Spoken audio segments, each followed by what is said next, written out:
I will call the meeting to order. Good morning and welcome to the May 25th, 2022 Executive Committee meeting. We acknowledge that we are on the traditional lands of the Treaty 4 territory, a treaty signed with 35 nations, First Nations across southern Saskatchewan, parts of Alberta and Manitoba, and the original lands of the Cree, Saulteaux, Dakota, Nakota, Lakota, and on the homeland of the Métis Nation. The City of Regina owes its strength and vibrancy to these lands and the diverse Indigenous peoples whose ancestors' footsteps have marked this territory, as well as settlers from around the world who continue to be welcome here and call Regina home. Some members of the committee and city administration are attending the meeting today through video conferencing. I would like to remind those members of the following. Please ensure that your video camera and microphone are turned off. If a member of committee wishes to speak, use the raised hand function to be placed in the speaking queue. When speaking, remember to unmute your microphone and enable your video camera, and all votes will be conducted with a recorded vote. Delegations will be attending the meeting today in person and through teleconferencing to address the committee on different items on the agenda. Reports will be considered by City Council at its meeting scheduled for June 1st, and the deadline to register as a delegation for the City Council meeting is 1 p.m. on Thursday, May 26th. Can I have someone move a motion to approve the agenda at the call of the chair after making the following adjustments? Adding item EX 22-72, City of Regina Projects Investing in Canada Infrastructure Program for urgent consideration by Executive Committee members. Withdrawing Josh Campbell, representing Wascana Solar Co-op, from the delegation list with respect to EX 22-65 retrofit rebate program, and replacing Josh Campbell's communication EX 22-71 with the revised version provided. I will call the question. Oh, we do need a mover. Councillor Sadnatuk. Any opposed? Carried. Can I have someone move a motion to approve the meeting minutes from the meeting held on May 11, 2022? Councillor Hawkins. Any errors or omissions? I will call the question. Any opposed? Carried. We will now consider EX 22-72 City of Regina Projects Investing in Canada Infrastructure Program. Can I ask Barry Lacey from administration to introduce the report?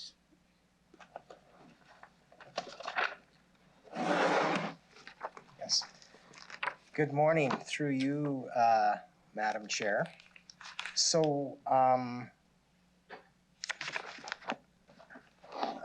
the report before you relates to the Investing in Canada Infrastructure Program that leverages both provincial and federal funds to develop and maintain our infrastructure. The province has, just in the last couple of weeks here, asked the city to provide a list of projects that it would like the provincial government and the federal government to consider for the remaining funding available under the Investing in Canada Infrastructure Program, or I'll refer to it as ICIP.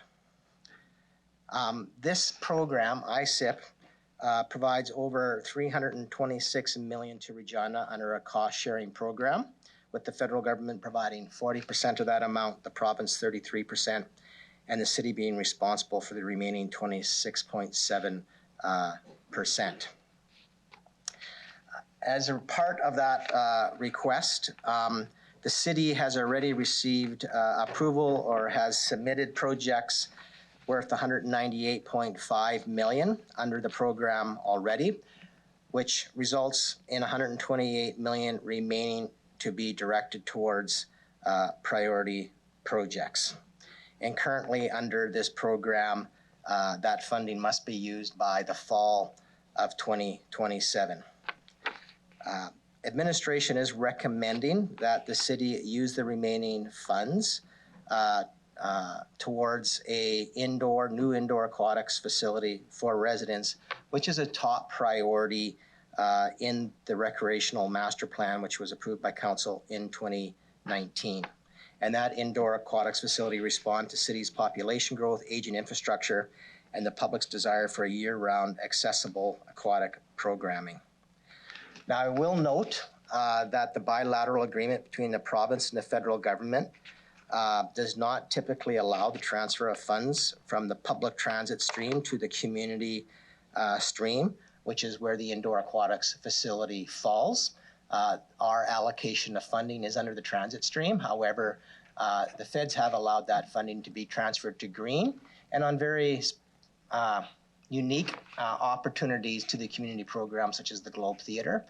And we have a request in right now with respect to the YWCA, which council might recall. If the province and the feds do not support those funds being transferred to the community stream to fund the indoor aquatics facility, we're recommending then 3 alternative projects to be considered for the remaining funding. And those 3 alternative projects are wastewater capacity upgrades, renewable Regina facility upgrades, and a package of projects to enhance public transit and pedestrian connectivity. With that, we'd be happy to answer any questions council might have on the report before you.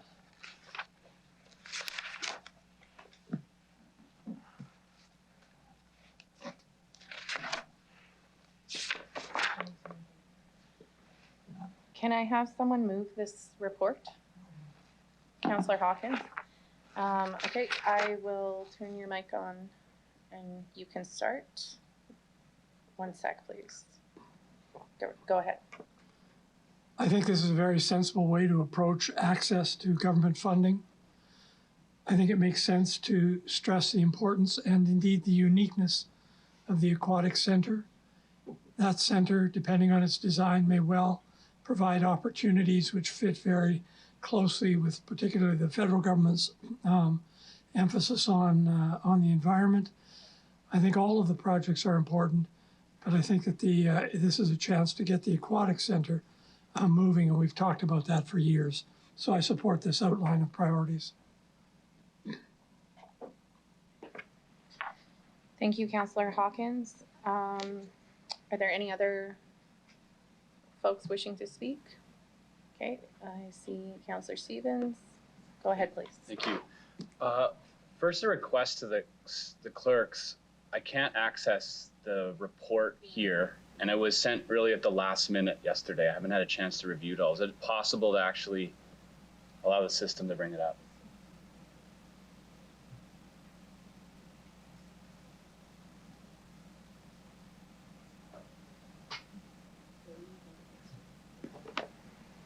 One sec. I think the clerk wishes to speak. Through you, Madam Chair, because this item was a last-minute walked-on item, we weren't able to add it to the system, but we can definitely ensure that we have some paper copies for you down here shortly. Okay. Can I ask, is this report going to council, or is it this is the decision now? Through you, Madam Chair, yes, this report will be going to council for consideration. A question for administration. Another, I would argue, urgent priority is the lead service connection issue, which is a public health issue. I understand that there was a loose commitment from administration to find other sources of money. I have confirmation from the federal government that the lead service connection program would actually be eligible under ISIP. Can you comment on why that's not included in the list of options? Who would like to take that? Mr. Onright? Okay, 1 sec. Go ahead. Thank you. Through the chair. So when we reviewed the lead service connection program and the enhanced program that's in front of us today that has been approved by council, the challenge and totally understand your question, Councillor, but I think the biggest challenge we have is shrinking that, as we had brought that forward in the report, in going to a very short program. It's not only the city's capacity to be able to handle that, but it's the construction capacity to be able to handle that. That's why we don't have it in this report. And I think when you look at the recreation if this funding can be used towards an aquatic center, there will not be available funding left over.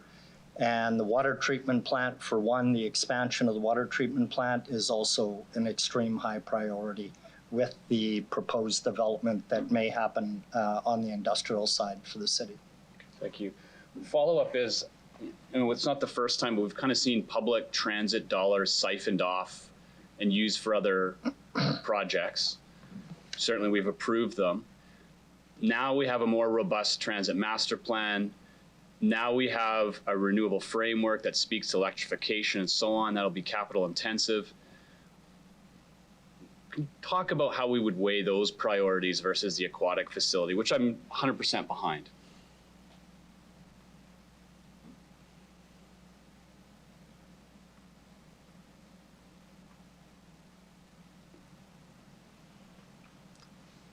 Thank you. Through the chair. So this is capital work. So the 24 million you see in this report, some of that is for the work on 11th Avenue. This needs to be capital projects, and one of the changes that was made is the connectivity. So we have heard that over the last couple of years about connecting transit stops, pathways, sidewalks, and a portion of this funding would relate to that. We're trying to maximize funding, so a lot of the transit we're going to apply for under the green stream and flip it to Louise. Okay. Through the chair, I'm going to ask Ms. Folk to comment on some ENS that is linked to the transit funding. Thanks for the question, and through you, Deputy Chair. Through the conversation, discussion, and strategically, we've talked about the importance of maximizing third-party funding. When it comes to the ICIP program, the provincial government has messaged around transit dollars. The federal government has also introduced the net emissions zero funding specifically for transit.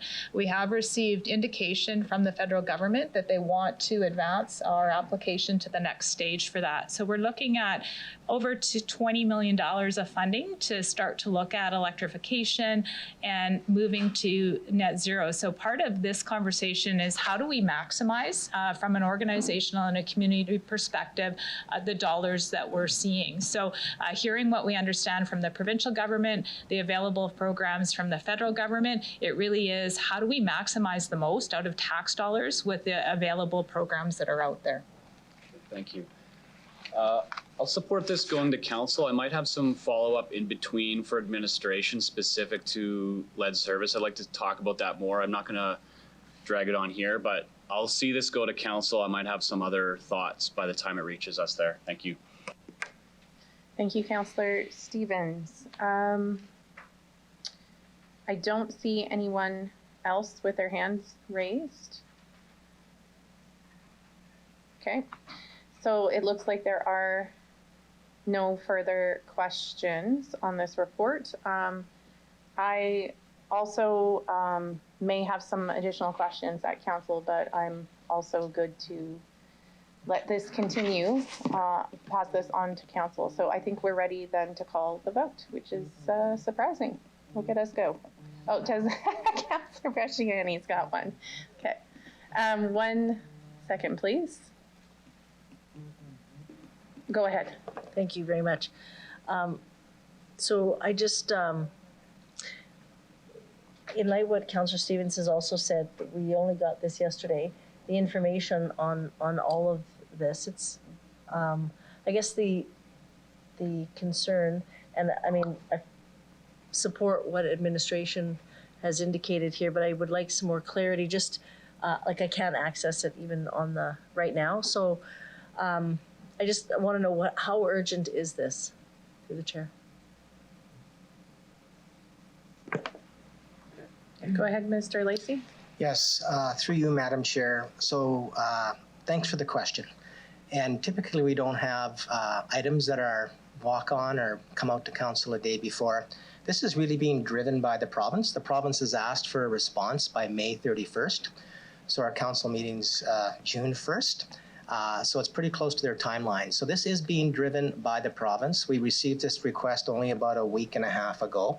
And my understanding is Cabinet will be considering, they've asked this just not of us, but of other jurisdictions, Saskatoon as an example, that Cabinet will be considering this information later in June. And officials have told me that as a result, they need this information early in June to be able to provide that Cabinet item. So this is really being driven by the province. And so I would categorize this as needing a response quickly and appreciate that we have council on June 1st if members wish to dive into it a little bit deeper, given the information coming to them so shortly to this meeting. Okay. Okay. All right, well, I think then, I'll look at the information. I wholeheartedly, I mean, I know we've talked about a pool. We know what our recreation piece is like when we got the recreation master plan that was talked about years ago. So I just would like just to have a little more time to delve into it. So that'll give us some more time. Thank you. Thank you, Councillor Bresciani. Councillor LeBlanc, go ahead, please. Thank you. I'm struck that a few of my colleagues seem to be in the same place I am, which is I haven't reviewed this report. I'm having a hard time getting it. So I'm going to seek the clerk's direction on this. But essentially what I'd like to do is move a tabling motion to put this after our legislated break at 10:30 so folks can review it in that 15 minutes. So essentially move it down the agenda. And I'd seek direction from the clerk, but I'd move that tabling motion or whatever it is. Thank you, Councillor LeBlanc. Go ahead, please. Through you, Madam Chair, yes, that would be fine. That's in order. Okay, so we have a tabling motion on the floor. There's no debate. So we can call the vote on the tabling motion.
Through you, Madam Chair, the motion to table further down later on for discussion in the agenda today has carried 8-2, with the following members voting in favor: Councillors Fendura, Stadnichuk, Stevens, LeBlanc, Zakidniak, Mancinelli, Mole, and Mayor Masters.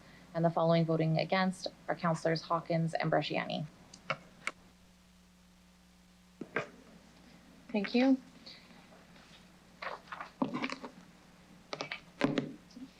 We are now moving on to looks EX 22-65. And we have a delegation. Is that we're good? Okay. Okay, so I'd like to call upon delegation Jason Brecker to come forward. You'll need to introduce yourself for the record, the organization you are representing, just right there, in the chair.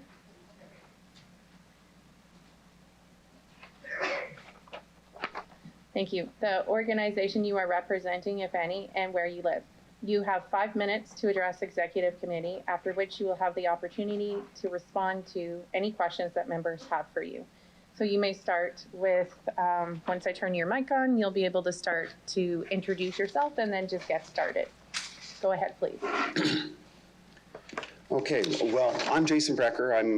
I represent NRG Inspections. That stands for Net Zero Residential Green Inspections. We're a Regina family-owned business, and we do the Enter Guide for Houses program, which includes the Greener Homes program.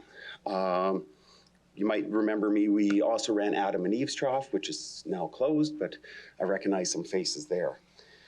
We are Regina. We are the only service organization. Service organizations are the ones that are licensed from NRCan to do the Enter Guide for Houses program. We're the only service organization in Regina that is rooted in Regina. We do all of Saskatchewan. There's a couple of us that are from Saskatchewan. There's a number of service organizations that are now coming in from Ontario as well. Just quickly, I just want to bring up a couple of points here. But can I ask a question just quickly here?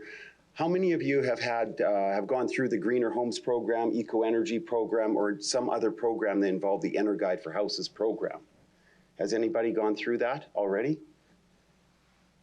A couple of people, okay. Now, I'm not going to ask you directly, but if I said, what do you remember by going through that program? You're not going to say, oh, well, I got $1,750 in federal grant money and a matched amount from the province. You're going to say, oh, well, you know what? It was Tom that came in there, or it was Aaron that came in, and he showed me where all the leaks are in the house. That's important to remember, that's the most important thing about this program is that actual on-site evaluation. I realize that I'm a little bit biased in this because I'm an energy advisor for 15 years. There's a number of things I want to bring to your attention here is that electricity, we talk about greenhouse gas emissions. In Saskatchewan, because our electricity is produced from greenhouse gas emissions and then we transport it from SFN here, we're producing 5 times the amount of greenhouse gas emissions by using electricity compared to natural gas to heat our homes. Okay, it's 3 times the cost of natural gas. I'm not here advocating for natural gas, but these are realistic numbers so people can make informed decisions. Myself and a couple other service organizations are putting pressure on the NRCan to have Alberta and Saskatchewan seen as a northern remote community, so that there is additional funding available for natural gas equipment as well. We're unique in Saskatchewan and Alberta. We can't be painted with the same brush that the federal government paints, okay? We're unique out here. Until we have the power grid that doesn't produce greenhouse gas emissions, like Manitoba, we need to continue using natural gas. That's the reality of it. The goals, just reading through your the report here, the goal of this program is to reduce energy consumption, greenhouse gas emissions, and provide some financial assistance. Okay, now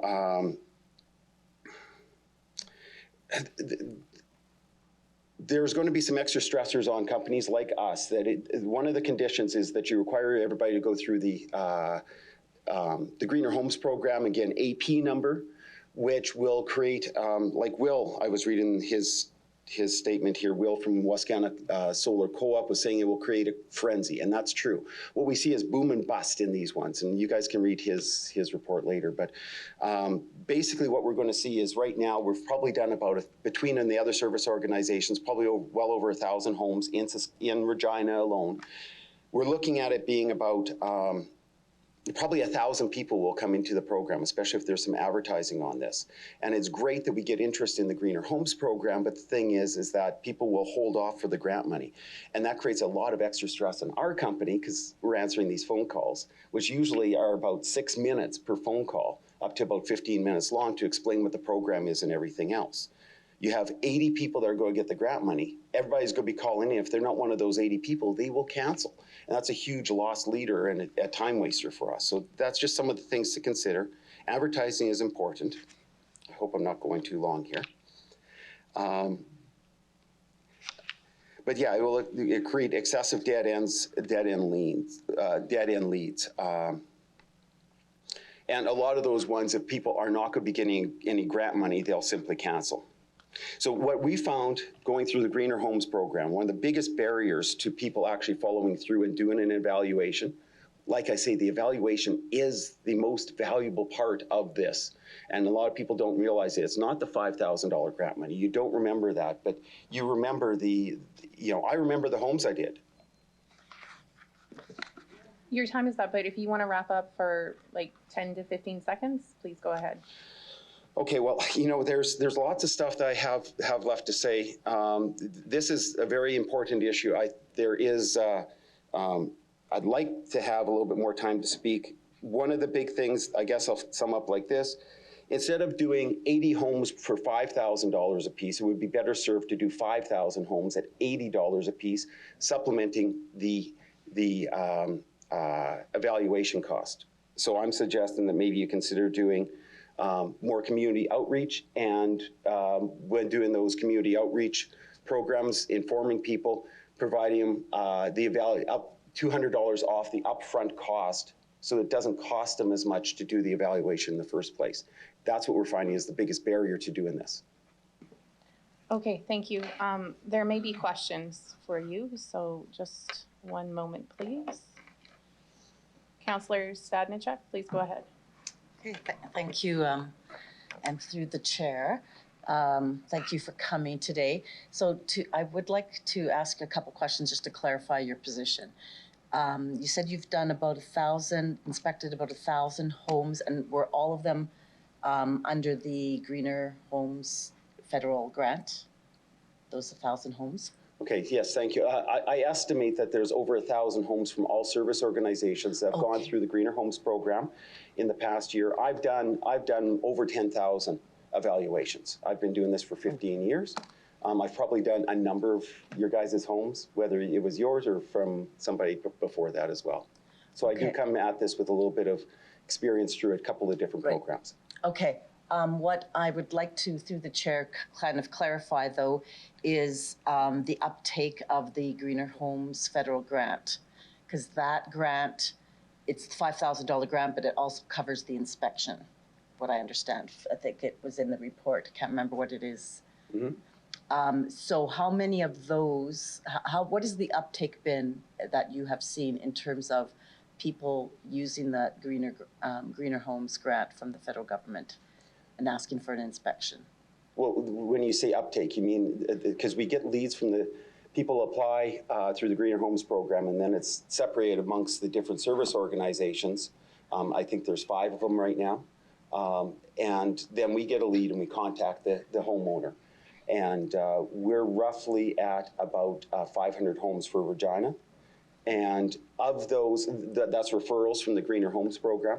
And of those, I'd say about 40% are following through with an evaluation. We're getting probably over half cancel. And there's a number of different reasons for that. And to answer to further as far as your question, as far as the $600 for evaluation costs, in Regina, I believe it's with tax $937 for the 2 evaluations. There's an upfront first cost of $495 plus tax. So they have to put that out of their pocket before they even do any of this stuff. And that's, so they do get $600 back at the end along with up to $5,000. Right. Which I think the average is right now $3,600 is the average that people are getting. So through the chair, what is being proposed by our city administration is a rebate program, but people would have to be part of they would have had to have applied through the federal grant. So they are going to be getting the $5,000 grant from the federal government. And your feeling is that would probably be sufficient, and it would be better to include more homes and a smaller grant rebate from the city of Regina. That's your position? I just want to clarify. Partially it would be more work for us because there's more evaluations. Rather than 80, we're looking at a couple hundred evaluations, but we don't need more evaluations. We're busy enough. The loan program sounds like it's probably going to be announced within days, so we're going to be swamped. So But the mass majority of people are going into the program for windows. That's the leader. That for windows, solar, or there's a lot of interest in air source heat pumps. And that's why I brought up about how much the greenhouse gas emissions electricity produces and such as well. But a lot of those people that are coming to the program for windows, it's only $125 per window. They start doing the math on it. It's like, well, I'm doing all this stuff for, I'll get $500 grant money, but I've got to put, you know, and I get the $600 back. I get $1,100. But I got to put $500 up front. You know what? It just sounds like some big hassle. And that's where I'm suggesting that, like, I love Regina, and I'm not quoting a, I've always loved Regina. I'm a Sasky, but the problem with, one of the big problems with the program is that we're not getting into people's homes to give them information there. We want to make them informed consumers before they do these things. And just by throwing, one of my big concerns is the extra $5,000 for the solar. And the majority of the people that we're seeing there doing the solar or windows, doing a lot of windows to make it worthwhile, they've got the money, they didn't need the extra grant money. So being able to inform more consumers and make sure that they're making informed choices, they're more energy efficient choices. Air sealing is one of the most cost-effective things you can do on the home. And getting into those, like you guys have identified, pre-1981 homes, that's important. Having community outreach, going to the community centers and having opportunity for people to ask questions like this and going through it. Those are some of the important things. So that's my position, is being able to do more involvement, talk to more people about how to make their homes more efficient, and possibly having some assistance for people to get into the program. The Greener Homes program is extremely difficult to navigate. Okay. All right, I think that's all I have for questions. Thank you. I see some more questions. We will go to Councillor Bresciani next. Thank you. Go ahead, please. Thank you very much. Through the chair. So step one is that, and you've indicated that they must have the GHGP application ID. So, and that's done online. So do you see that would be, could be any concern there with getting that, because they'd have to be connected to the feds to get that funding? Like you said there, when you spoke earlier, you said there's kind of a kerfuffle that could be kind of confusing. Did you mean that? Through the chair? Yes. The Greener Homes program, to apply for the Greener Homes program, I'm just thinking of my father-in-law. He's in Fort Capel, but don't hold that against him. He's an intelligent man, but trying to go through the navigating and how to do all the program, find your property tax notice, driver's license. Now you got to scan it, send it to the federal government.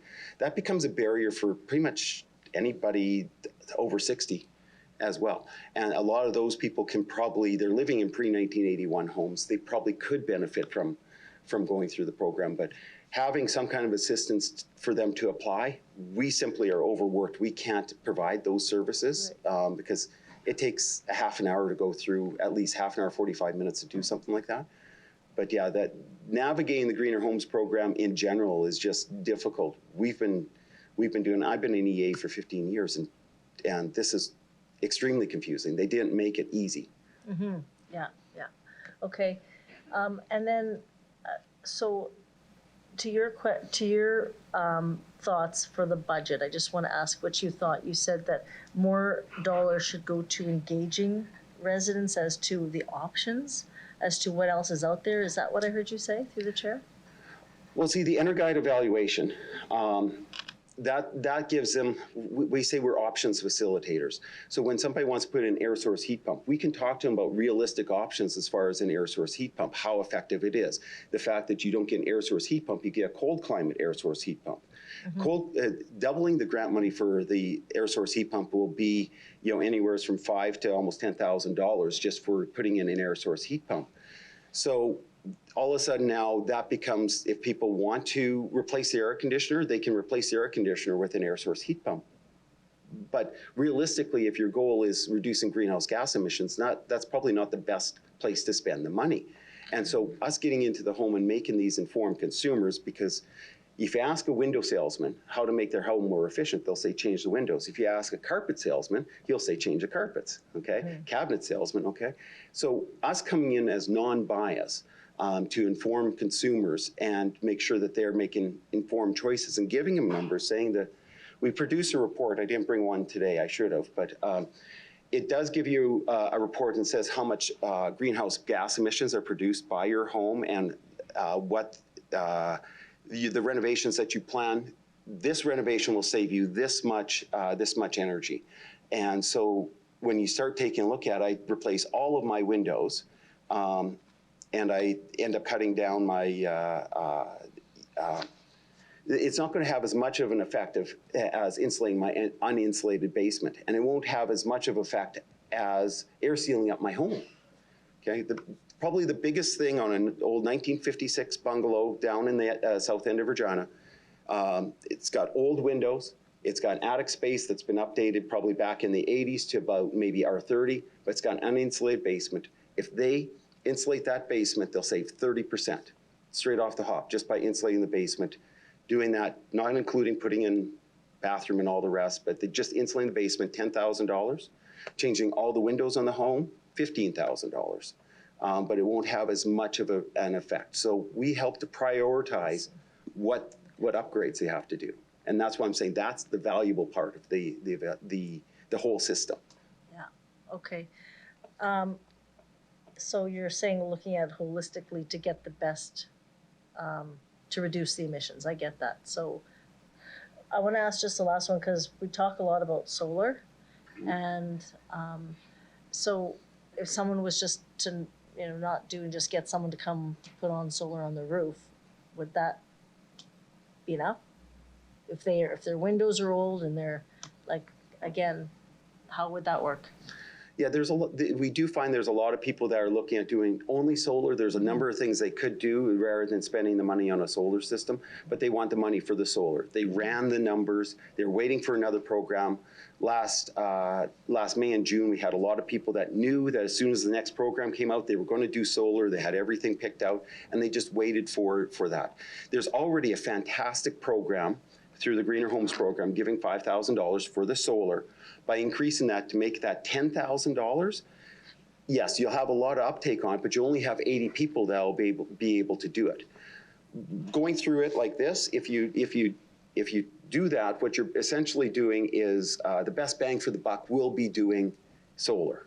When people start taking a look at it and financially, I would say you'll have a lot of people that want to do it exclusively for solar, but they also have to put out the $25,000 up front. So who's going to be doing that is the people that can already afford it. They could have done solar and paid it out of their bank account straight off. And I'm saying that if the objective is to reduce greenhouse gas emissions and provide some financial assistance, and what was the other thing? Reduce energy consumption. Those things are best served by getting more community involvement, more than just 80 people. Doing more evaluations and the community outreach, I think, is an important part of it, which was talked about on the Teams call by the Renewable Regina team. Absolutely. Okay, that's all I have. Thank you. Thank you, Councillor Bresciani. Up next is Councillor Mancinelli. Please go ahead. Thank you. I just wanted to clarify your position. I think you summarized it in the last couple sentences there, but just to be clear, you're saying instead of 80 people helping up to $5,000, quite many of which might be savvy already enough to financially do it themselves, we should be trying to stretch this out to get as many homes in our community inspected as we can so people have that information so they can make smart decisions on their own, even to save money ahead of any other grant funding. Would that kind of summarize it? Yeah, and like I say, you flagged $200,000.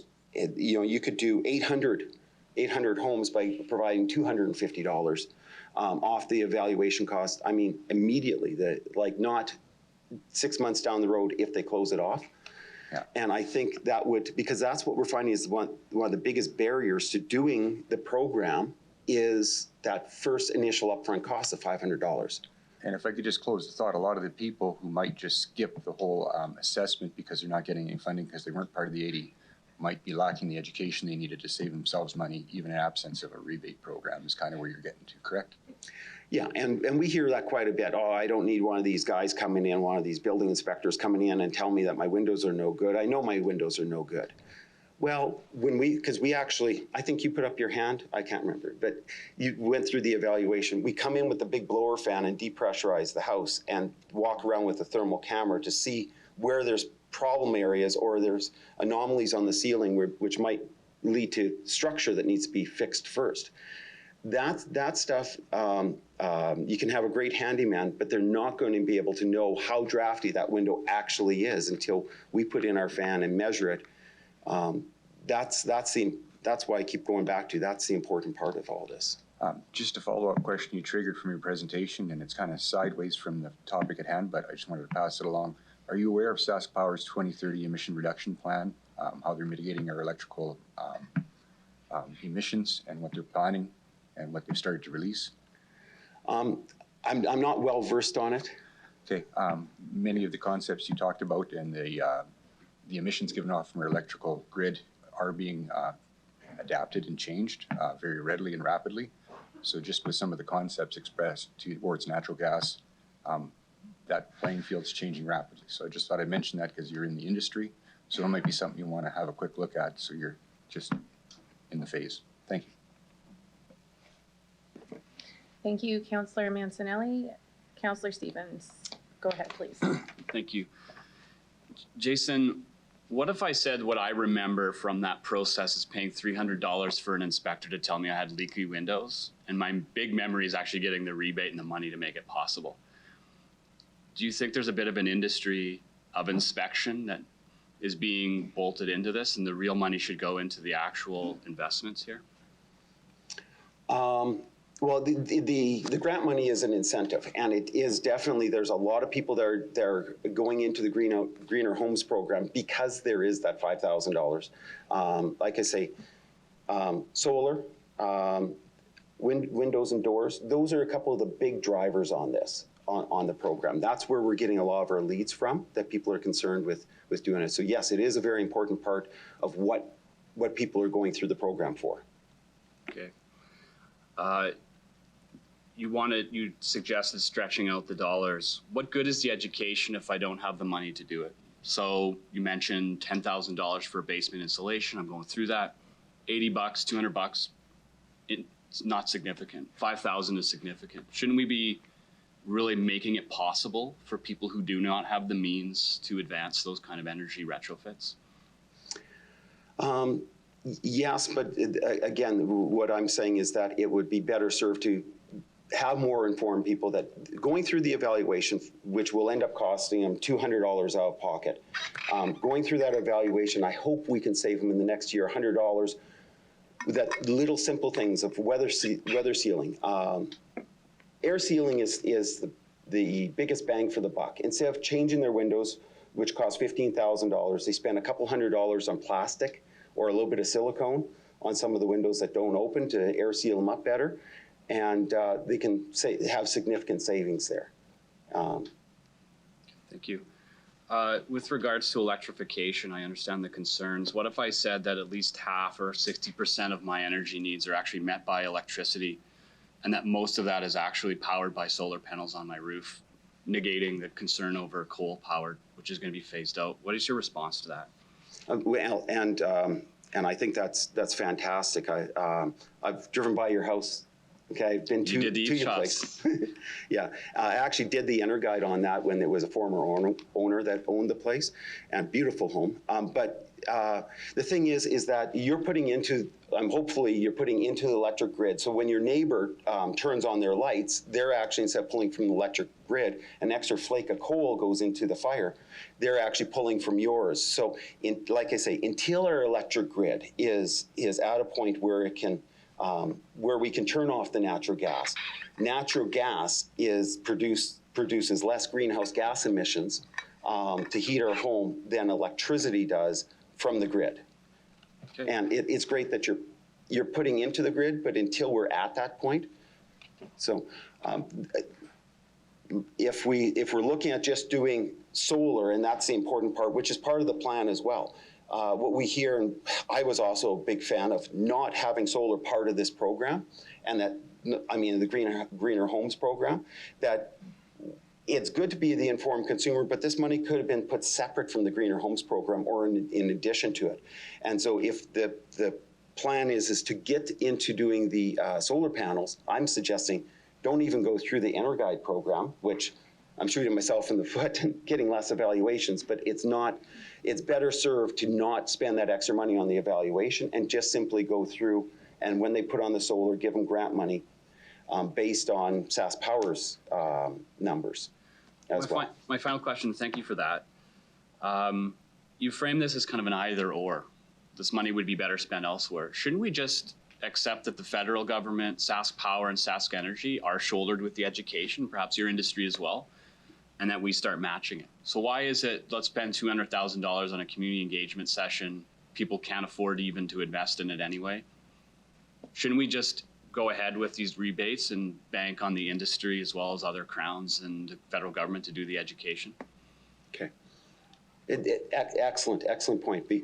And like I say, I'm an options facilitator, so I'm really lousy at parties because but basically I'm giving council here in the executive committee options when we're talking about this stuff, is that because I am immersed in this industry and I have a very good viewpoint of it. The grant money and the incentives is wonderful, and it will end up reducing greenhouse gas emissions, and it will have an effect. I'm just saying that there is another option here to be producing that I feel that it will have a greater effect by reaching out to more people, and especially in the long term as well. And it kind of eliminates that whole boom and bust that we see in the industry constantly, where I would do a couple of EnerGuide for Houses program on existing homes. I do only a couple of them per year, and we only had a couple of EAs for the entire province. And within probably the next year, we'll probably have 40 EAs across the province. And if these programs are gone, we'll be back down to 3 to 5 EAs because it's a boom bust scenario, and people chase after the grant money. Thank you. Thank you, Councillor Stevens. Councillor Mancinelli, go ahead, please. One more question for you. How long are your assessments valid? What's the best before date when a house has been assessed? Is it valid for 2 years, 5 years? When does it fall off? Good question. Actually, I don't know off the top of my head. I believe it's 2 years. It depends on the program as well. Like, it's a snapshot at the time of when the home was done. The home I'm living in was the old 0 to 100 program, and it's got a rating of 67 based on 2007. Okay, so I can have a snapshot of that home at that year. We've got a better system.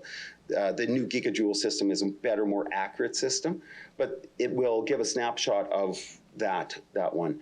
The Greener Homes program, I believe, will allow you to go back to the beginning of 2020, and we'll accept those evaluations from 2020 still. Okay, I don't see anybody with further questions, so I will thank you for coming today, and you may return to the gallery. Thank you. Thanks.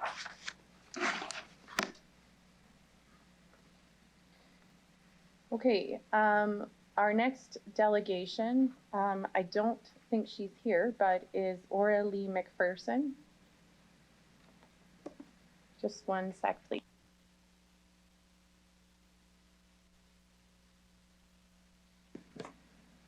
So I don't believe Aura Lee McPherson is here, so okay, I think that's the end of our delegations, but we will need a motion from someone to receive and file the following communications: EX 22-70, Stu Nieberdahl, and EX 22-71, Josh Campbell. Councillor Stevens, I saw your hand. Any opposed? Carried.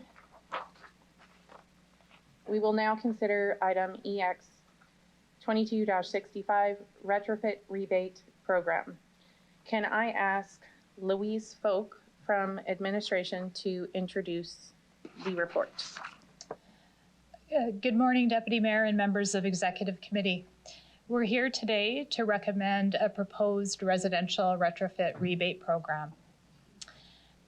The Energy and Sustainability Framework identifies retrofitting buildings as a significant opportunity to achieve reductions in energy consumption and greenhouse gas emissions, while also investing in the local economy. As of 2022, approximately 61,000 residential homes will require retrofits in Regina to reach its goal of becoming 100% renewable and net zero by 2050.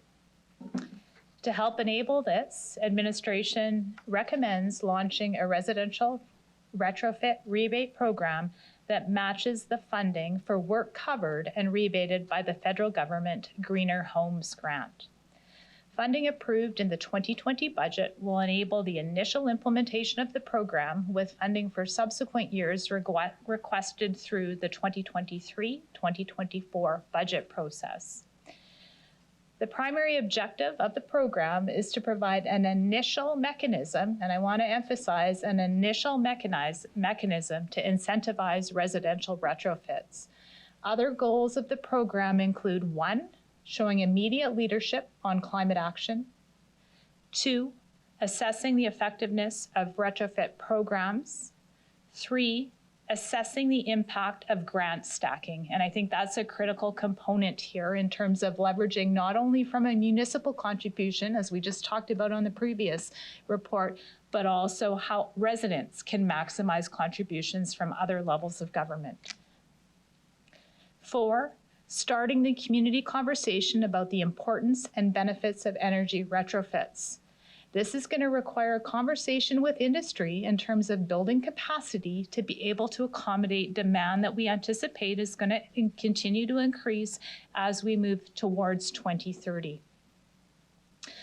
5, obtaining useful community data on retrofit actions. And 6, providing an opportunity to educate, build awareness and interest in retrofits and funding programs. And this goes beyond just the municipal's role of programs. It also includes education in cooperation with the federal government, the provincial government, SaskPower, Sask Energy. What's in front of you is a first step towards a broader building retrofit approach to successfully achieve the targets outlined in the framework while meeting the needs of all residents and stakeholders, and other implementation mechanisms will continue to be developed and recommended. I am joined today by the Energy and Sustainability Solutions team, Kara Simpson, Greg Kuntz, and Ryan Gray, and the 4 of us are happy to answer any questions that you may have. Thank you, Ms. Folk. Can I have someone move this report, please?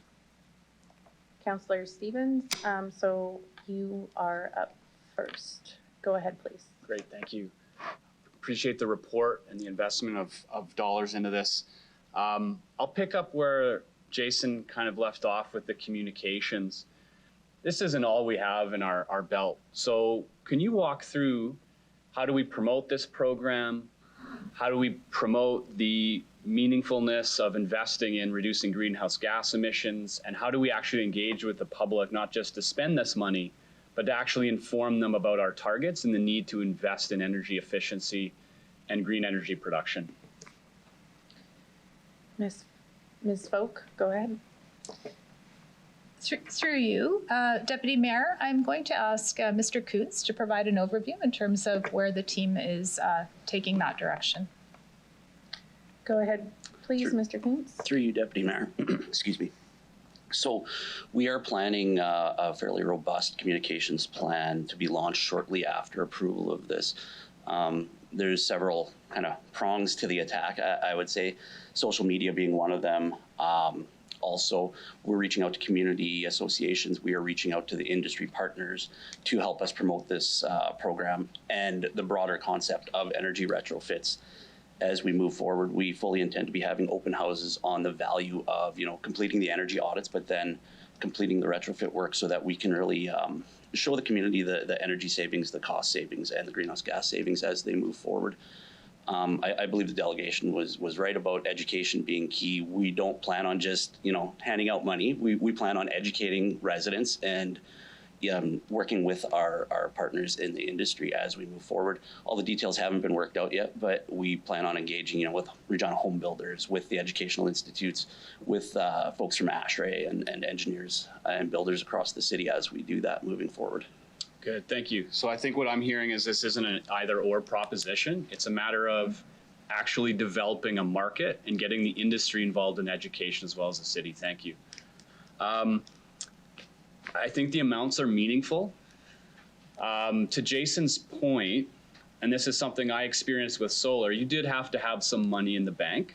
And the Sask Power data shows that it was higher income earners who took advantage of that program. What I'm seeing here is the grant stacking mitigates that, and it means people with little financial means can actually access this. Can you talk about how you came to these numbers and maybe provide an example with one of these? Let's say you're going to insulate your basement, big cost, $10,000 to $15,000.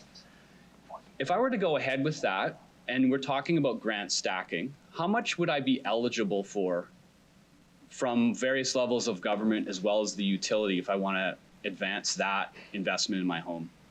Is all this for Mr. Kuntz as well? Through you, Deputy Mayor, Mr. Kuntz will start. He might ask Mr. Gray to respond to that further. Okay. Mr. Kuntz, go ahead, please. Through the chair, yeah, that's a great point, and I think the dollar figures are significant here. And if we don't offer enough, I guess, it doesn't really incentivize those who can't really afford it in the long run to take up the program. If, they're going to see like a 5% or something like that, it's not really meaningful to them. However, in some cases with the grant stacking, it's possible to cover the full cost of some of the most meaningful work like insulation or things like that. As far as, the utility and whatnot, I'm glad you brought that up. While they're not actively participating in the grant program itself, we're in active communication with Sask Power on how we move forward education programs and energy literacy programs so that, the public really understands the value of these things moving forward, and so that we have common messaging. And I'm also I have reached out and will be having meetings with Sask Energy as we move forward so that we can, align programs and ensure that common messaging from all utilities and the municipality are the same and aligned moving forward. I'll pass it over to Mr. Gray just to give an example of, for an installation or a project like that, what we could expect to see from a rebate perspective. Go ahead, please, Mr. Gray. Yeah, through the chair. So depending obviously on the amount, I guess the Greener Homes Grant Program specifies different categories for the amount of insulation, or the R value, so the I guess how insulated you end up making it. But I mean, you could max out the grants for your attic or for your basement or your exterior walls, and you could be, from the federal government alone, if you did your whole house, you could be looking at anywhere of $3,300 to $5,000 if you're looking at your exterior wall insulation. So again, we would be matching that, so doubling it. Exposed floors, $350 from the federal government, we'd be doubling that. If you insulated the slab in your basement or the floor, $400, we'd be doubling that. So again, they're all pretty significant once we start actually doubling the value. Thank you. So a comment. I would sense a tendency here to want to water down the wine and say, let's take this money and divvy it up 200,000 ways rather than 80. That just actually makes this a benefit for those who already have the money. So my caution is don't dilute the amount. Make sure that regardless of income, you can afford this. And if we start distributing it so many ways, it becomes meaningless. And that was my experience with Sask Power. So I appreciate this. It's a pilot. Small amount of money, 80 homes, several thousand to go. Where do we go from here? So what's the benchmark of success? All the money gone? Is it a measure of lower income residents taking advantage of this over folks like me? Walk me through the success and maybe how we would make a pitch in the future to increase that amount of money. Ms. Swope? Thank you for the question, and through you, Deputy Mayor, I'll just point committee to page 8 of the report that talks about the program evaluation component. I know Ms. Simpson, Mr. Coots, and Mr. Gregg have been working very closely with the Mayor's office and through the Data Bloomberg initiative in terms of the data track to continue to look at how do we do that program evaluation in advance. And I might ask Ms. Simpson to comment more on how that actually starts to become real. Ms. Simpson, go ahead. Thank you, through the chair. So yes, success for sure looks like full participation in the program. Also, many applicants that we can then engage with, residents, that increased interest in terms of wanting to learn more about funding opportunities that exist through the federal program that would allow them to retrofit their homes. In terms of that, we also want to learn a great deal. So in terms of the measurements, we wanted to keep it completely open. So will we see more homes in that pre-1981 home versus post-1981 construction? What are the number of retrofits that they're doing for their homes? What are the types of retrofits? The first delegate spoke that not all retrofits are equal in terms of energy consumption. So I think that's a really important data track to measure. Where is our bigger bang for our buck, and where can we do some more education and awareness, and then learning with demographics. So we have actually quite a few data points that we'll be getting through. But yeah, success for sure is full participation and interest, and then we'll be seeing what we can learn from the data that will go into the broader, more wholesome program next year. Perfect, thank you. This is how the transition should happen. Thank you very much. Thank you, Councillor Stevens. Next, I see Councillor Mancinelli. Go ahead, please. Thank you. Through the chair, appreciate the report, appreciate where it's going. I note that this is overlaid between many different entities trying to cooperate. With the delegate's comments, I noted that his thoughts went to measuring our community as holistically as we can for what we actually have in our housing stock right now. When we talked about sustainability, all the concepts were summaries or imagined. What was described by measuring the most homes possible would be a real measurable data point of as many points as we can in our city. Did you guys think about this when you were evaluating how to go with the program? Did that type of initial phase come across? Ms. Folk? Through you, Deputy Mayor, and thank you for the question, Councillor Mancinelli. We did, and I think to the conversation we just had about understanding what the current state is in our community and where we can find the most impactful action to advance to make sure we're able to succeed is a piece of information we need to explore and develop through this program. I think it does get to the point where how do we water this? We don't want to water it down too much. We also know that this is just an initial mechanism, and there are a number of other recommendations that came forward through the energy and sustainability framework.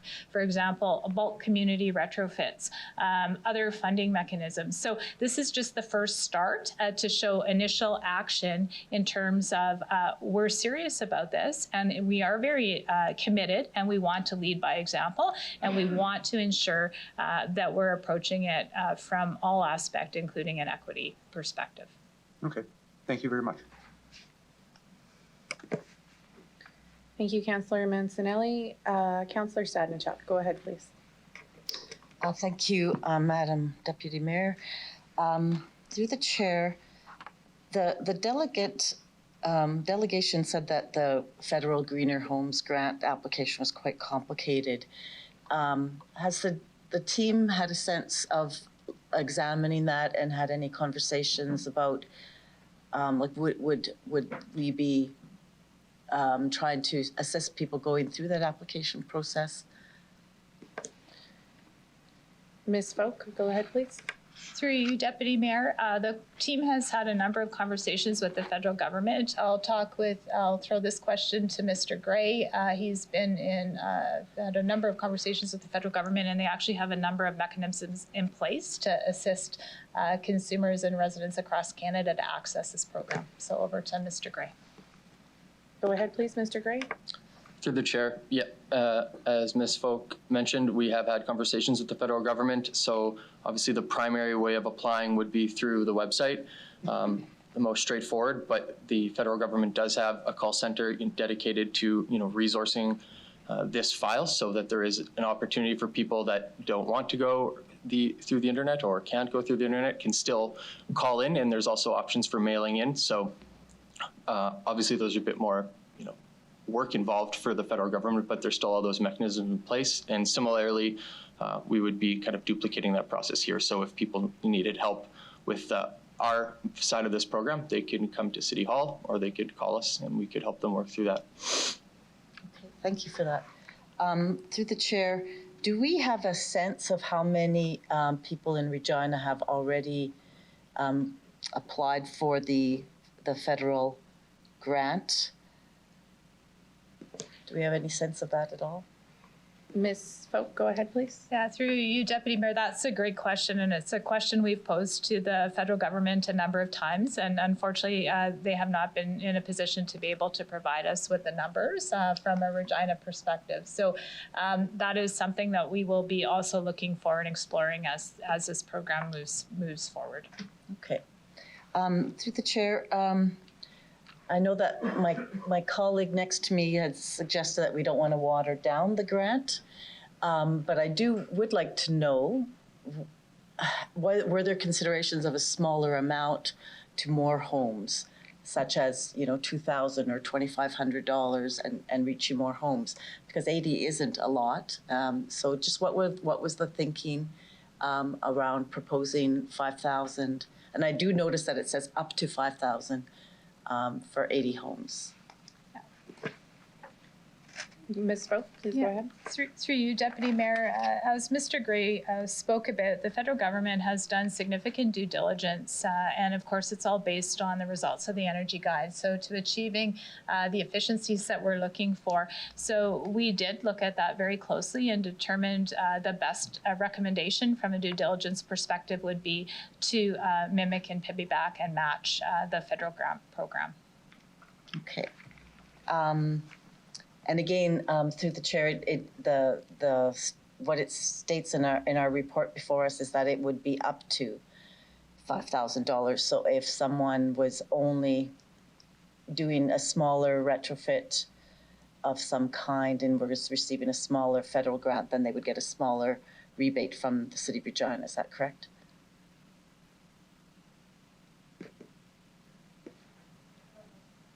Through you, Deputy Mayor, as Mr. Gray described earlier, that would be correct. So depending on what renovation or retrofit was being made, the dollar would match.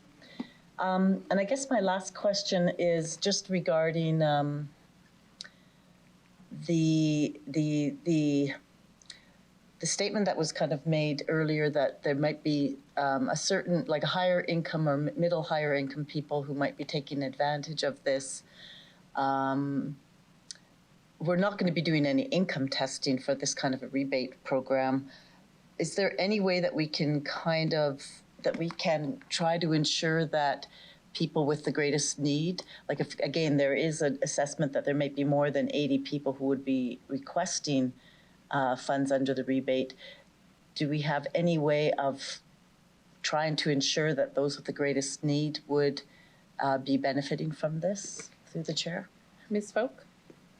Through you, Deputy Mayor, great question. And as we talked about earlier, this is an initial program, and we really do need to collect the data. So through the process, we'll see how many applications we receive, what those applications are for in terms of cost funding amount, try to maximize that as much as we can, and then actually take a draw. So we're anticipating there will be greater demand than we have available funding for. So it would just be a random draw and kind of approach it from an equity equity perspective at this point. But again, a big part of this is collecting data for our community so we can develop programs that are more tailored to the need as we continue down this journey. Okay, thank you. Thank you, Councillor Sadnicek. Councillor Bresciani, please go ahead. Thank you. Just a little bit on the last questioning in regards to the need right now. Have we had requests already? Because we've already, lists of people that want to take this on and are ready to go. Through the chair. Ms. Folk? Through you, Deputy Mayor, I might ask the team to respond to that. I'm looking at Ryan. I think Ryan will respond to that. He's been closest. I know we had an engagement session 2 or 3 weeks ago with a number of industry partners, as well as I'm not sure if we've had service requests coming in, but I know Ryan's well familiar with that. Mr. Gray, go ahead, please. Thank you, through the chair. I would say a number of things. The first is engagement that we did during the development of the energy and sustainability framework indicated that people, were very adamant that support from the municipality and other levels of government was needed for them to take on this work. So that was one of the main findings from that engagement. And we heard from the delegation today and also from the federal government, and when I had some conversations with them, that there was, a significant amount of people in Regina that are going through the Greener Homes program. So I think that's an indication that there are a lot of people that are ready to go with this. So yeah, I would say yes to that question. Thank you.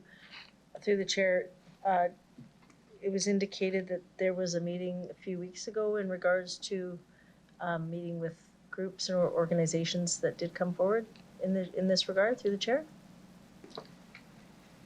Through the chair. So last week we had a bit of an informal session with, we had sent out invitations to Regina Region Home Builders, Construction Association, some of the energy auditors, Wascana Solar Co-op, and so that's the people that we talked to last week.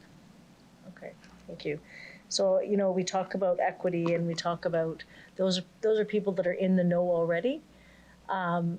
We need to make sure that the general public who are not in the know that have talked about renewables are also engaged. So when we talk about equity, we want to be sure that everybody's included in this piece, not just the ones that are in the know is my point. So I hope that's a takeaway as we talk about all levels and incomes and individuals that are in the know of, but also to the general public that have been listening but maybe are not as in tune. Thank you. Thank you, Councillor Bresciani. I see next is Mayor Masters. Go ahead, please. Thank you, through the chair. Ms. Folk, if you had to estimate doing this on your own, the team's own, how long would it take for you to create this program in-house? Go ahead, please, Ms. Folk. Thank you for the question, Mayor Masters. I would say at least 3 to 6 months. Okay. I'm just going to simply make a comment that, I do have one other question. In terms of the application, knowing that they're already going to have the identifier from the federal program, are we able to get some of the data collected from the federal government? I know they didn't share it in advance, but when that application comes through, are we going to get some of the data that the feds are going to get? Thank you for the question through you, Deputy Mayor. That's ongoing conversations that we're having with the federal government and exploring what's available publicly through Stats Canada and other sources, as well as what we need to move forward. And as they continue to announce programs, for example, the loan program that the delegation referred to earlier, that's going to become more and more important and critical. Thank you for that answer. Through the chair, just a final comment. Piggybacking on existing programs, stacking funding, using best practices, speedy, gotta love the speedy. The data feedback loop that you're gonna get into, as well as identifying the next moves as to what that data feedback loop is supposed to feed. I think it's exactly what needs to be brought forward. And I'll just make also a comment that I don't think anyone expects you to have all the questions, all the answers to the questions that get posed for a pilot project. So please please, as you move forward, continue being innovative like this and coming up with these types of programs, regardless of what it is, regardless of the department. Very much appreciated. I'll just add that in terms of the applications, if council could view those by mapping, that would be fantastic. Thanks very much. Thank you, Mayor Masters. I don't see further questions. I do have some myself, so unless I see someone's light come on, I will ask my questions. So I'll start with this. Sorry, this one's a little bit vague. The delegate had mentioned a concern regarding 5 times the GHG emissions. And so I don't know if you know what I'm referring to. I missed the rest of it. Or if somebody from, okay, so I'll pass it to you and we'll see if we can figure out if someone can respond to that concern. Through you, Deputy Mayor, I think Mr. Kuntz was over there crunching some numbers as the delegation was speaking, so I might ask Mr. Kuntz if he has anything to add. Through the chair, that's a great question, and the delegate. I guess they say the delegate is partially right because it depends on the year you look at and what the greenhouse gas intensity factors are for energy production. If you look at 2019 numbers, which I'll plug our Renewable Regina website. If you look on there, it has greenhouse gas intensity factors for different fuel types for electricity and whatnot. If you look at 2019 numbers, it's absolutely right. It's about a 5-time increase. But then if you also look at the transition SaskPower has been making and the move to 2020, you'll see it's actually a 20% reduction in greenhouse gas intensity factor. So all of a sudden we're down to a 4 times as much. Now, if you recall from the Energy and Sustainability Framework, as was put out, the concept of lock-in was a huge component. And what we put in now will be here for 20 years. So if we can see a 20% reduction over a year or 2 years, with the plans put in place by SaskPower, the requirements by the federal government on our energy producers, we're going to see that drop lower and lower and lower till a point when it hits net zero, in which case electricity has the potential to provide energy at 0 greenhouse gas emissions. Natural gas does not have that ability. Natural gas burned in your furnace will always emit carbon dioxide, and there's no opportunity to reduce it. Well, by becoming more efficient, you can reduce it, but you can never eliminate it, you can never capture it, you can never sequester it. It's going to be there, and electricity has the potential to become 100% clean and renewable. Okay, thank you. That's helpful. So my next question is, I understand this is a pilot program, and there's a list at the end of the report in relation to other programs that the city will be considering moving forward. What I would like some further clarification on is, so we start this program, when, how, and we will be evaluating it. Will we be considering other programs at the same time? How does that timeline work in terms of what are the next steps beyond the pilot and how long this pilot will go? Through you, Deputy Mayor, excellent question. Of course, due to the speed at which we need to move, we will be exploring multiple programs at multiple times and using an agile approach. I might ask Mr. Kuntz to talk a little bit about the strategy around looking at different options. Again, I'm going to go back to recommendations around bulk community retrofits, different alternate funding sources, securing partners, including potential lenders to move forward with elements, understanding what the federal government is going to be rolling out with their loan program and how we can maximize that, learning from Saskatoon's experience. So there's a number of work currently underway, and over to Mr. Kuntz if he has anything to add. Through the chair, that's exactly it. We're looking at, there's a lot of moving parts to this as we move forward, and a lot of different levels of government and a lot of different communities are enacting different things. One item that Mr. Gray here just met with FCM yesterday was on how do we get the ball moving on investigating a PACE-style program similar to what Saskatoon has. We're also looking at things like Ms. Folk said about funding sources and how do we fund this work. There's revolving energy funds we could put in place or things like that. Those will be coming forward in the next couple of years on how to fund this. But also, like Ms. Folk said about financial partners on this, we want to engage the credit unions and other financial institutions to see if they have a part to play.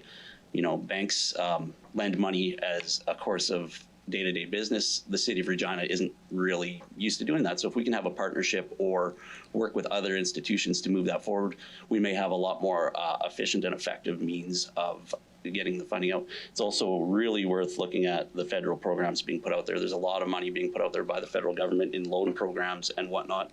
And they're attractive to different components of our residents, right? So they have 0% loans potentially coming out, not attached to the property, but if we have a PACE program that's attached to the property, it stays with the property, and some people prefer that over strictly 0% interest loan moving forward. So we're gonna look at how they all play off each other. We're looking at knowing that multiple sectors, or not multiple sectors, multiple areas within our community require different incentives to move forward. And we really want to put together a fulsome package that addresses everybody's needs as we move forward so that we can get the maximum impact. Thank you. So what I'm hearing is the timeline of when potential other options might come forward is to be determined. And then, I'll ask the last question. My understanding through the report is the Greener Homes Grant will be in place for 7 years, I believe. So while that program will be in place for 7 years, it doesn't mean we're locked into this for 7 years. We will be exploring other options as we go, and the timeline is to be determined. Is that accurate? Through you, Deputy Mayor, that is accurate. This is a pilot program. So again, it's an initial mechanism to learn and then continue to build out program development from there as we've got those learnings. Great, thank you very much. I see no further questions. And then who was the mover of this report? Councillor Stevens, do you not wish to close off debate? Okay, so I think we are ready to call the vote.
Through you, Madam Chair, the motion is carried unanimously with all members voting in favor. Okay, so I just need to check in with Executive Committee. So we had tabled the Investing in Canada Infrastructure Program report, that's EX 22-72. So we could proceed with that now if folks are ready, or if folks need the lunch break, we could do it after then. So I guess I'll just ask this way, if anyone is opposed to proceeding with that report now? This is the ISIP report. I'm not seeing any opposition. Okay, so we will now consider EX 22-72 City of Regina Projects Investing in Canada Infrastructure Program. I'm not sure who, Barry Lacey, will introduce that report. Just one moment, please. Okay. Okay, it sounds like we just need a mover for the report. Bob? Okay, so Councillor Hawkins moved it, you already spoke. Okay. Okay. The clerk says we do need a new mover since it was tabled. Councillor Hawkins would like to move it again. So, no, okay, sorry, I'm just gonna turn your mic on. 1 sec. Go ahead, please. I had an extensive conversation with the acting city manager on tabling and the procedure that follows tabling after the last meeting. And his advice, and I agree, is that when a motion is tabled, when it returns, it picks up in exactly the same way that it lay on the table before, or that it was debated before it was laid on the table. So effectively, that means that the mover has still moved it in this case. Because we're an executive committee, people could speak to it again. If we were in council, people could not speak to it again. So the process is treat tabling as you would a 15-minute break. 1 second, please. The clerk wishes to speak. Through you, Madam Chair, given Councillor Hawkins' explanation, I do concur with that procedural proceeding. In fairness, Madam Chair, this is a really complicated question, and it took Mr. Nichol and I a while to work it out, and the rationale behind it is,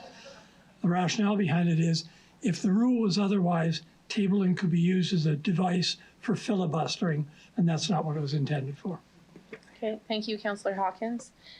So then we'll pick back up to questions on the report. Perhaps asking those who haven't had a chance to ask a question, if they have one, to go first. And I'm not seeing any, so if anybody has a question, please feel free to indicate that.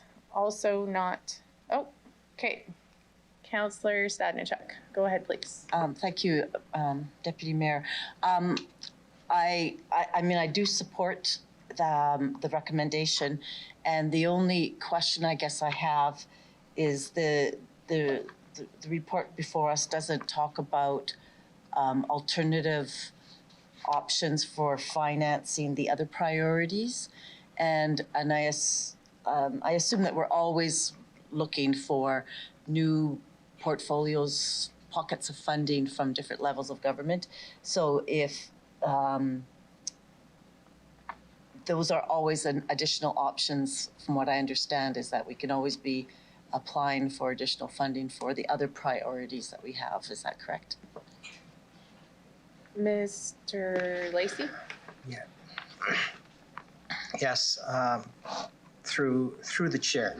So that is correct. I mean, we are looking, as Ms. Folket spoke to earlier, as we look at our capital program, we're always looking at opportunities and how we can optimize funding sources other than our own source funds, so primarily from other levels of government. That was part of the analysis that we undertook when we looked at some of the capital projects that we're advancing here with respect to, yes, it's a priority, but is there opportunity for other funding sources? I'd say the reality is the needs for our infrastructure, as we well know, currently far exceed available funding available. So it is, a matter of council having to prioritize and make decisions around that based on advice and recommendations from administration. I would note that the projects that we're advancing here are within the 5-year capital plan that was previously approved by council. So we are cognizant not to be picking projects that had not been previously approved. The part of the transit piece is there's been a lot of discussions around a potential transit hub. And what we're looking at now as part of the transit master plan is to make enhancements to 11th Avenue. So there's been a little bit of a switch around that piece, but we've been very cognizant around those pieces and how can we leverage this funding, this third-party funding, to advance basically the capital plan and what we've seen in other master plans that have come forward to council. And it is a priority setting exercise around this piece. Thank you. That's all I have. Thank you, Councillor Stadnichuk. Any final questions? Councillor Hawkins? Do you wish to close? Okay. All right, then we can, I'll ask the clerk to start the vote, please.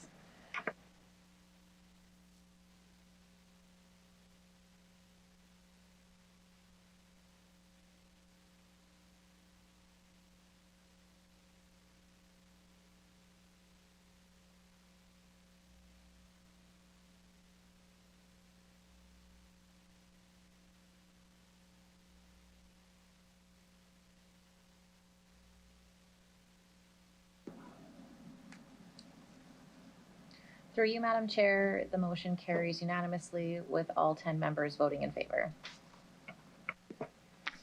Thank you. We will now consider item EX 22-66, Hyperion upgrade consulting approval. Can I ask Barry Lacey from administration to introduce the report and tell me how to say that name properly, please? Thank you. Through you, Deputy Mayor. So it's Hyperion. So the Hyperion planning software is a key piece of software the city uses in its budgeting and forecasting processes. With all business applications, periodic updates are required to keep the software current, to ensure it remains compatible with current technology, provides the necessary information to support operations, and allows us to take advantage of new functionality. The current version will have limited support and is also housed on a server that will be unsupported in October of 2023, putting the functionality of the application at risk. And so that application does require upgrades by early 2023. Funding for this upgrade was included in the 2022-2026 capital plan for a total of $1.6 million, split over the 2022 year and the 2023 year. This report's before you because as part of undertaking this upgrade, we will be seeking consulting services. There is a potential those consulting services within that budget will be in excess of $750,000, which by bylaw then requires us to come forward to seek council approval. And secondly, as we look at the $1.6 million and the 2 years in which it will be spent, we believe that we will be spending more than we initially anticipated in 2022, less in 2023. So we do have a plan on how we'll address that without requiring any incremental funds, which is included in the recommendation. We'd be happy to answer any questions council might have. Thank you, Mr. Lacey. Can I have someone move the report, please? Councillor Mancinelli. I'll pass it over to you first for any questions. Go ahead, please. Sure. Sounds expensive, but I'm sure it's money well spent. I noticed in this that part of this goes through setting up business processes and development of reports and such. Is this overlay with the efficiency concepts we've been talking about so much in council? Mr. Lacey? Yeah, thank you. Through you, Madam Chair. So obviously your budget forecasting system is important to track variances, so it does tie, obviously to reviewing your financial results, which can tie to efficiency work. I'd say it's more of an indirect link than a specific direct link around that piece. Appreciate it, and appreciate your request for the need. That's all I have. Thank you, Councillor Mancinelli. Next, I see Mayor Masters. Go ahead, please. Thank you, through the chair. Mr. Lacey, is this request budget creep? Are you looking for an increase over previously determined amount set out, or just wondering in terms of the budget cycle? Yeah, through you, Deputy Mayor. So we are not asking for an increase in the overall budget of this project of $1.6 million. Initially, we had in the capital budget, we have $200,000 planned for this year, and then the remaining 1.4 in 2023. We'll be spending more of that, we believe, up front to meet some of these timelines. So how we plan on managing that is we have some capital carry forward from a business transformation project. So we're going to use that capital carry forward to fund any increased expense related to this project this year. And then we have another project where there's funding approved for it this year, the EBS upgrade, which relates more to payroll. And so that project is not progressing as fast as we had planned. So we know we have some additional funding available there to apply to the Hyperion upgrade. So really what this is we plan on moving funding from those two projects to fund the part of the Hyperion upgrade this year. And then the money we had allocated in 2023 for Hyperion that we're not going to require now is that will be reallocated through the budget process as necessary to the EBS upgrade and ensuring those projects are kept whole. So it's really kind of a timing difference between the 2022 and 2023 capital budgets. Perfect. Thank you for that answer. And just last question through the chair. In terms of risk assessment, you've highlighted it within the report. Some folks like this, some don't. But in terms of green, red, and yellow, what would you mark this at from a risk assessment perspective in terms of what you do in your office? Through you, Madam Chair, that's a great question, especially as it comes to information technology projects, because you can run unsupported software. The risk you run is that if something breaks, nobody's around to basically repair it anymore. And so it becomes very challenging. So I would say that risk currently is in kind of the yellow where we're at right now. And I think once the infrastructure or the server upon which this software sits is obsolete, we'll move into red. And so it's two parts. One is that the software itself needs to be upgraded, but then the kind of foundation upon which that software runs is not going to be supported either. So now you have double the risk. And so that's why I think it moves into red in 2023 when that supporting server is no longer supported by the server supplier. Well, I appreciate you approaching this when it's in yellow and not waiting till it's red, frankly. Last question. I've heard rumors of investments made in IT at the City of Regina where sometimes the programs don't talk to each other or programs are invested in and don't really get used as they should. In terms of Hyperion, am I saying it right? Hyperion. Okay, in terms of Hyperion, it's got good integration with other data software that we already have? Yeah. Or is it the system that we try to connect all other software into? Yeah. So through you, Mayor Masters, I'll make a few comments and I'll turn it over to Mr. Smith to talk about some of the connections. So Hyperion is part of the Oracle suite of products. So there is integration into our other financial systems. I do think there's opportunities as we look at this upgrade to look at how we can more efficiently use Hyperion. So Hyperion is I don't want to call it first generation, but we moved to Hyperion in the last 4 years from a previous budget system. So it is a new software application. And I think like any time you implement new software, you discover that perhaps you didn't fully leverage it the way you could, and then you're not maximizing the power of that software. And I would say that that is true in this case. And so as we move forward with the upgrade, we will be looking at opportunities as well about how can we further leverage that and how can we, some of that interconnectedness that we talked about, how can we better make use of that. With that, I'll maybe ask Mr. Smith if he has any additional comments around how the systems interact with each other and how this tool is used. Oh, I'm sorry, I missed that. Who Mr. Smith. Okay, thank you. Yes. Go ahead, please. Through the chair, please. I think Mr. Lacey covered every point I planned to cover, so well said. All right. Thanks for the answer. Keep kicking your thing. Thank you, Chair. Thank you. Okay, I don't see other questions. I do have one of my own.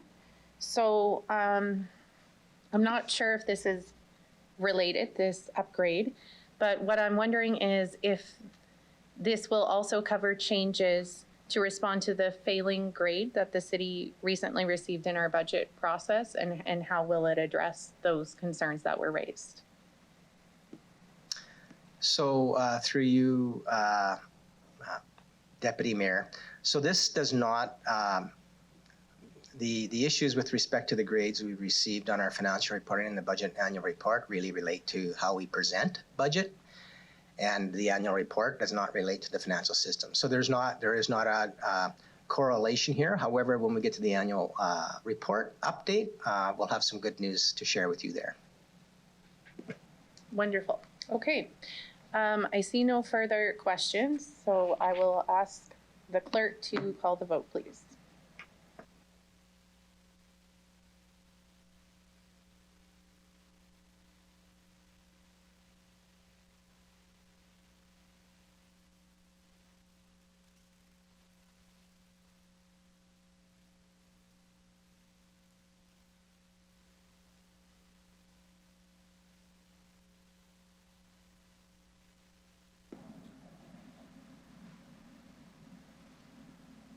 Through you, Madam Chair, the motion carries unanimously with all members voting in favor. Thank you. We will now consider EX 22-55 Transformation Office Quarterly Update. Can I ask Louise Folk from the administration to introduce the report, please?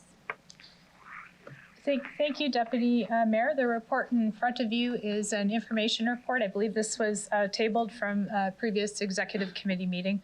So as you're aware, in 2021, Deloitte LLP conducted a review of 6 city service areas to identify opportunities for savings and innovation that will enable our organization to reinvest those gains in the community and accomplish more use of existing resources.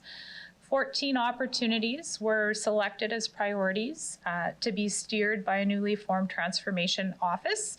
Implementation on all 14 opportunities is underway.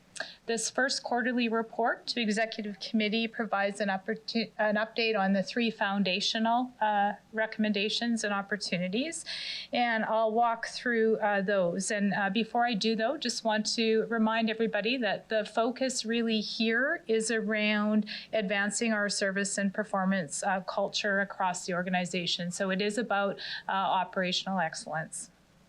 So the first, of course, was the implementation of a transformation office. That was the first and most foundational of Deloitte's recommendations. We had previously committed to having that office in place by the first quarter of 2022.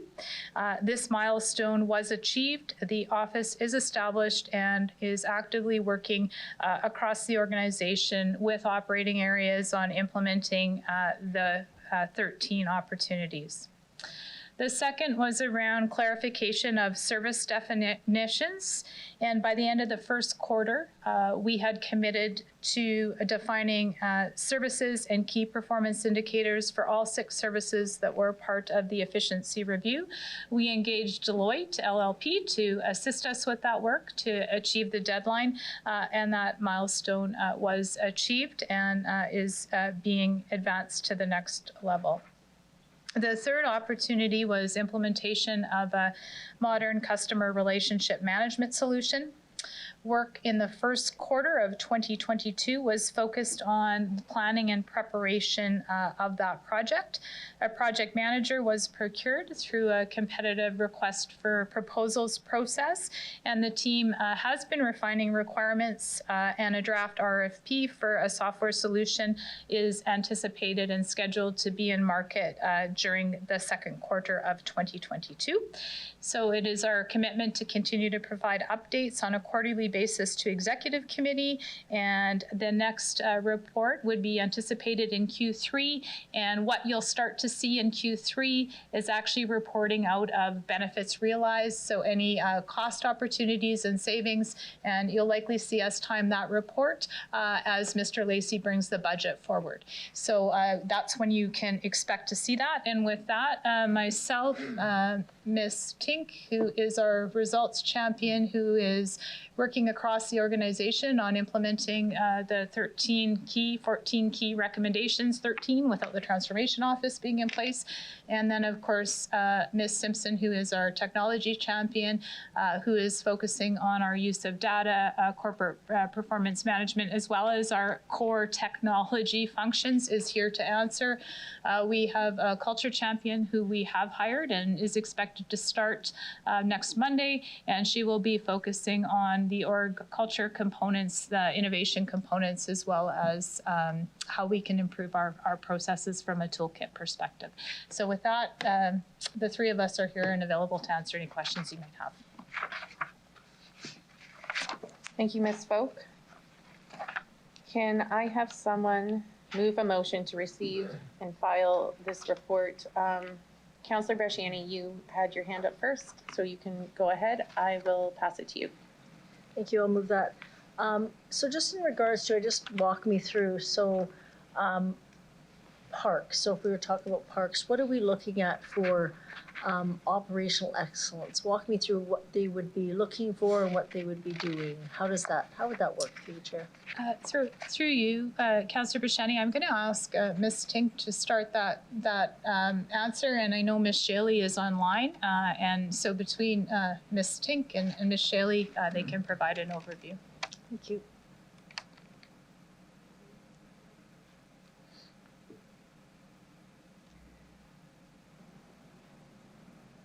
Thank you. Through the chair.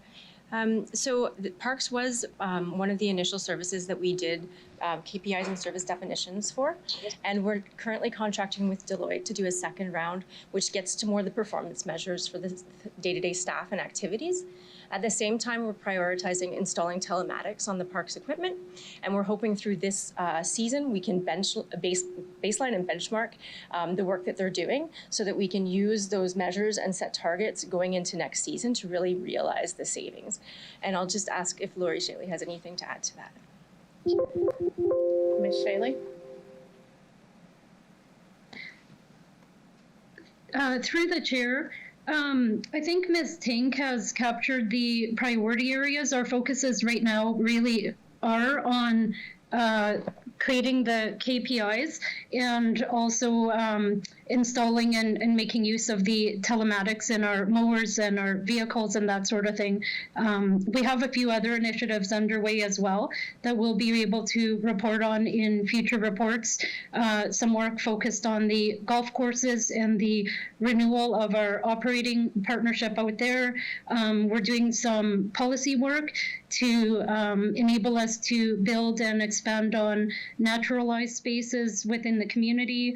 We're doing some work to secure an agency of record for our landscape design services. So there's a number of elements that we're working on that we'll be able to report on at the end of this season. Great, thank you for that. The last one that I'd like to also ask about is when we look at the group there is procurement.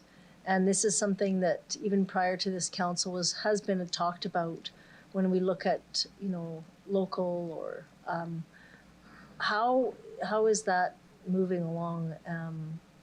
Because I know I've heard some concerns through residents, and I just want to know where are we at with that through the chair. Ms. Folk, go ahead. Thank you for the question. I'm going to ask Ms. Tink to start again, and then I'm just looking to see. I don't see Ms. Moyse online, so I might ask Mr. Lacey to provide additional comment after Ms. Tink. So over to Carol. Thank you. Through the chair, just to clarify, are you asking specifically about the local procurement or the procurement efficiencies? Local. Okay, I think that probably Mr. Lacey's in a better position to answer that. Mr. Lacey, go ahead, please. Yes, through you, Deputy Chair. So I will speak to maybe three things in particular. So one relates to, you might recall, the report speaks to introducing the, I'm going to say it wrong, CURLAC model with respect to procurement, which is looking at the various procurements you make, the nature of those procurements, what category they fall in, and then to strategize about maybe you approach procurements differently depending on where they fall within that model, right? So they just straightforward, simple, basic procurement where you have lots of suppliers? Are they strategic, high-value procurements where maybe you only have one supplier in the marketplace too, and plan your procurement activity based on that? So there has been work done around that piece with respect to looking at our procurement projects and comparing them to that model and how we maybe approach our procurement practices differently. So that work has occurred and is ongoing. It's just not a one-time thing. Secondly, we're continuing to look at how we can consolidate lower value items that occur across the organization that when you look at them in total can become very big in overall price point, and looking at how we can consolidate those to get better pricing on that. And so that work's continuing, and the procurement branch I know has identified a target to look at consolidating so many of those per month. And I don't have the information in front of me here, but I know some of that activity is leading to hundreds of thousands of dollars in savings as we look at going to one supplier and talking to that supplier about, instead of buying 1,000 here, 1,000 there, if we're buying 700,000 or 800,000, what kind of price discount are you going to provide us? And then that's the supplier we go to for that product. And then the third piece relates to performance management of contracts, introducing performance management clauses that are managing contracts. And so that's a piece that the procurement branch is approaching, looking at higher value procurement in specific areas of the organization. So instead of taking a shotgun approach, targeting in on where we think we can get the biggest bang and then moving that through the organization. And procurement is currently working with roadways around how do we better introduce performance management targets into contracts, and how do we monitor those with respect to ensuring those performance goals are being met through those contracts. Thank you. So we've been talking about this for a while. When we put out an RFP, how many points do you get for being a local company? Through the chair. So through you, Madam Chair. So that's a related but somewhat different issue, I would argue. There has been some procurement motions made by council, and we will be coming back shortly with a report on how we recommend we address some of those matters in that motion. So local procurement is one of them, and so that is one of the matters we will be coming back with, having a conversation with council over. I would say that there are opportunities within the current trade agreements and within our practices on how we can improve some of that, but I would just caution we need to be careful around how we do that given some of our trade agreement obligations. But a report is coming forward to speak to that. Thank you. I guess I'll just make a comment. I have a bit of a concern with that because procurement has been something that we have been talking about, empowering our local, if there's people here that are qualified to do it, if there's companies here that are here to do it. And I was briefed on an RFP that we have, but it's a very small amount of points that you get for being a local business that would, and that's the concern when we talk about supporting local, buying local, hiring local, that kind of thing. Those are and as much as you see it differently, I see it in the same token. I'm not sure, report back to council, it's part of this procurement. I don't know where the difference would be. I guess I need some clarity on that through the chair. Yeah. So through the chair, I'd like to make a couple of comments. One, I think it will be good to have this discussion and debate when we have the information before you in the report. Our local procurement purchasing already, depending on what area you look at, is already in the 80 or 90% with respect to businesses that are in the Regina area. Not to say that we can't do better, but I would not want to leave the impression that it's not already in the 80 or 90% of the products and services that we buy are from local businesses. And so that will be in the report that we bring forward, that we'll be able to have a better discussion on it. There are opportunities, I think, to continue to look at how we can improve upon those numbers, and we'll talk about them in that report. We will also talk, though, about some of our obligations under the trade agreements. And, I do get the desire to be able to say for any type of procurement, we're going to give you points. if you're a business that resides in Regina. I can tell you, depending on the nature of that procurement and the value of that procurement, that could very well result in trade challenges and lawsuits. So I want to be cautious about that. And I think it's important to have that discussion when council has all that information in front of them. And so we can have an informed is the wrong word, but the information is there in front of us to have a good detailed discussion about that with all the information there to inform that discussion. Okay. I will I'll leave it there for now, but I may have more questions later. Thank you. Thank you, Councillor Brasciani. Mayor Masters, you are next. Thank you, through the chair. I have a question, and I think you may have actually touched upon it, so I apologize in advance, but what's the expectation for the next quarter's Transformation Office update? Like, what are the outcomes we're looking to achieve?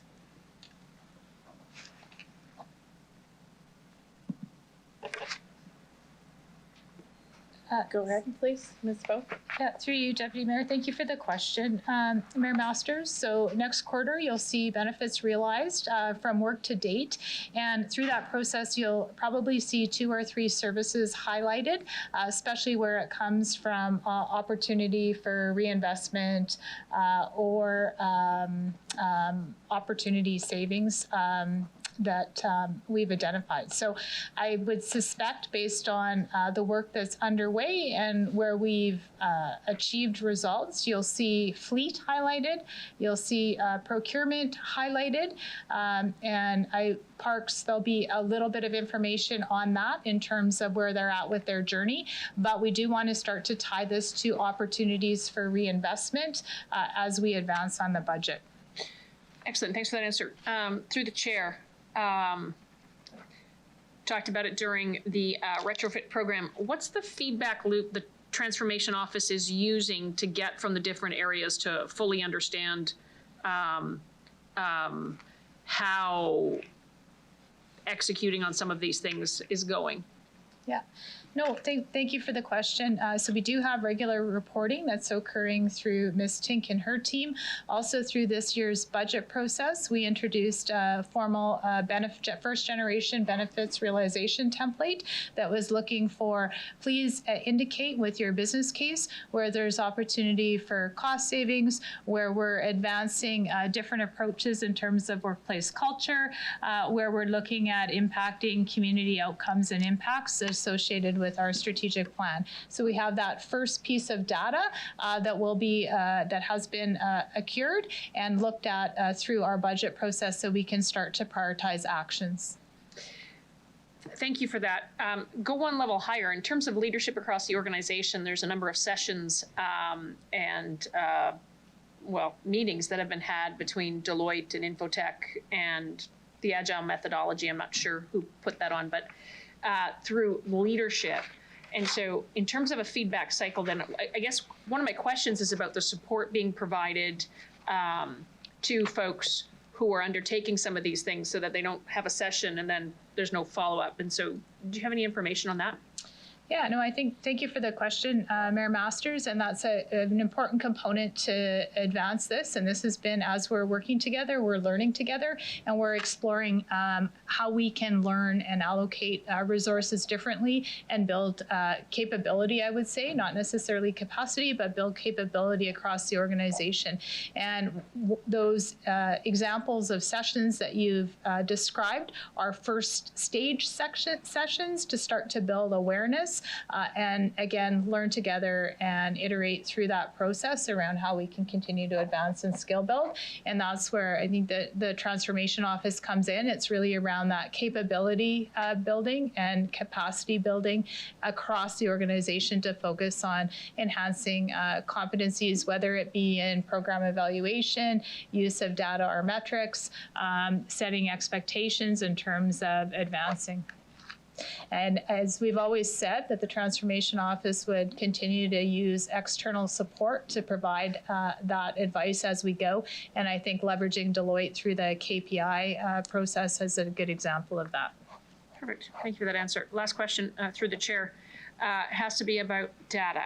So in terms of the data that each of these areas requires, where are we at in terms of what data we actually collect and can present in a consumable way and what we're missing? Yeah, I think that's a great question, and I think the Deloitte work was the first piece of that under Ms. Simpson's leadership within the technology umbrella is the use of data. We are working through a first level corporate performance measurement program, and I might ask Ms. Simpson to talk a little bit about where that currently is at. Go ahead, please, Ms. Simpson. Thank you, through the chair. So yes, an important piece of this before we can start using the data would be to put in place a framework to actually use that data. And so myself and my team, along with Ms. Folk, we've been putting in place this framework for how we're going to support it going forward. So I would say that that is in development, ready to be rolled out this summer and fall. As part of that, we do need to have that comprehensive set of performance measures. So we have existing data today outside of the Deloitte KPIs. We use MBN. A lot of areas have their own. So what we're working on now is bringing in all of those data components that we have, including the service level KPIs from Deloitte, to make that comprehensive performance measures. One of the things, some areas have the data right now in terms of what has been identified through Deloitte, and then some areas do not. And so we're working with those areas to determine, well, what would it look like? What would the work be to actually start measuring and tracking that? And then as part of that, we'll be making sure that all data is fed into one comprehensive system, and so that we can report, do our dashboards, et cetera. So that work is ongoing right now. Excellent. Thank you. Thanks very much, Chair. Thank you, Mayor Masters. Next is Councillor Stevens. Please go ahead. Thank you. To start with a quote from page 5 of the report, last paragraph. Employees are the heart of the city's service delivery. That section speaks of engagement with rank and file employees and the bargaining unit specifically and their union leadership. Can you talk about a little bit more of what's coming out of those meetings? Are there specific recommendations? I've been through consultation with senior managers before, and often it's kind of on the surface. Maybe you could dig a bit deeper into what's coming out of that and how those recommendations are informing the process of finding efficiencies. Ms. Folk? Yeah, thanks through you, Deputy Mayor, and thanks for the question, Councillor Stevens. So we initially started with discussions with union presidents and leaders, and those occurred through the early part of 2022 to understand what their priorities were. And I know Ms. Tink held those discussions after we had a joint high-level meeting, and I'll ask Ms. Tink to comment on those. In terms of getting to the front line, I think when we look at culture and we look at innovation, it's really critical that as we explore working differently, we get to the front line. We explore what's working, what isn't working, where there are opportunities. And I think that is pieces of work as we embark on this and look at specific areas. And I think fleet is one that we're starting those processes in to engage in that and actually get out and actively listen. And I think from a leadership perspective, that's paramount to be able to achieve any change. So just starting to get there, really looking forward to having the culture champion in place. That role is pivotal in terms of building out that change plan and engagement plan. And quite frankly, it's going to be very different depending on the work unit we're working with and the needs in the area, both from an employee perspective, also from the organizational perspective in terms of what outcomes we want to deliver. And I might ask Ms. Tink to talk about her consultations with the union presidents. Thanks, through the chair. Yeah, so it's really important that we leverage the union leaders as liaisons to the employees as we move through this. They do bring insight that we won't have because we're not part of the front line. So really trying to leverage that, both, additional knowledge about where there might be opportunities for additional efficiency, but also flags that we need to make sure that we're monitoring so that we don't fail. So they've been really productive discussions and going to continue those as we move forward and really build those great partnerships to make sure that we're all working towards efficiencies. Thank you. because a lot of what we hear and see as counselors is really the work of the front line, that's often our impression of what works or what doesn't from a resident perspective. So even if it has to be in private communication or memo, I would appreciate some insight as to the details that are coming out. And I only say that because we do hear comments from people who plow our streets, mow the grass in the parks on really solid recommendations. And it would be nice to see this come together. And I understand you don't have specifics now, but I would appreciate that in the future. And perhaps that can be an undertaking for the next quarterly update. Specifically, what are we hearing as the big items from the front line? How is that being incorporated? And what might that look like from a service delivery change and improvement? I'll leave it at that. Ms. Spoke? Through you, Deputy Mayor, we think we can endeavor to do that, but what I would suggest, it would be very focused. So for example, if we're bringing an update related to fleet or procurement forward, it would be very much related to what we're hearing from the front line within those areas. So I would put that caveat on that.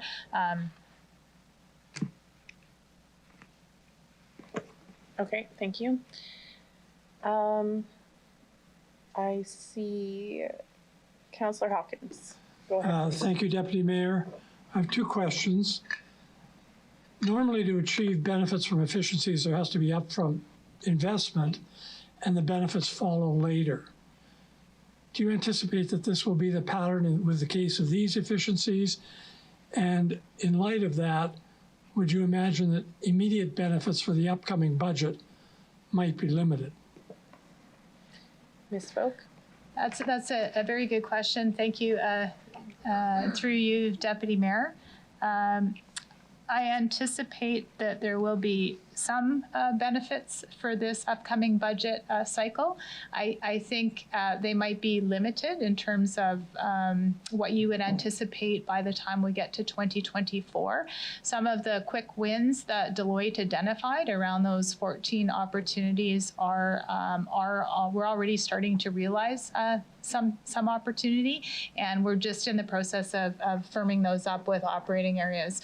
I think you might also see through this budget process in a couple of different service areas, we might look at what Deloitte's recommended from achieving through KPIs, and you see that reflected in at least one operating area for sure. Thank you, and through you, Madam Chair, we've looked at, or Deloitte looked at 6 service areas. Are there plans for Deloitte to look at other services areas? Is there a timetable? What's the program? Ms. Spoke? Through you, Deputy Mayor. So we do have a business case for the 2023-2024 budget that would see all services reviewed by the end of 2024. So that will be presented and available for Council for consideration during this budget process. We have proceeded with Deloitte on a second engagement around KPIs. So we've just signed off on that work a few weeks ago, and we are working on building KPIs for bylaw, waste, fire, land use planning and development, water, and finance. So those conversations and work is underway. So you'll see some service definitions as well as some KPIs for that. And that approach is taken based on consultation with Deloitte, and Deloitte's recommendation. Having those in place should actually make the service reviews occur more seamlessly and efficiently. Thank you very much. Thank you, Madam Chair. Thank you, Councillor Hawkins. I don't see further questions. I have one because Councillor Hawkins asked one of mine. So I just want to ask, in relation to the new customer relationship management solution, will that change in any way the experience of those who don't utilize computers? Will their experience change at all, or will it remain the same, those who are not using technology to interact with the city? Through you, Deputy Mayor. So if the question is, will the city continue to have counter service available for people coming into City Hall to pay bills? If people can still phone 7000, yes, those channels will continue to be in place. Okay, I guess what I meant is, will those folks, are we targeting any improvements for their experience? Are we thinking that what we currently provide for those folks is sufficient? Through you, Deputy Mayor, we are also in the process of building out our customer experience strategies. So actually tonight we start a focus group. We've engaged Praxis Consulting to do a series of 6 focus groups with residents, building on the information that we've received through our citizen satisfaction survey as well, to understand what their experiences with the city are and what they would like to see through that process. So over the next 18 months, there'll be a series of 6 focus groups, all starting to drill down in a little bit more detail in terms of what people are looking for from a resident experience perspective. And of course, that will be continuing to inform our work as we build out our customer relationship management solution, but also look at the service we're providing to the community. So really important that we have those focus groups so we can start to drill down, understand more of what we've heard, and then build on that. Okay, thank you. And so I will just ask the mover, Councillor Reshiani, if she wishes to close off debate. No. So I will ask the clerk to start the vote, please.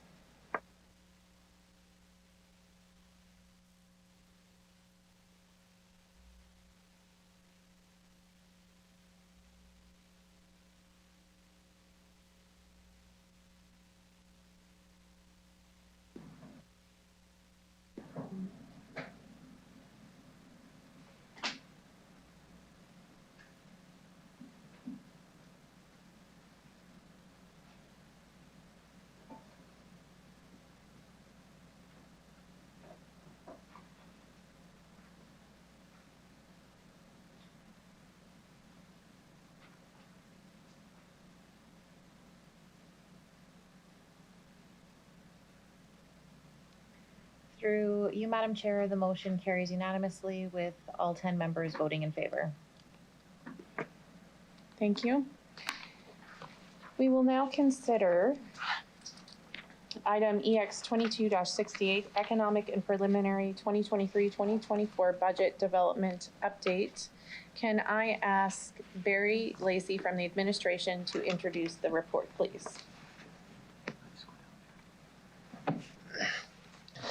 Thank you. Through you, Deputy Chair, I'm going to make a few opening remarks. Or maybe I'll wait till Mr. Smith gets in place. We have a presentation here to present to you, so I'll just wait till that's brought up.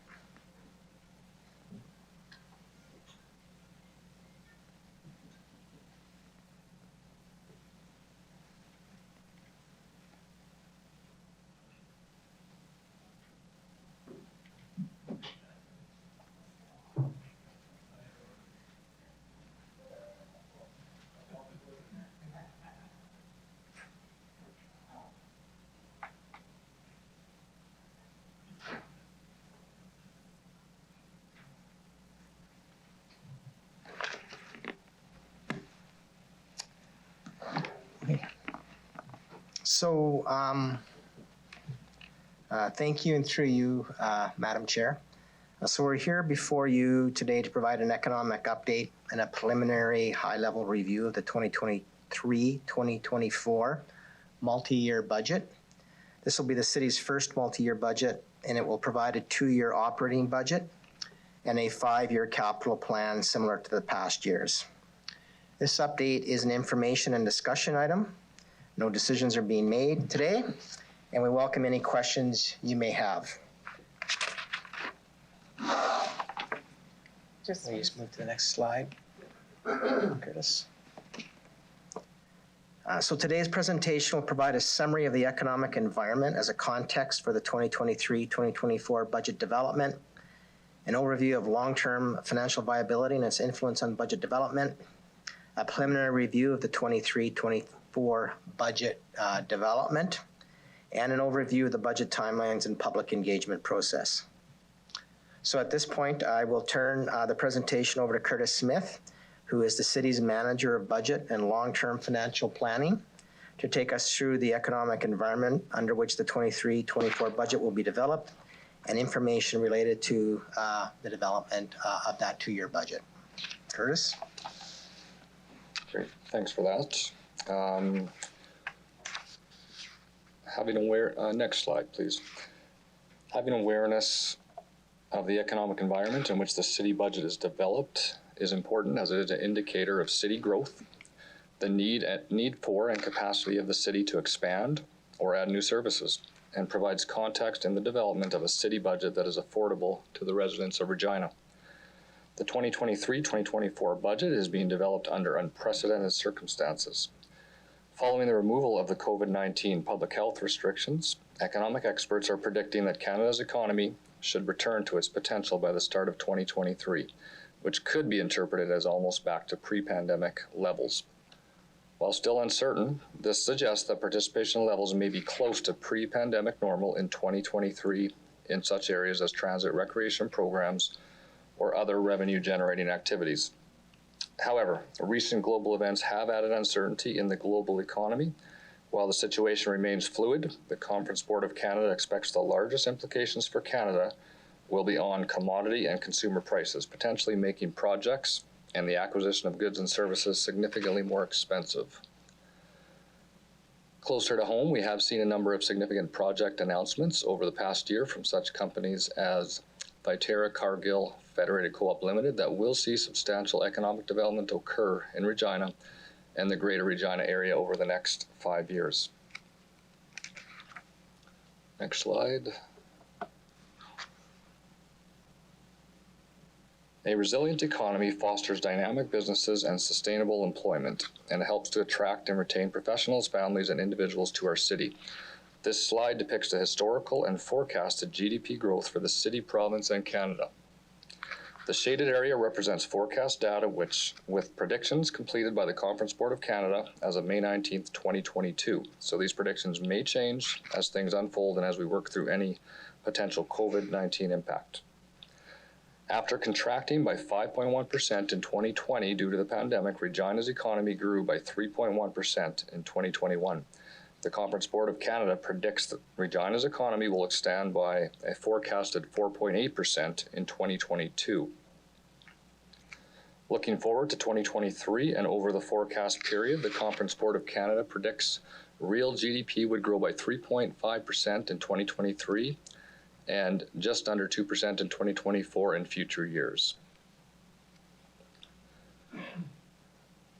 Now, a good story to this is compared to other Canadian cities, Regina's real GDP shows strength in that it is projected to rank number 4 in 2022, up from 13 in 2021, and is expected to rank number 6 for the period of 2023 to 2026. From a budget perspective, overall city's future economic outlook is optimistic, resulting in moderate growth in the utilization of city services than we saw in the past few years, and potentially moderate future natural revenue growth from taxation revenue. This chart shows the value of building permits over the last 10 years. The 10-year average from 2012 to 2021 is $546 million, represented by the black horizontal line.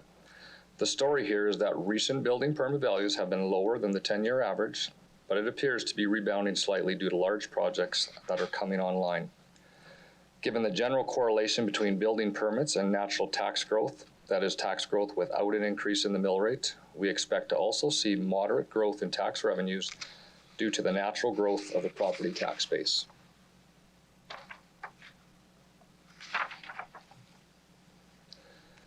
The Conference Board of Canada is forecasting an inflationary increase of 4.1% in 2022 for Regina, and it is anticipated that inflation will decrease to 2.4% in 2023 before returning to the 2% level for future years. The 10-year average is 1.8%, represented by the black horizontal line. Canada's inflation rate soared to a 31-year high of 6.8% in April of 2022 on a year-over-year basis, primarily due to supply chain problems and surging energy prices, which have been significantly impacted by world events.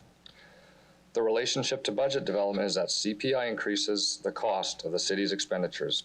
Also, a high inflationary rate spurs increases in interest rates, which could impact the cost of borrowing should the city decide to issue debt. Regina's unemployment rate spiked to a historic high of 8.3% in 2020 due to the pandemic's fallout and averaged 6.8% in 2022. And in 2022, Saskatchewan was one of the leading provinces in the country with the lowest unemployment rate due to strong public, government employment, and healthcare spending. According to the Conference Board of Canada, Regina's unemployment rate will plateau around 5.6% from 2022 to 2024, and this compares to the 10-year Regina average of 5% represented by the black horizontal line. From a budget perspective, a higher than average unemployment rate can signal trouble with the economy and citizens' ability to pay for services. Conversely, a lower than average unemployment rate would increase the competition for skilled workers and increase cost pressure on the city. In summary, the economic environment in which the 2023-2024 budget will be developed is impacted by global uncertainties caused by supply chain pressures, surging energy prices, and potentially COVID-19 impacts. All of these factors impact city operations, but also impact residents' and businesses' view of affordability. Finally, while the economic environment must be considered as the budget is developed, we must also be mindful of how decisions of today impact the future and long-term financial viability. Achieving long-term financial viability is identified as a community priority in our official community plan. This community priority serves as a reminder that while the focus of today is the 2023-24 budget, we must also be mindful of the long-term financial implications. Therefore, before turning to the 2023-24 budget specifically, I would like to spend a few minutes and touch on the community priority of long-term financial viability. There are many factors that need to be considered to ensure we collectively achieve long-term financial viability. Achieving the goal of long-term financial viability can be a complex process. It requires the integration of many different pieces, from revenues and expenditures to master plans to sustainability and innovation, and then sorting out how those connect with the economic environment we just talked about. And like any puzzle with many pieces, it takes time.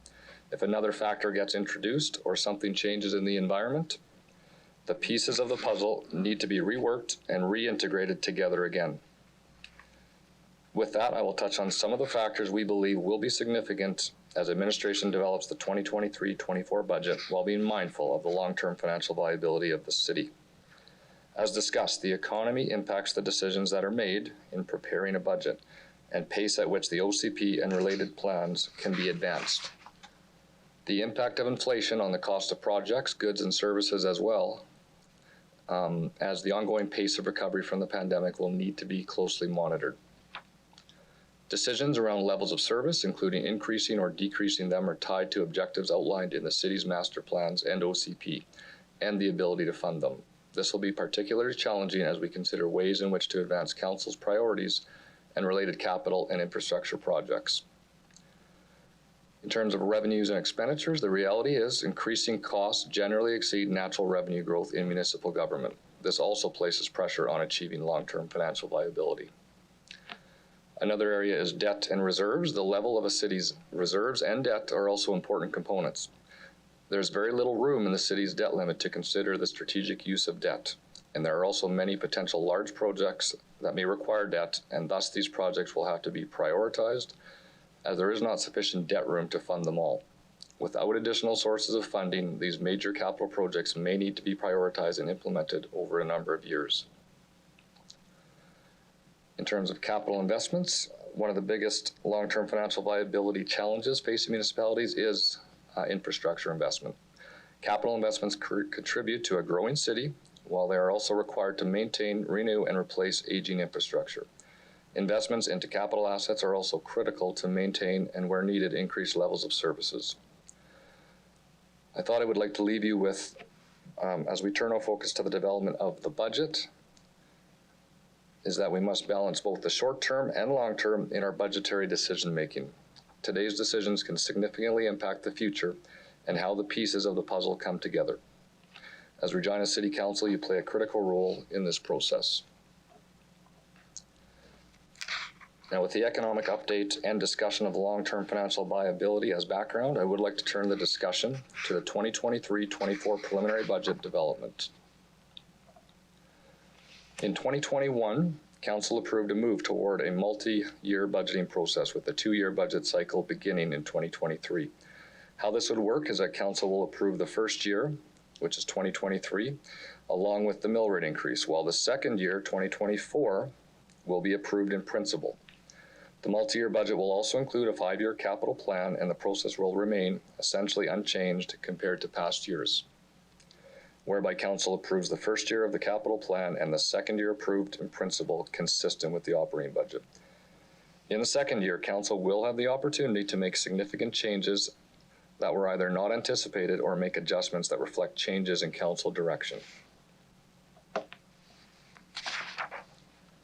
The 2023-2024 budget development process within the city has begun. Administration has undertaken some preliminary work to determine where we believe the most significant opportunities and challenges exist with respect to the 2023-24 general fund revenue and expenses. Work will continue between now and the fall to refine and develop a 2023-24 budget for Council's consideration later in 2022. The pace of economic activity is expected to increase gradually throughout 2022 and 2023. City administration is continuously monitoring any potential COVID-19 financial impact, but we do expect 23 and 24 to be less impacted by the pandemic than 2022. By the fall, we will have a better sense of what impact the pandemic will continue to have on city finances. It is important to note that the figures on this slide are still early estimates and may change, but they are important figures for Council members to be aware of as administration begins development of the 2023-24 budget, as it illustrates the starting point in the development of the budget. We typically call this the status quo revenue and expense budget. That is, if we were to change nothing, no service level changes, no new key initiatives, other than what Council has previously approved, what would the 23-24 budget look like if everything stays static?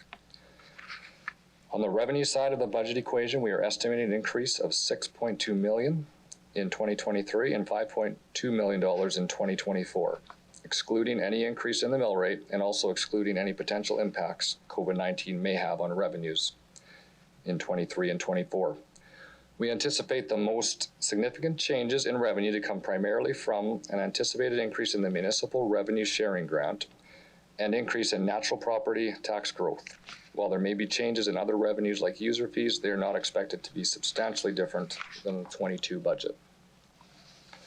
On the expenditure side, assuming base or status quo operations, we are estimating an increase of $10.2 million in 2023 and $8.4 million in 2024. We anticipate key pressures to include civic operations expenditures, which include salaries and benefit increases and non-salary expenditures. A few of those non-salary expenditures are the planned 3% increase in current contributions to capital from the operating budget and operating impacts associated with capital projects such as the Wascana Pool. A dedicated increase of $1.4 million and $1.5 million in 23 and 24 respectively related to the recreational infrastructure program, with 2023 being the 4th year and 2024 being the 5th and final year of the 5-year commitment. An increase of approximately $700,000 each year in 23 and 24 related to the Housing Incentives Program to fund the annual HIP program of $2.5 million. With this increase, the total available funding for the HIP program will be approximately $1.4 million in 2023 and $2.1 million in 2024. This means that additional funding from reserves will be needed in 23 and 24 to ensure the annual funding of $2.5 million is available for the Housing Incentives Program.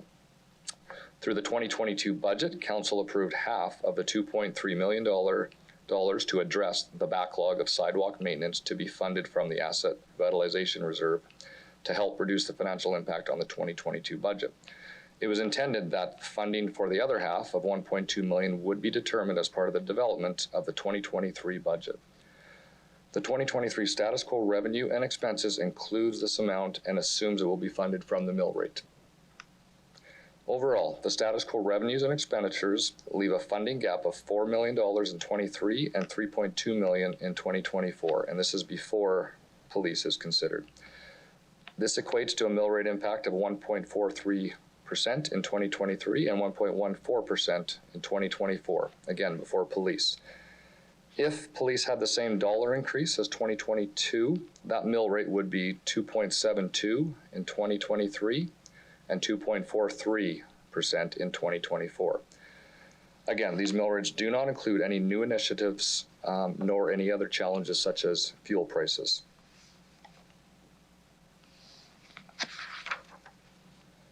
The previous slide summarized what we know today with respect to the 23-24 budget. As we continue to develop the budget, there are a number of items that we will continue to analyze, develop, and refine over the coming months that potentially will further impact the budget.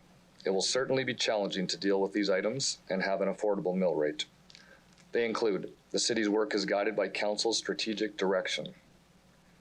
In developing the 23-24 budget, administration will ensure that investments are prioritized and aligned to these priorities, along with the related financial impact.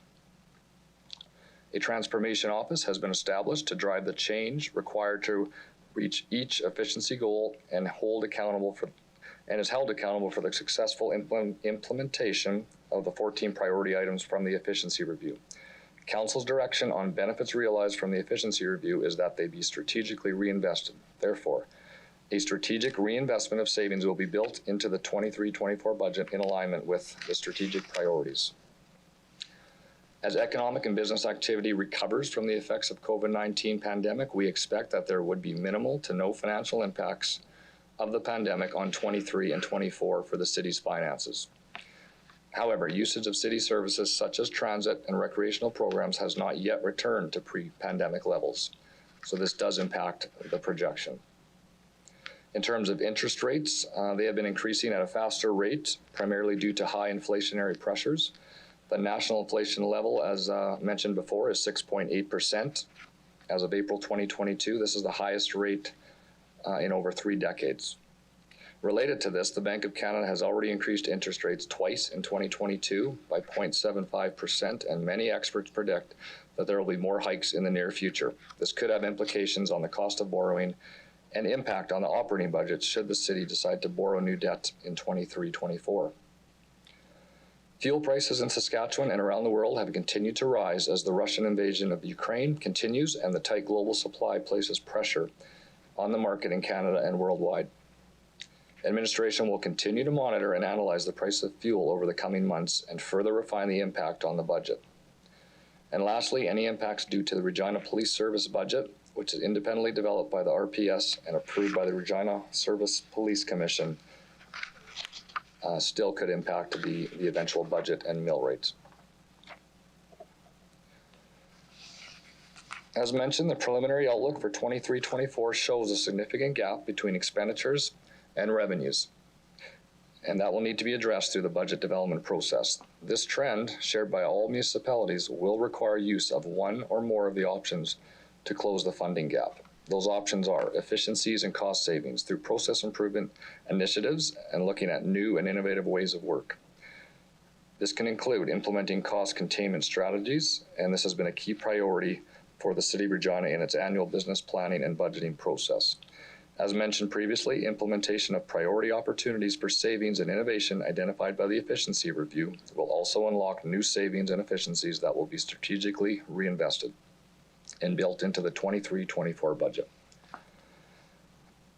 Another option is revenue increases and use of reserves. Regina, like other Canadian cities, offers a broad range of services but has limited revenue sources, with property taxes being the largest source of revenue. In addition to identifying revenue increases, administration will also analyze the use of reserves to address budgetary gaps. Reserves are a one-time funding source, and a balance needs to be maintained to respond to potential future events. Possible use of reserves to be considered for the budget in 23 and 24 may include funding part of the housing incentives program through use of reserves or any potential one-time impacts, such as COVID-19 impact, that may occur as we monitor our revenues and expenses in the coming months. However, it is useful to remind Council that the city's reserves are at low levels in terms of those reserves that have the flexibility. And finally, administration analyzes service levels to find opportunities to address fiscal gaps through adjustments to service levels. With respect to the development of the 2023 General Fund Capital Plan, The 5-year 2022-2026 capital plan approved as part of the 2022 budget will serve as the starting point. The graphics on this slide show where a significant amount of the 2023 proposed capital investments in the 5-year plan were targeted, as shown in last year's budget. There are a few items that have recently been reviewed by Council that will place pressure on the capital plan. For example, the advancement of the Transit Master Plan and the Energy and Sustainability Framework. These will both require significant capital investments to achieve. Therefore, changes to the current capital plan may be required. Any changes from the capital plan shown in last year's budget for the 2023 year will require difficult decisions and trade-offs, as there is limited funding flexibility to increase the overall 2023 projected capital investment of $129 million. Administration will provide more detail on the 5-year capital plan when we come back to Council in August or September with an update on the 2023-2024 budget development. There are some large upcoming capital projects, as mentioned, that will impact debt, reserves, and other funding sources. Currently, there is very little known funding sources for these projects. If these projects move forward, they will likely require some debt. Determining and seeking potential funding sources and prioritizing these projects over a period of time will be critical to advancing these projects. Next, I will turn your attention to the utility budget. The utility budget supports our water, wastewater, and drainage systems, which are often the highest value assets in any municipality. The utility fund operates on a 25-year fully funded financial model. It is a user-pay system that operates on a full cost recovery basis, which means it covers the cost of operating the utility and the cost of ongoing asset management, renewal, and upgrades. Past council decisions have placed the utility fund in a long-term financially sustainable position. Each year, as part of the annual budget approval process, council has the ability to review the utility rate increase for that year in order to ensure all Similar to the general operating fund budget, the utility fund will be proposing a 2-year 2023-2024 operating budget, and rate increases will continue the current practice. A 2-year operating budget and the current practice of a 5-year capital plan will essentially remain unchanged. While the second year, 2024, budget and mill rate for the general fund would be approved in principle, administration will be recommending that utility rates be fully approved for 2 years along with the necessary bylaw, and this is consistent with past practice. And as always, council can make subsequent changes to the second year of the utility budget and potentially the utility rates bylaw if necessary. At this point, I will turn the presentation back to Mr. Lacey. Thank you, Curtis. So just quickly, public engagement is an important part of the budget planning process. And currently we are engaging with residents online, as we have in the past, through the Be Heard Regina platform. And this engagement is really to bring awareness to the public about current financial decisions, but also to seek broader input with respect to the upcoming budget. As in past years, this public session, as well as other public sessions to Exec Committee, provide an opportunity as well for engagement in a public setting. And we do plan, as Curtis notes, to engage council later this summer and fall as we work to finalize a proposed budget. And one of the things I'm interested in doing, actually, Councillor Brescian and I had a brief conversation at coffee, but I've often talked about we don't spend enough time on the capital budget with council, and so we're looking to see how we can perhaps structure our engagement with council different this fall to do a little bit of a deeper dive into the capital budget and some of the trade-offs. And I think that fits nicely and ties nicely to the conversation we had this morning about ICIP funding and our 5-year capital plan and what are the important projects to advance through that capital plan, knowing we have more infrastructure to look after than current funding. As in non-election years, the 23-24 budget we're looking to have that budget discussion for final approval in December, so before the start of a new fiscal year, with the proposed budget being released in November to give both council and the public time to consider the proposed budget prior to the December decision making. With that, open to any questions council may have of us at this time. Can I have someone move a motion to receive and file this communication? And I'll go with Councillor Rashani, I had your hand raised first. Would you like to speak? So we did talk a little, you did share a little bit about, let's get to my notes here. In regards to the time frame of when council will be engaged, and that will happen, you indicated, and I just want to be clear, did you say July through the chair? No, June? I'll stop guessing. So through you, Deputy Mayor, I think we're targeting late August, September. Okay. So the executive leadership team needs to do some work on the preliminary budget, and we would come back in late August, September. Okay. And so I guess the other question you did talk a little about was engagement with the public.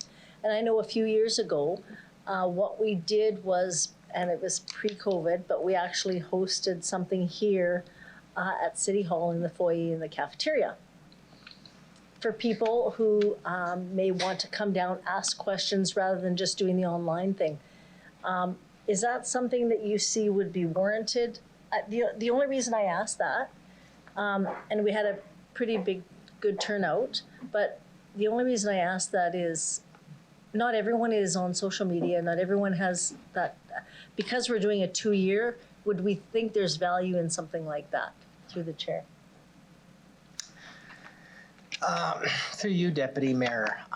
So that is true. Prior to COVID, we had for a couple of years, we had a session in the fall, which was kind of like an open house. Mm-hmm. Had an opportunity to talk about budget, but anything else, pretty much the residents wanted to talk to us about. COVID certainly impacted those plans. I know we had some discussion earlier this year about whether we would do that, and I think COVID's been pretty fluid, and I can't recall what our plans were. So maybe I'll ask Mr. Smith if he could recall perhaps what additional engagement activity we currently have planned, and particular what discussions, if any, we've had to date about some type of public open house. Yes, through the chair, we have had discussions about, potentially doing the public engagement that was mentioned there. I haven't made a decision on it yet, though, but it is an option we're looking into. Thank you. The only reason I'm not saying this should be done every year, but I think because we're heading into a 2-year, I think it would be great. And because we've been, just coming out of COVID, we haven't had that opportunity. So I would highly recommend that. One of the other things now that was not in here, and I think Mr. Lacey has sometimes, I think I've heard you indicate this, but is it possible to increase the debt limit? And if so, why was that not an option that was provided here? So thank you. That's a great question. Through you, Deputy Mayor. We like to use this opportunity kind of at a high level, kind of talk about the budget process, to remind the public and committee members about where we're at, what the budget looks like from a preliminary basis. And certainly use of debt will be something that we continue to look at as we develop the more detailed budget. The debt limit is set by the Saskatchewan Municipal Board, which is currently set at $450 million. Curtis did talk about some of those major projects that are coming online. Mm-hmm. And I think as council considers those projects further over the upcoming months and years, additional debt certainly is an option for us to consider and possibly pursue to fund those projects. So I do anticipate, short answer, I do anticipate we will be having further conversations with council in the upcoming year about our debt limit and about council's perspective on whether we should be pursuing an increase to that debt limit and what does that mean. Okay, great. And would we be able to get a copy of the PowerPoint that was shared today? I would appreciate that. back to council. And then just the last question is, obviously we went to this hoping that it's going to be a time saver for staff, because I know that from previous budgets, it's long, it's draining, there's tons of work goes into this. Are we going to be able to track going from a multi-year to a single year, just to give us an idea? Is that something that's kind of going to be, or you'll get a feel for it after the first 2 years and be able to share that? Because I think that's the reason, and I mean, I've heard from the general public, some like, well, you kind of lose the control. I don't think we lose the control, but I do think it is an efficiency. Yeah. So can you just elaborate? No, thank you through the Deputy Mayor. I do think we should be able to provide some high-level estimates on the type of savings we would expect to see in 2023 by having a process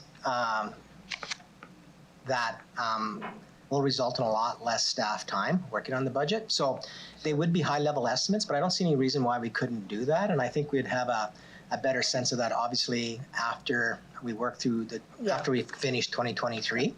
And I do expect that it would be significant, especially in the operating areas who submit business cases through the budget process.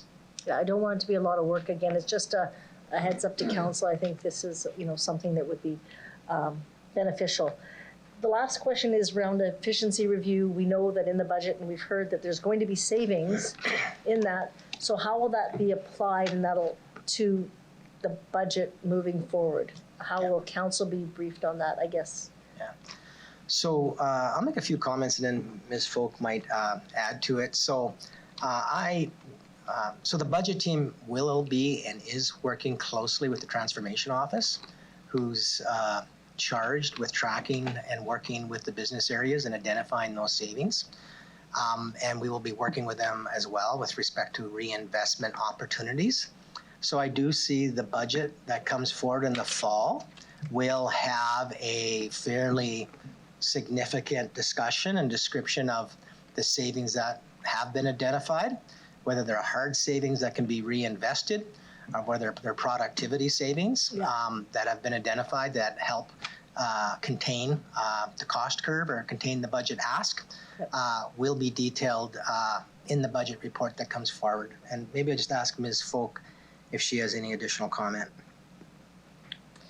Through you, Deputy Mayor, I think the council has been very clear to administration around the ability to choose where those dollars are reinvested. So as we bring that information forward in the budget process and through our consultation process with council, we'll be working very closely with Mr. Lacey's team to ensure that there is that opportunity for council engagement before we get to a final budget. Okay, thank you. That's all I have. Thank you, Councillor Bresciani. Next, I have Councillor Hawkins. Thank you, Madam Chair, through you. Despite the calm and even-handed analysis, which I really admire, that Mr. Smith presented, I admire in the face of challenging economic times. I couldn't help but feel as he went on that the icy hand of substantial mill rate increases was gripping my neck. And I want to put that scenario to Mr. Smith and perhaps Mr. Lacey, and I hopefully can find out where they feel I'm wrong. First of all, some of these you've heard, pressures. Well, there's been referrals big and small from this council over the last few months to the budget process, sometimes for an extra FTE, sometimes for an extra $500,000 for good causes. So there have been referrals big and small. There's basic infrastructure requirements. A couple were mentioned, the East Zone lift station, railway relocation. There'll be costs associated with the canola processing developments. And then there's infrastructure like the major projects that we've talked about a lot in the last while, pool, library, arena, rink, even ball diamond. So we've got all those things. And then over the last month, we've been reminded about inflation in the country, inflation which will cost the city's goods and services more, labor more, and as was mentioned, the municipal rate of inflation usually outstrips the general rate of inflation. And then we know that our reserves are low. We know that the interest rates on which we borrow our debt will rise. We know that efficiencies will be useful in the long run, but the long run is perhaps a little longer away than we'd like. So we've got all those bundles of substantial pressures. And then something that wasn't mentioned, the local taxpayer has all those kinds of bundles on his or her budget. Mortgage rates, food, gas, everything else. And although some economists have said we should be able to get inflation under control within the year, fall down laughing. These are the same economists that told us 10 months ago that inflation was a temporary phenomena. I think the better guess is that inflation is going to be hard to wrestle to the ground in the next couple of years, and that interest rates will continue to rise as the Bank of Canada tries to do that. So when I look at all of that, I see very difficult budget sessions in December. Yes, we may get some grant relief from government. Indeed, some of our major projects, I think, will only come about as a result of funding from other levels of government. Our debt limit, as Councillor Bresciani has indicated, is high, approaching its limit. And I know that our residents don't like and are nervous, understandably, about city debt. We may get a little more money from the municipal revenue grant from the province, but I don't want to count on that too highly. So what I see here is tremendous pressure in the next budget on the municipal budget. I see real demands, real priorities, and I see a taxpayer that's nervous right now and fearful. That suggests to me that there's going to have to be some very significant choices made. It means that some very important, valuable priorities are going to have to be left aside or staged in some way. So that's how I see the budget. I'm worried about it. And I'd like to ask Mr. Lacey, Mr. Smith, to convince me that I'm wrong.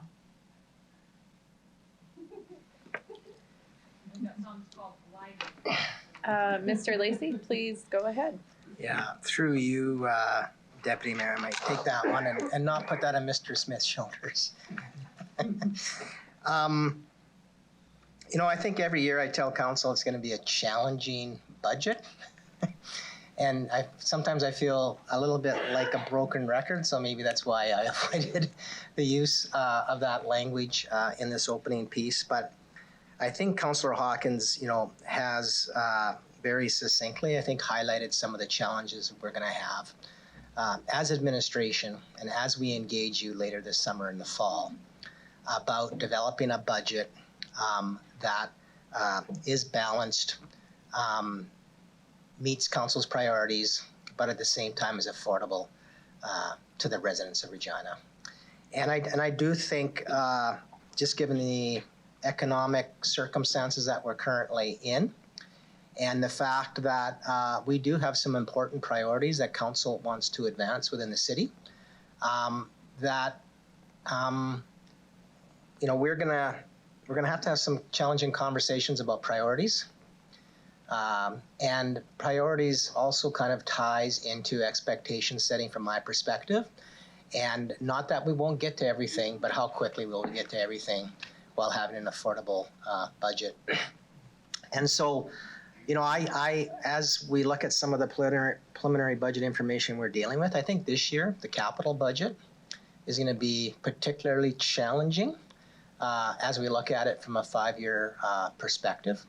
And that's why I mentioned in my opening comments that I think different than perhaps recent practice that we've had is that we're going to need to spend more time with council on the capital budget and what are council's priorities around that budget and the timing of some of the capital infrastructure projects that are in the current 5-year plan, but also a number of additional projects that have been identified that I think are important to advance community priorities and how do we make that all work?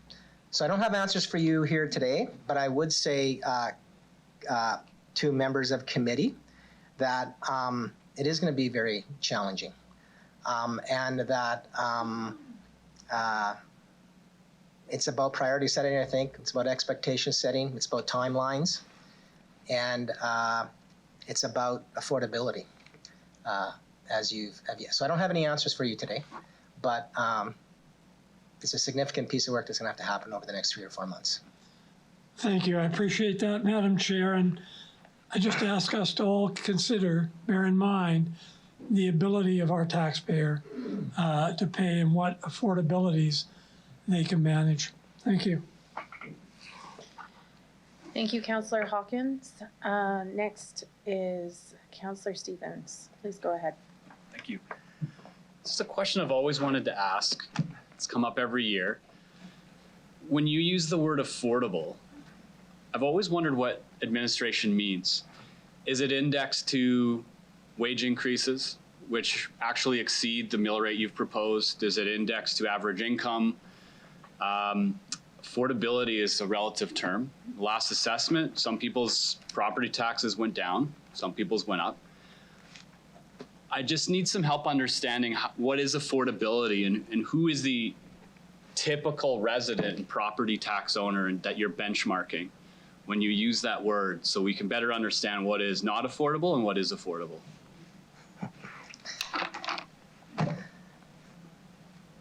To you, Deputy Mayor. Great question. It is subjective. To a large extent, we look to the 11 members of the committee here to really help us define what affordability is. You're the elected representatives of the residents of Regina.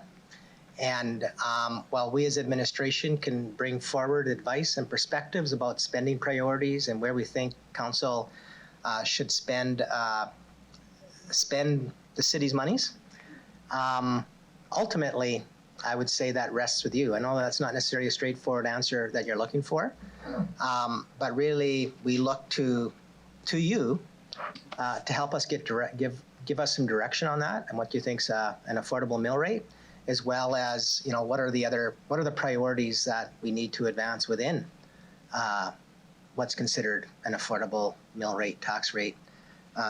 For the residents of Regina. And it is challenging. I think when we do a lot of our long-term modeling, a lot of what our modeling shows us is to kind of just keep pace with where we're at. Typically requires somewhere between a 3 or 4% mill rate increase. I'm not saying that's affordable. I'm just saying that's what the modeling shows, which means then if we want to make different decisions that don't get you to a 3 or 4% mill rate, we need to have that discussion, talk about what the priorities are, and where that takes us. Okay, thank you. I might have missed this in the presentation, but in the really high level preliminary budget forecast, does that include some of the large ticket items that we've already approved in the last, say, couple of months at council, or even that we're going to discuss today? Is that already presumed to be in that forecasting? Through you, Deputy Chair, it does not. Okay. So right now you're going to take back all of those 500 items that we've referred to the budgeting process. You'll digest them. You'll come up with some that you figure are the priorities, and then that'll go into the final budget that we see published. Is that correct? Through you, Deputy Mayor, I would say in the past that's how it's worked. Is that we obviously listen to those big items that council would like to see advanced in the budget that I would say are in addition to status quo. We come back with some recommendations on that, and that's debated by council typically in December. I'll be honest, I would like to find ways to have a different type of engagement with council in early fall, potentially, to talk about, what is affordability? What's that addition? Mr. Smith did a presentation here that if you include police, you're somewhere between 2.5% and 2.7%. What is an affordable mill rate? 3.5%, 4%, 3%. What flexibility does that give you then to advance council priorities? Or do we need to reallocate and determine a different set of priorities? So certainly we're taking that information in. Council will have an opportunity to debate it. Ultimately, it's council's decision. I think just given some of the challenges in this year's budget, if we can find some opportunities to engage earlier, we're certainly going to look on how we can do that. Okay, thanks a lot. Thank you, Councillor Stevens. Next is Councillor LeBlanc. Go ahead, please. Thank you. In 2023, we're going to pass a 2024 budget in principle. 2024 is an election year. It seems to me we shouldn't pass a budget in principle for potential successors in 2025. My question is, under this model in 2024, are we planning to draft a budget in principle in 2025, or will we not do this multi-year budgeting in years with election cycles? Through the chair. If you don't have an answer now, we can just fly again. Through you, Deputy Mayor, I'm just trying to think of the election cycle and the budget years. So 2024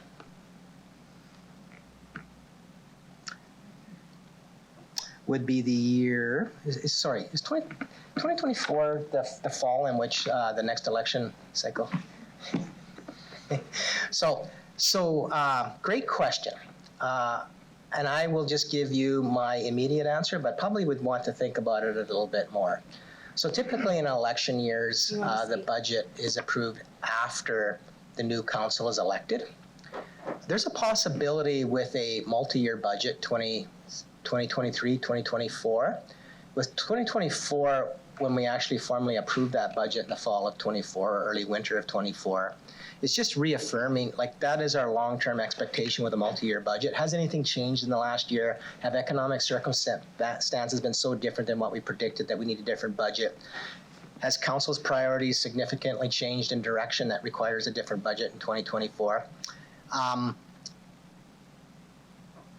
I would say that likely will be dependent, and that decision would be made after the fall elections, about whether the new council wishes to approve the budget in December before the beginning of the 2024 year, or wishes, as this council made that decision and agreed to push off a decision into the next year to give that new council an opportunity to perhaps more greatly influence the budget. Great question. I think we need to think about that. But just offhand, I think that would be the decision of the new council in 2024 about whether they were prepared to, approve what had been approved in principle by the previous council, or wish to take a more in-depth approach. Great, thank you. Thank you, Councillor LeBlanc. Next is Mayor Masters. Thanks, Deputy Mayor. I'm going to ask a permitting question. I saw a picture that our industrial commercial projects have gone up, still not at the 10-year average. But offhand, Ms. Bryden, would you know what the largest commercial industrial projects have been that are accounting for some of that growth in permitting right now? Any major projects going on that have submitted permits? I'll refer that question to Mr. Smith, and if necessary, I don't know if Ms. Bryden would have that offhand. I don't think she does. All right. Yes, through the chair, we do have, a list of some projects that would be considered large. One of them is the Humane Society, approximately in the $20 million range. As well, there's a joint use school, Lakeview Avenue, 33 million approximately. And we did get a comment from the planning department that as well, home renovations due to the provincial home renovation tax, may cause some increase. So those are probably the three that we have noted. Sorry, it was the Humane Society, a joint use school. And then I would say general home renovations, residential renovations, because of the provincial home renovation tax.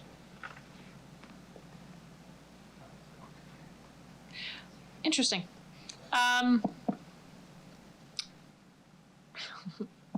So, Mr. Lacey, this is going to be a painful question.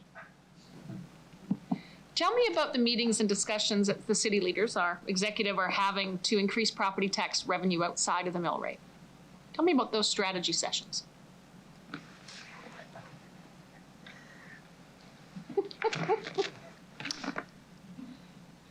So, no, thank you for that question. Through you, Deputy Chair. So I would categorize them as broader discussions that we're having with respect to economic growth and the opportunities that present themselves with respect to that. And are we positioned to leverage and capitalize on those? And so maybe I'll just speak to a couple in general. I wouldn't say necessarily it's a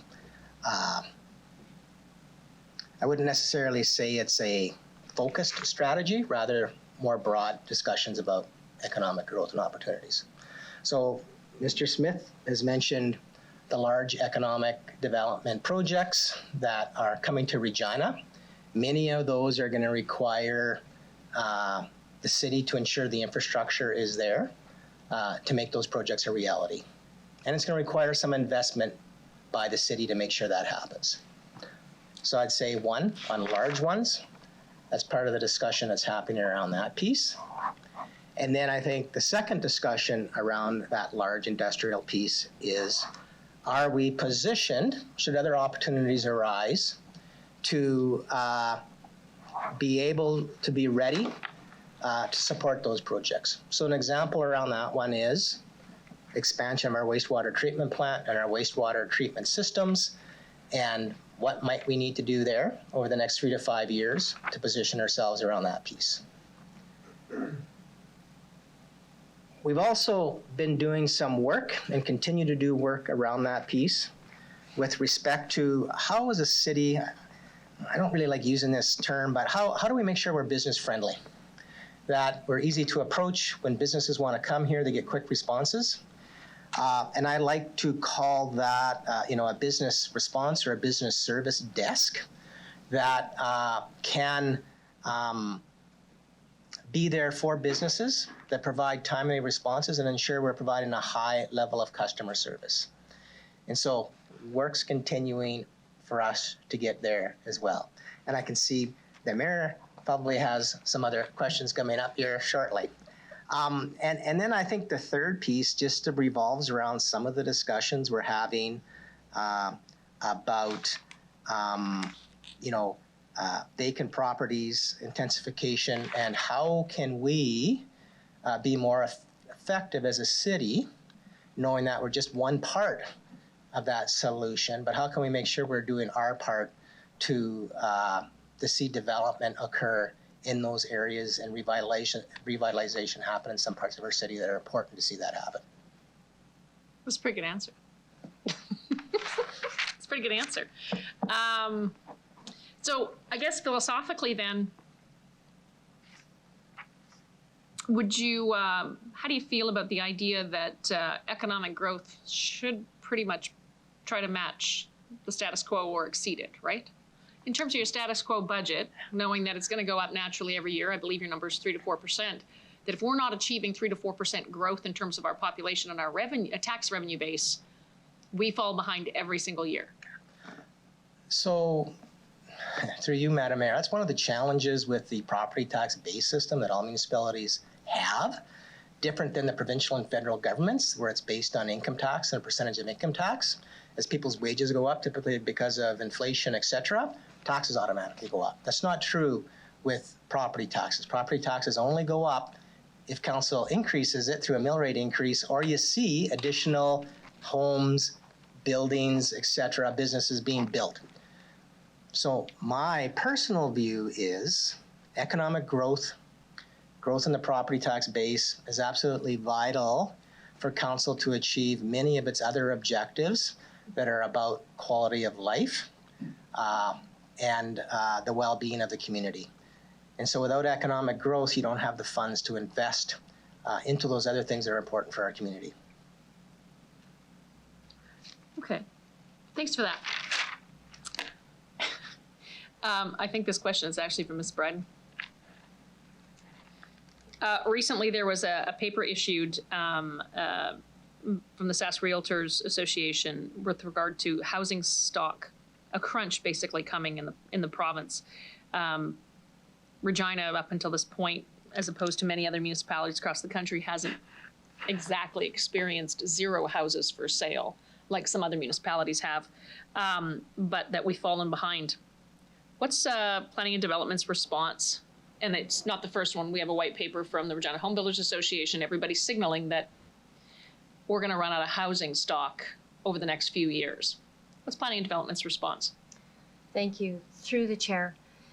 So there is lots of information out there indicating what you're talking about. One of the first things that we are scoping right now is a review of our comprehensive housing strategy, which will help solve some of those questions for us in terms of, is it housing stock that's affordable? Is it single family? Is it multifamily? All of those types of things. We are also currently reviewing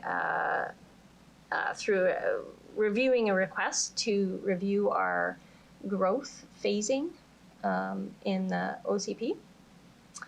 And and in addition, so those are, I think, the three bigger pieces that we're looking at. And just in terms of trying to be more flexible and responsive in terms of our policies and when we're reviewing them and updating them and changing them. In addition to that, and this would be more in relation to the commercial development piece that Mr. Lacey was referring to earlier, we are currently working with various stakeholders, developers, what we're hearing from council, etc., property owners, and we are working on a suite of incentive policies and programs that we'll be bringing forward to council in July. And they are targeted around intensification, revitalization, and just a review of some of our requirements and procedures for revitalization, and most significantly within the city center core, recognizing there's need throughout the city, but really trying to focus on the city center core types of developments. Perfect. Thank you. I'll cede the floor right now, Chair. Happy to. Thanks for the answers. Thanks, Mayor Masters. I don't see other questions. I have a couple myself, but if anybody else wishes to go again. Okay, I will go ahead and we'll see if anybody else has one. So my question is, so I have a question in relation to the PowerPoint presentation. It is on slide 4, but we'll see if you're able to address it without pulling it up. What we saw on that slide was a projected change. I'm specifically interested in the rank of Regina.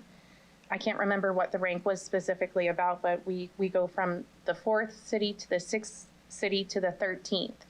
And so I'm just looking for some additional information. Maybe you can give us a summary of what that was about and why. Why is it projected to jump around so much, please? Yes, thank you. Through you, Deputy Mayor. So just as far as ranking goes, and I'll let Mr. Smith respond to the rankings. So just since the slide's not above you, for 2021, we are ranked 13th out of 13th with respect to GDP growth. So that was last year.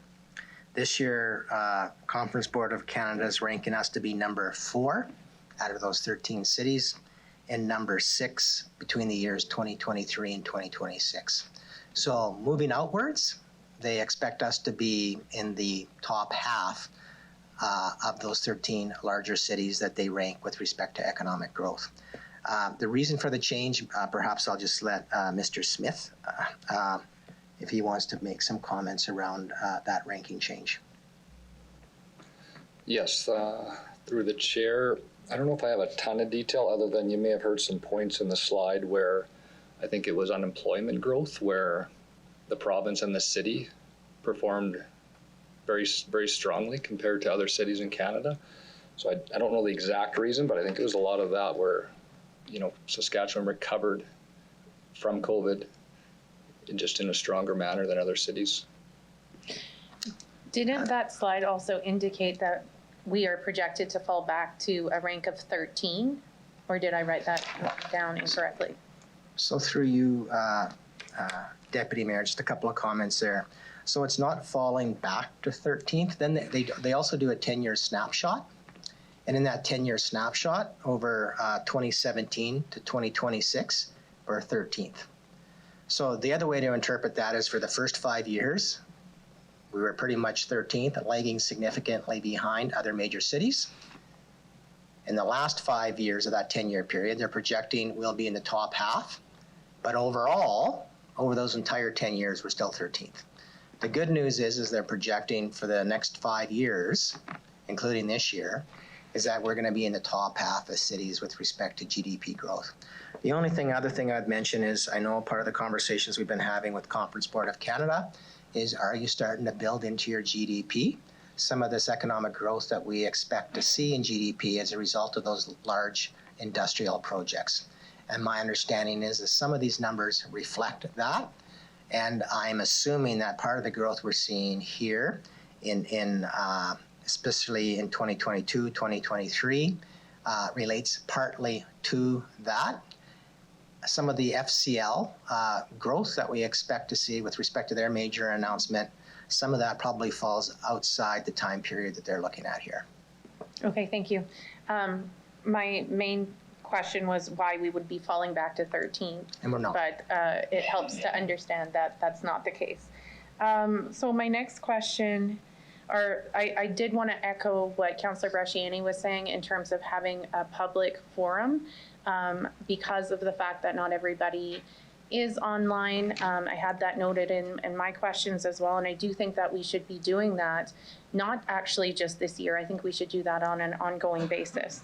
And the last thing is going back to your question I had asked on a previous report, which was our response, and I think this is the right report to talk about it, to the grade that we received for our budget presentation. And so you said you had some good news to share, so I think now would be a good time for good news. I'm sorry, Deputy Mayor. So I just want to make two comments. So thank you first off, Deputy Mayor, Councillor Bresciani, with respect to your comments about us potentially looking at an additional engagement opportunity this fall. I appreciate that feedback. It's one of the reasons we come here is to get that type of feedback. So we'll take that away and look at whether that makes sense later this fall and having an open house. And we are close. So with respect to the Howe Institute, we are close to issuing our annual report. And I believe at next Exec Committee, we'll have a public session where our annual report will be released. Part of that annual report will include a reconciliation section that reconciles our cash-based budget to the financial statements, which are developed under public sector accounting guidelines. So that's what the Howe Institute was looking for. We do provide that reconciliation in our annual report. That'll be available to the public when we release the annual report publicly at the next Executive Committee 2 weeks from now. So that should take care of those recommendations. There's a number of opportunities, I think, to improve on our overall financial reporting in our budget and annual report. And so this opportunity does it in the annual report, and I think there'll be future opportunities in our upcoming budget to undertake additional work to address some of the matters they've raised in their report. Okay, thank you. I see no further questions. I will ask Councillor Bresciani if she wishes to close debate. No? Okay, and so I will ask the clerk to start the vote, please.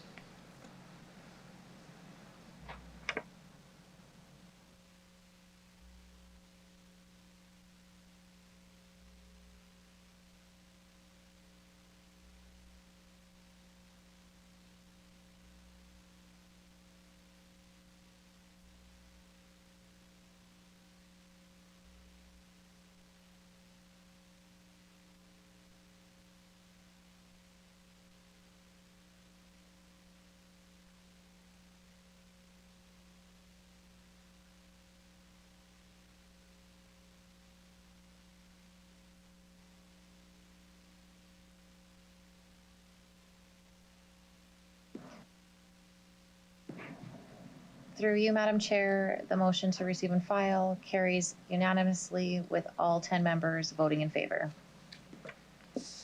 Thank you. We will now consider item EX 22-69, disclosure of toxic spills and leaks. Can I ask Curtis Stoney from administration to introduce the report, please? Good afternoon. Thank you, Deputy Mayor. So this report is in response to CR 21-131, the disclosure of toxic spills and leaks, which requests administration to improve transparency and notification of spills to the environment and the sewer system, and improve transparency in regards to the City of Regina's wastewater source control program, creek sampling, and including the development of a water quality advisory committee. The recommendations in this report is to receive and file. The city has a sewer source control and spill reporting program in place. The programs are continually advancing to meet the requirements of the regulators and the city, and to continually improve the quality of wastewater entering the wastewater treatment plant and the environment. Environmental and spill reporting processes are complex and require a significant amount of interpretation by the appropriate experts. The wastewater system operates under a permit to operate and is regulated by the Water Security Agency, the provincial regulator. The WSA regulates all municipal water and wastewater systems in Saskatchewan. The city's permit to operate contains specific requirements about how the city must operate the wastewater system and dictates when public reporting is required. In addition to those requirements, the city operates the wastewater system with best practices, and including any additional federal or provincial laws. The administration has made improvements on spill reporting and making information available to the public. With regards to spill reporting, the administration has implemented a text notification process that alerts downstream users of any concerns and follow-ups with information provided by email or phone calls. We've heard from downstream users that they appreciate this immediate notification when an alert is happening. Attached to this report is also the sewer source control report and the environmental discharge and release report, which provides information on our source control programs and any spills that occur over the last year. In addition, more information is now posted on Open Data website, including environmental monitoring data, sampling data, and sewer discharge agreements. The administration believes that the report and other work completed meets the intent of the motion by increasing transparency and public access to this information. The city will continue to adapt and change to maintain a high level of protection to the public and to the environment. So joining me today are members of the administration: Shelley Wellman, Manager Environmental Services; Greg Kuntz, Manager of Energy and Sustainability Solutions; and from EPCOR we have Vicki Campbell, Senior Manager of Growth, Capital and Operations; and Joe Zimmer, Operations Manager for the Wastewater Treatment Plant. So we are available to answer any questions you may have. Thank you. Can I have someone move a motion to receive and file this report? Councillor Stevens, I'll let you start. Thank you. Really appreciate the report. A walkthrough of how the new process will work, as well as the invitation that's been extended to folks at the city who are experts in this field. I guess my first question would be, in terms of the downstream users, who's on that advisory group? How do you get on it? What level of accountability and representativeness do they possess? And if there were other downstream users who wanted to be part of that group, how would they join? Through you, Deputy Mayor.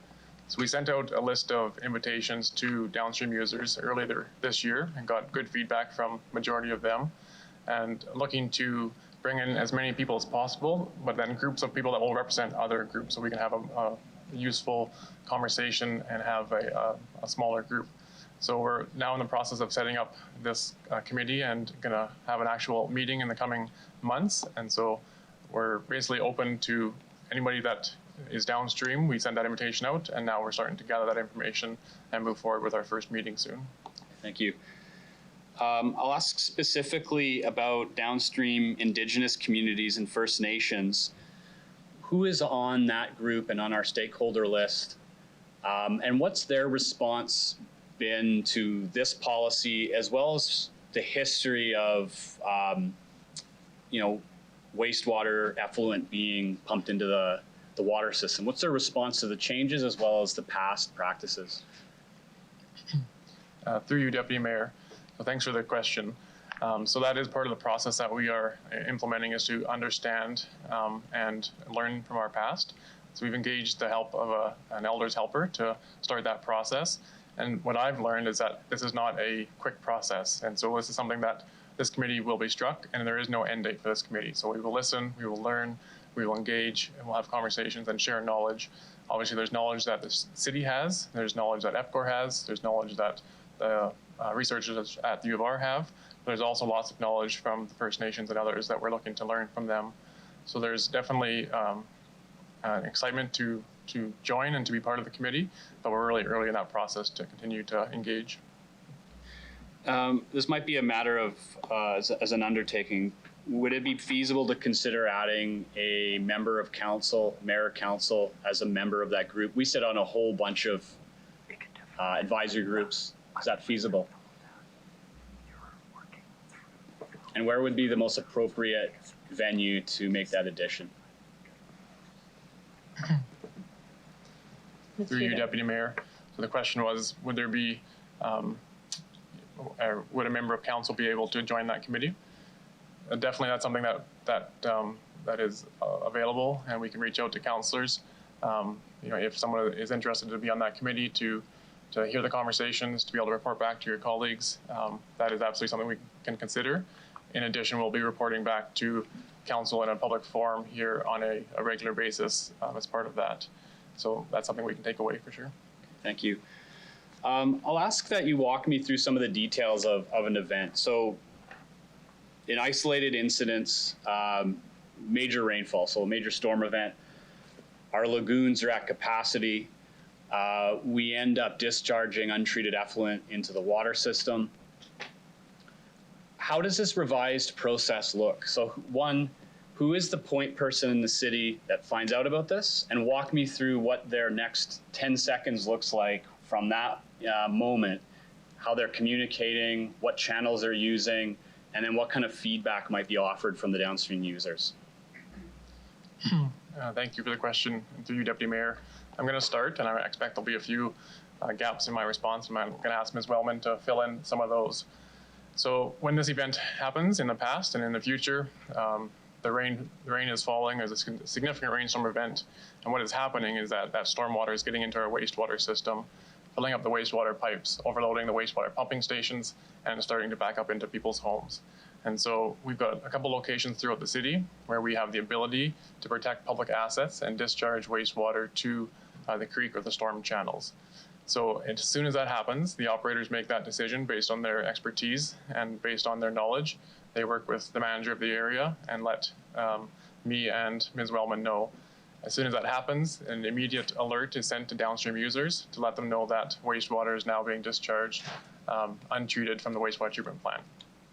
That alert system is a simple, basic message through text message. It's then followed up immediately with an email of more details of what is occurring. During that wastewater bypass, as we call it, we've got teams out sampling wastewater at the discharge location and downstream to be able to collect data so we can determine the extent of the spill, the quality that's happening, and of course the volume. So that process is very defined now and laid out. And then of course, as soon as we expect that the risk to the public assets is minimized or has been reduced, then we stop that wastewater bypass. I'll just ask Ms. Wellman if there's anything in addition that she can add to that. Through the chair, Mr. Doney covered most of it. I think one clarification point is important. The wastewater treatment plant doesn't have the capability of discharging to the creek. It was cemented off as part of the upgrades. So it's only within the system at our lift stations, which would be a significantly smaller volume of water that could enter the Wascana Creek at that time. Thank you. I'll ask about a quote in the report in terms of how this information is communicated. So there's a stakeholder group rather than, Facebook or a post or a tweet. The report reads, "It is important that the effects of any spill are understood and the tangible risks are appropriately communicated to avoid generating unnecessary fear or confusion for the general public." So that signals to me there's a bit of information control that goes out into the public. I might disagree with that and just ask, how you came to the conclusion that the information would be misinterpreted. One of my reasons for asking this is I remember receiving a picture of what looked like a big patch of effluent from the city. It went into a lake system. The accusation was the city had released this. It turns out it's the wrong lake system. So there's already misinformation out there. I'll propose an alternative, which is just tweet, send it out there to the general public. This is happening. This is where it's going in the water system. Here's the protocol. So the tweet itself, as an example, is an education device. What would your response be to that general public notification process? Through you, Deputy Mayor. So thank you for the feedback. And we had thought about this quite a bit. So when a spill happens or a emergency situation happens, let's talk about a train derailment, for example. We need people to leave an area immediately. And so we need them to be very, very alert to that emergency situation. So we don't want to risk that reaction that we need from residents with an ongoing information of, and not regularly, but if it is something that is not an immediate alert system. And so that's where we were trying to make the balance of, if it's going to affect downstream users, we send them an alert and a text message so that they are aware. And then any non-emergent situations will be handled in the regular reports that you're seeing here today, so that the information is shared, it's available, we can have open conversations about it, but not to alert residents where they don't need to take immediate action for their own safety. So we're trying to find that balance between those two different things. Okay. So if I'm let's say I'm a reeve of a community downstream, I'm on that stakeholder list.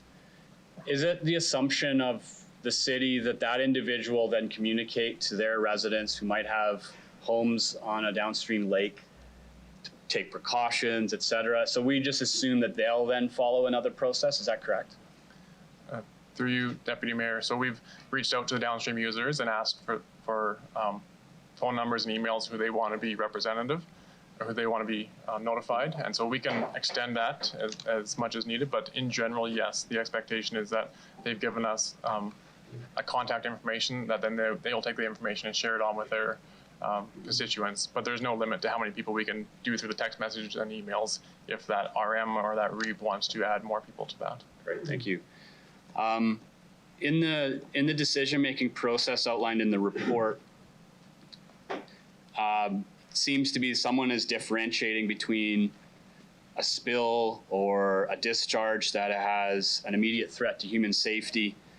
Who makes that decision? What credentials do they hold?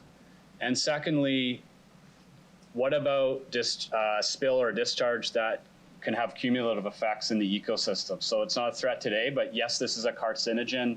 It actually is going into the water system, it builds up in the fish, and over time, et cetera, there's a risk. So who makes that decision, and how do you differentiate between these different kinds of hazards? Through you, Deputy Mayor, I'm going to start and then ask Ms. Wellman and potentially others to add in some information. So these decisions are made by experts. Some are internal to the city. A majority of them are provincial and federal regulations. So they employ a team of experts that outline what the regulations are and what cities, companies, industry should follow to ensure that we reduce the risk, immediate risk, and any kind of a long-term risk. Of course, Health Canada and other federal agencies do long-term studies to influence provincial and federal regulations. So if they see that there's long-term impacts, then they would likely recommend that certain parameters need to be reduced to reduce those long-term impacts. And I'll ask Ms. Wellman to provide a bit more detail on kind of that decision-making process and how that works. In the event of a release or a spill that has immediate harm to human health, fire and fire protective services would be called into those situations. So it would be a team of people internally that would be making those initial decisions on whether or not it was a risk to human health.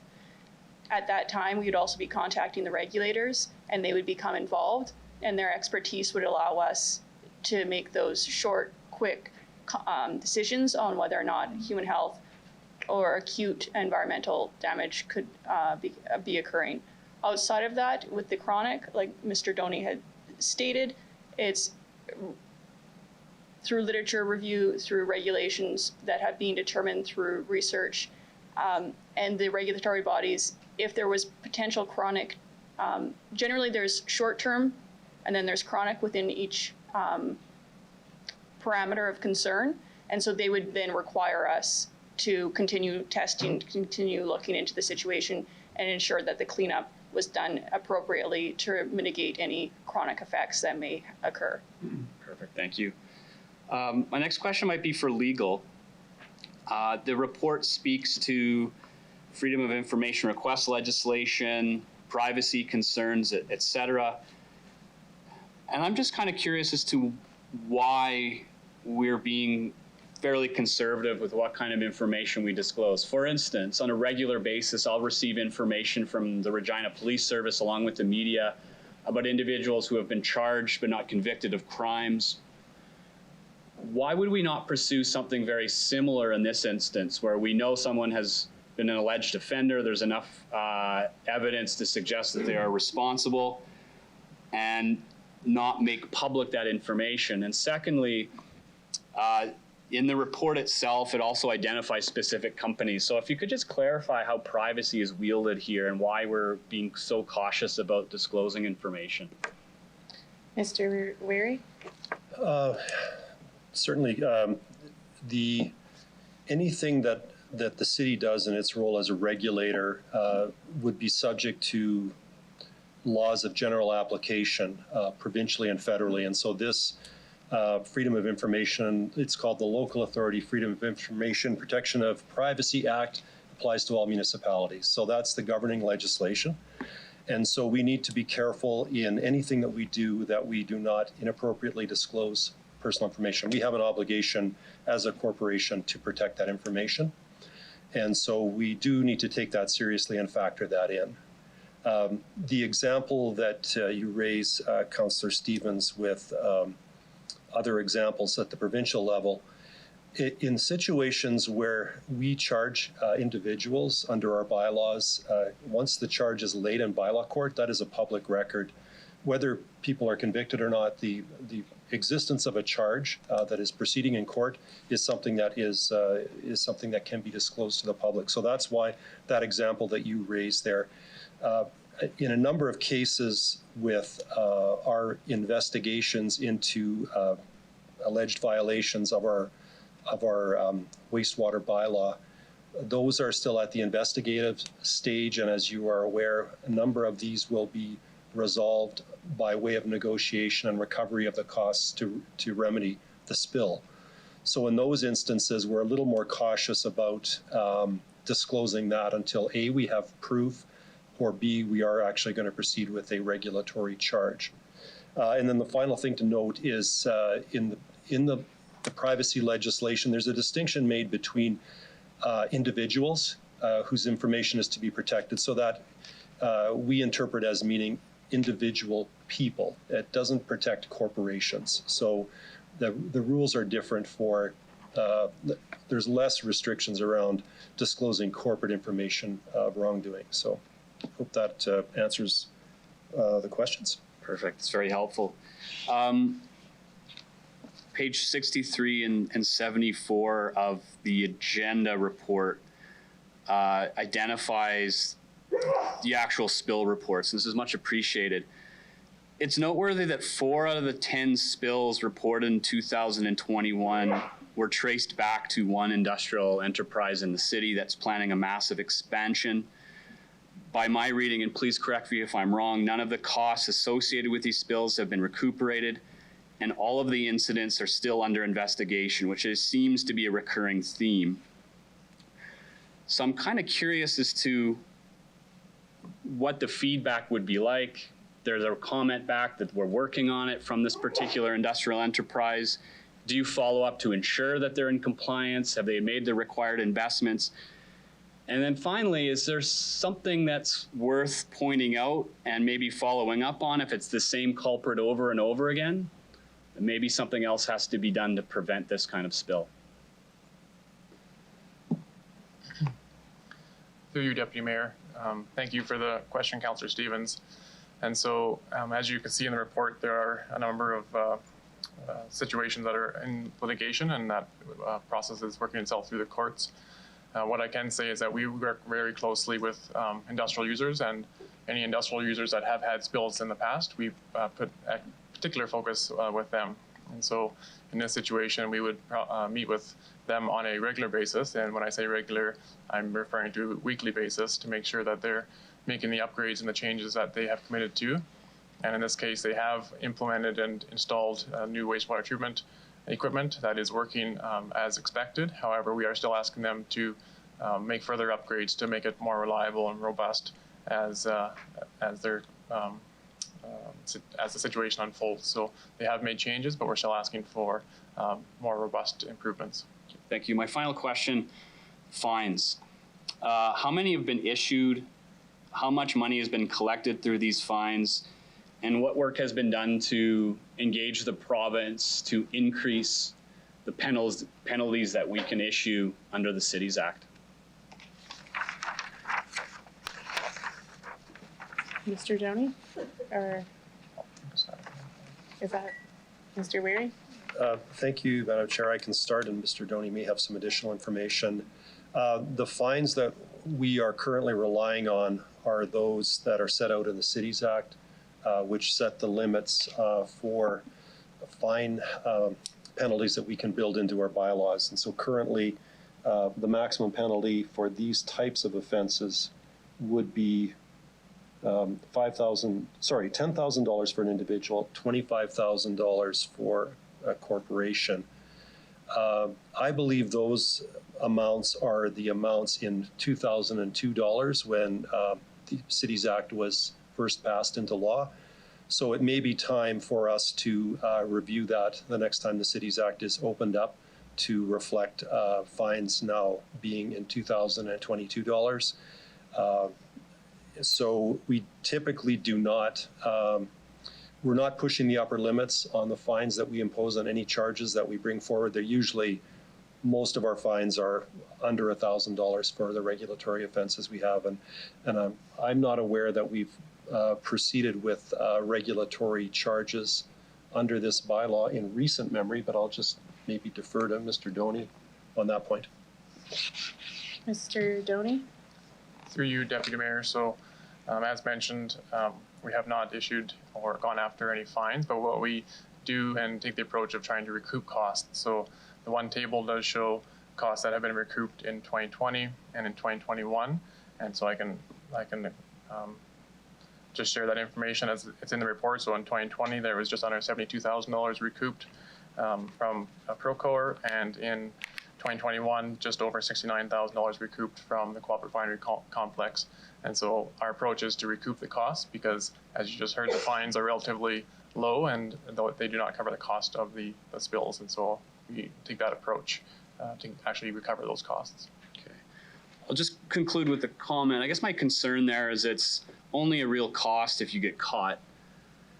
So there would be a built-in response that you want to try to deflect and cover up those issues.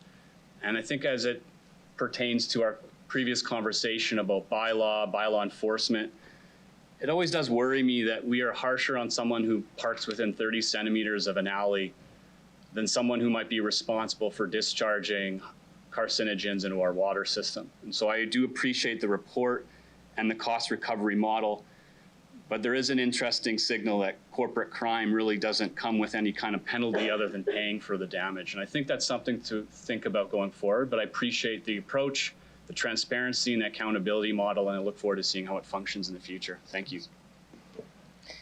Thank you, Councillor Stevens. Councillor Bresciani, please go ahead. Thank you very much. I appreciate the report. Just like to take it a little bit further. When doing this report, there was talk about at our meeting that Dr. Peter Levitt at the university, was he consulted on this report at all? If you can elaborate through the chair. Mr. Doney, go ahead. Through you, Deputy Mayor. So the U of R, and in particular Dr. Levitt, was contacted to sit on the Water Quality Advisory Committee, and he has committed to that and is interested in sharing his research. So that's a prime example where the city is really going to be a facilitator of different groups. So the U of R being one of them, to share the independent research to those that are interested in the committee. So yes, we're looking forward to him participating in the committee. Thank you. Would he also be involved in this advisory committee as well as those notices come out through the chair?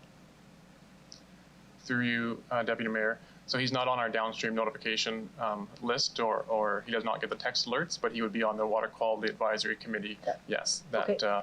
would be able to share information and recommendations to us. Okay, thank you. I guess I just want to be assured that, you know, one of the things that when we had the leak, you know, we heard that it was from high winds and that's why it happened and that's where this all started. Kind of leaked to the public, and then it was very concerning for us as council because we really didn't have a good handle on where this was all going and why we were not notified and that kind of thing. So I just want to add, now with these spills and with these notifications, is council also going to be notified through the chair? Through you, Deputy Mayor. So there's an outline of the different spill categories that we have put from a 1 to 5 scale, and so anything, I think it was scale 4 or 5, so ones that have occurred in the past, like the May of 2020 or any kind of wastewater bypass, then City Council will be notified of those situations, yes. Okay, thank you. The Calling Lakes downstream, I heard that the one individual, maybe Orly McPherson, maybe the representative there, but there is 4 lakes there. I know she's on Katepwa, but I'm just wondering, is that and I know there's Pasqua, there's Mission, there's Crooked. Do they actually have representatives that would be notified? Are you saying that she is, or that whoever's in that spot would be having to notify those? How does that work? I just want to be, because I am a downstream user, like I'm not a user, but I have a cottage and I want to make sure that the communication is very clear to, and how would that get there? Yeah. Through you, Deputy Mayor, I'm going to start, and then I'll ask Ms. Wellman to share some more details on who's on that list. But we have met with Orly and Calling Lakes Eco Museum to have a conversation with them. They are very active on social media, and so they are definitely on our list, and they would notify others, but I'll ask Ms. Wellman just to provide an overview of others that are downstream and if they are on our downstream list right now. Through the chair, I can't remember off the top of my head if Crooked Lake is on that list, but the different municipalities along the way, Lumsden, Port Qu'Appelle are, in addition to Calling Lakes Eco Museum. And then some of the smaller businesses that use irrigation around the Craven area are on that downstream list. Okay. I may ask Vicky from EPCOR if she can add anything. Hello. Thank you for letting us join here today. And through the chair, I do have a number of different organizations and communities on our list that we've provided to the city, and so we've combined our contacts. The Lower Qu'Appelle Watershed Stewards is one of them, and I believe that encompasses a number of the different lakes as well. There's a number of tribal councils that are definitely on all those lakes. There's the RM of Sherwood, Village of Craven. There's even some market gardens that we contact during the summer months, and that's important because that's pretty close to where we are, and it's part of the food supply. So. Okay, great. Thank you for that. And in regards to the confidentiality that you talked about, and I read in the report that we keep it confidential as to who it is or if there was, I guess, dumping or whatever happened. You know, what is I guess at the end of the day, there's damage to the treatment plant, obviously, when this happens. How are those costs calculated, incurred, and then, you know, gone back to the user? Even if it's, and I saw in there, we've got some smaller ones where people have dumped paint down the there's been paint and there's been, you know, other things as far down the storm drains. So how are we ensuring, now those would maybe be harder to catch, but is there something that we need to do more of to, if it's increased in fines, to ensure that this is something that it's very valuable to our city and that this should not be happening? Mr. Downey? Through you, Deputy Mayor. So I'm going to start. I'll give you an overview of our source control program and what we do to track this information and to capture the costs. And then I'm going to ask Ms. Campbell just to provide an overview of what happens when it gets to the wastewater treatment plant and how they capture those costs that then come back to the city and we recoup that from the businesses.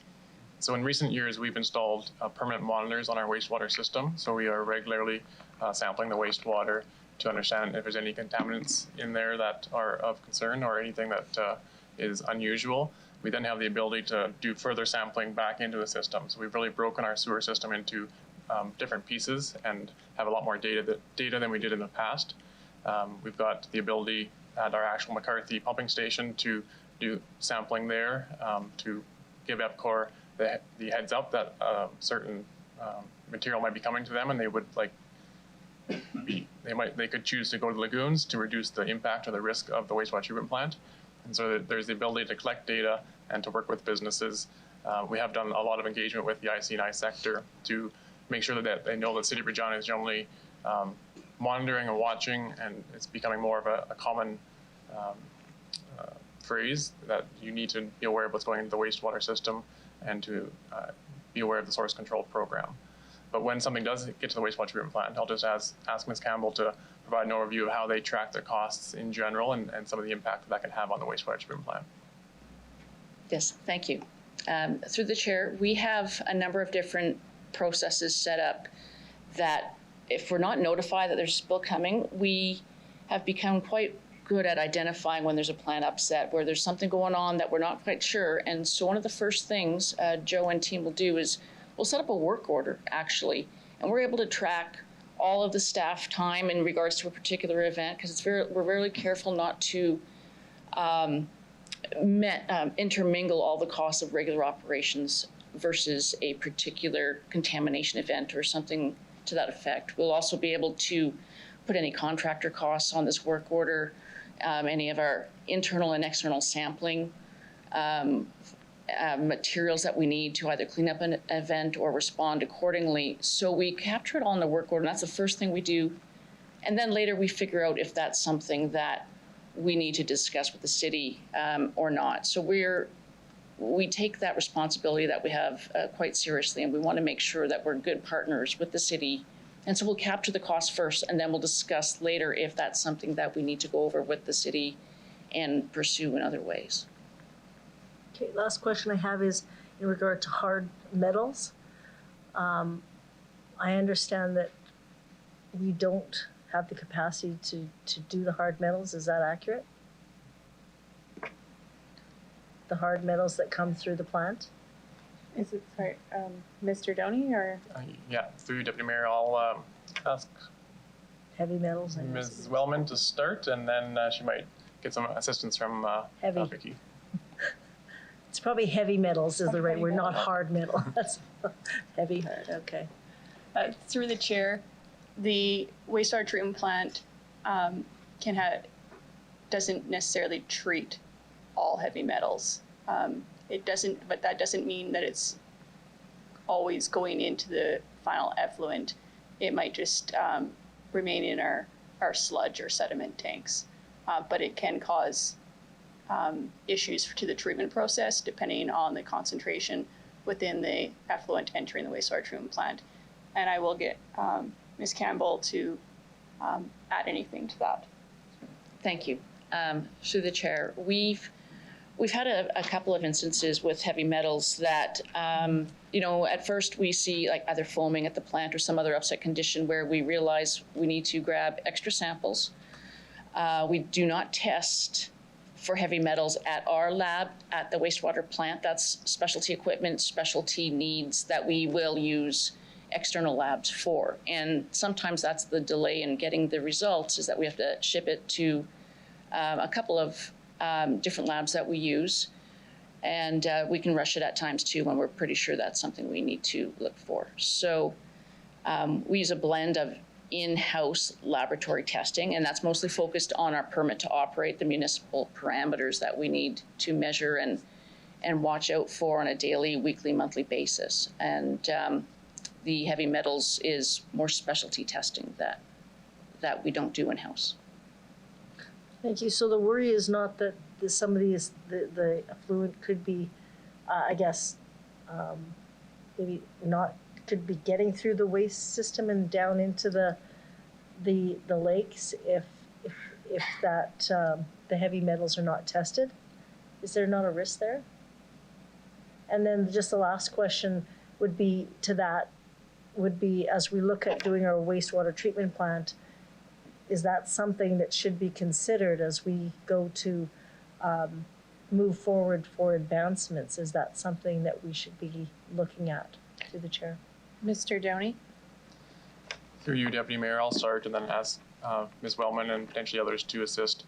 So what's really important is to keep heavy metals out of the wastewater system, and so working with the industries and the source control program to identify where it may be coming from, and then to work with them to remove it from their system. So have them do pre-treatment.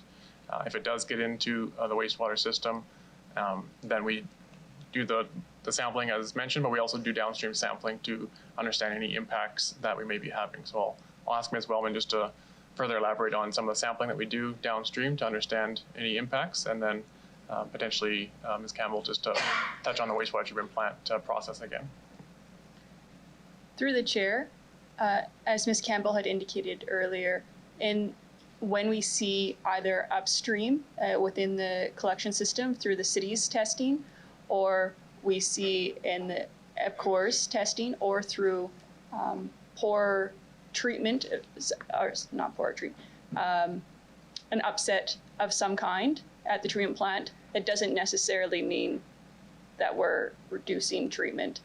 Then we would add more testing to identify whether or not heavy metals were the cause of said concern. If there was, we do regular monthly testing of the creek, and we test metals during that testing, so we would know if there was any impacts or detriment to the quality of the water in Wascana and Qu'Appelle. And then in an event where we were potentially discharging heavy metals into the creek, we would do additional testing through conversation with the regulator. Okay. And then, your last question around upgrades is whenever there would be an upgrade in wastewater treatment, we would always be looking at emerging contaminants of concern and making sure that we're appropriately advised and looking into those when we are going through upgrades to our wastewater treatment. Okay, that's all I have. Thank you. Thank you, Councillor Bresciani. Councillor Findura, please go ahead. Okay, thank you very much. 3.3 in fats, oils, and grease source control. I know that just gonna, you're talking about the campaign that started reaching wider audiences, but yet you're still having problems with controlling the fog, and then plus controlling the disposable wipes and rags, where manufacturing things and putting labels on them, but it's causing us problems. Where is the city on that level of communication, of education, with what you're dealing with on the regular and day-to-day basis? Madam Chair? Mr. Doney? Through you, Deputy Mayor. So yes, that aspect of source control, so our fats, oils, and grease, we have increased the amount of education that we've done recently in the past years. As you may have seen, Prevent the Plug was one campaign where we're really trying to educate residents and businesses what they should and should not put into their wastewater system. We also do inspections at restaurants, and so Regina has a lot of restaurants. If the public didn't know, per capita, and we have the ability to inspect every restaurant once a year, and then follow up with them as needed.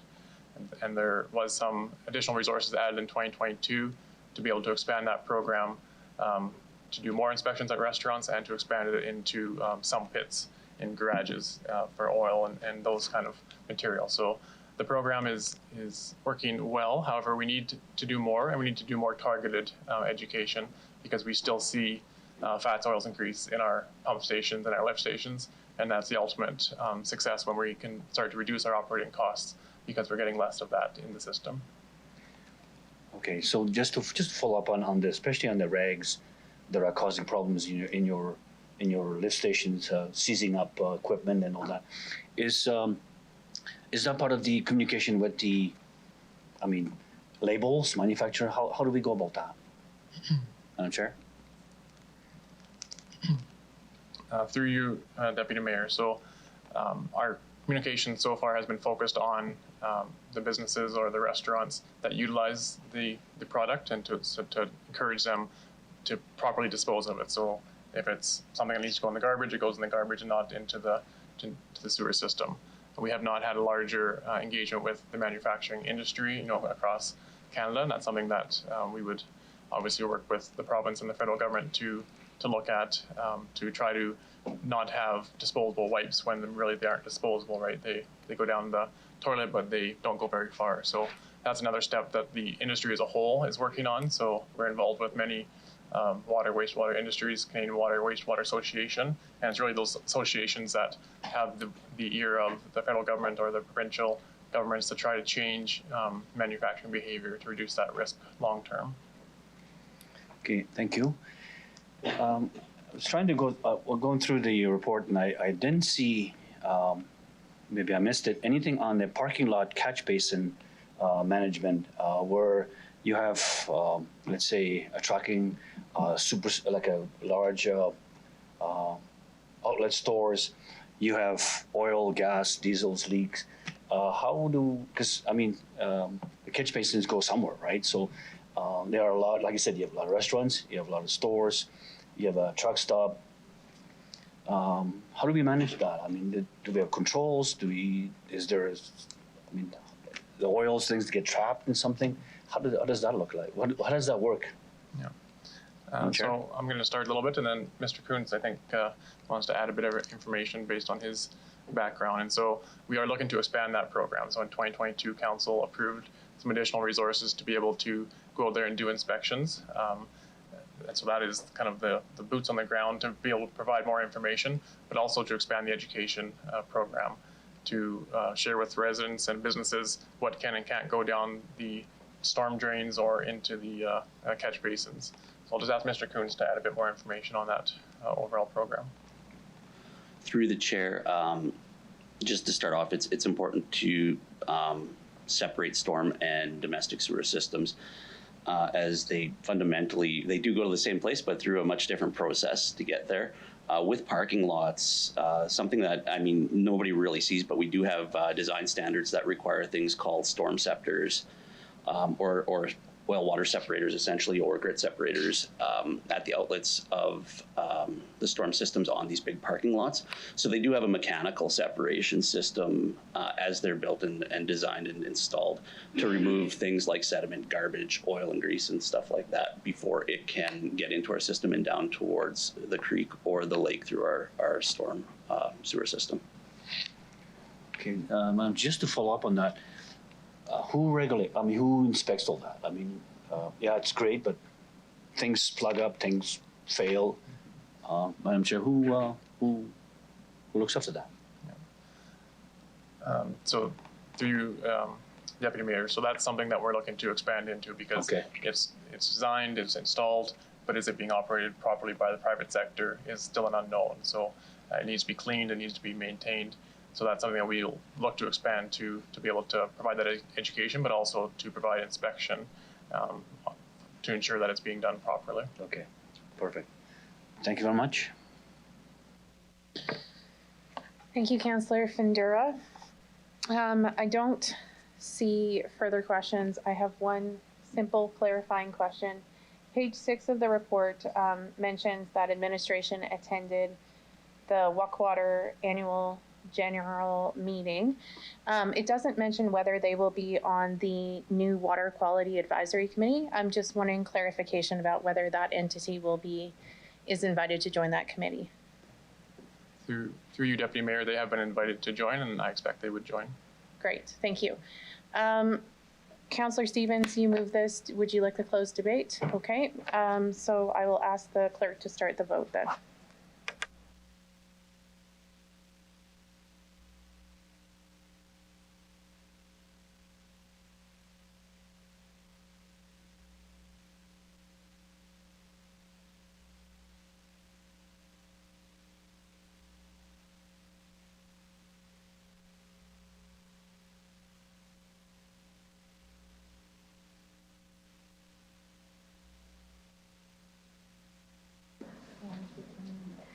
Through you, Madam Chair, the motion carries unanimously with all 10 members voting in favor.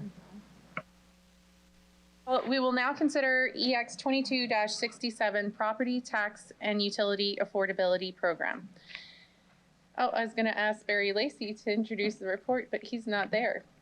So much for that plan. Oh, here he comes. Here comes Mr. Lacey, just in time to introduce the report. Your mic will be waiting for you. There we go. My apologies, Deputy Mayor, through you.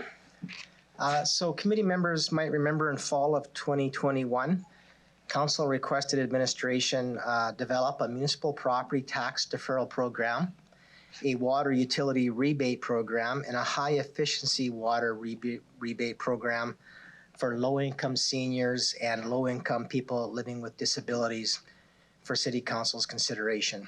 And this report responds to those requests. And so there's 3 programs being recommended for your approval before you in this report. A low-income municipal property tax deferral program. This program would allow eligible households to defer a portion of their municipal property taxes until they sell their home or they permanently leave the property. A water utility rebate program, and it's being proposed that this be a 2-tiered program to provide a rebate of daily charges on water utility bills for eligible households. Specifically, eligible households will receive a rebate of approximately $20 a month who have incomes less than the before tax low income cutoff, or $40 a month if their incomes are half or less than half of the before tax low income cutoff. And then thirdly, a high efficiency water retrofits program. This program would provide vouchers to eligible participants, which they could then take to one of several approved plumbing contractors to receive a water efficiency audit and high efficiency water retrofits, including toilets, shower heads, faucets, and faucet aerators.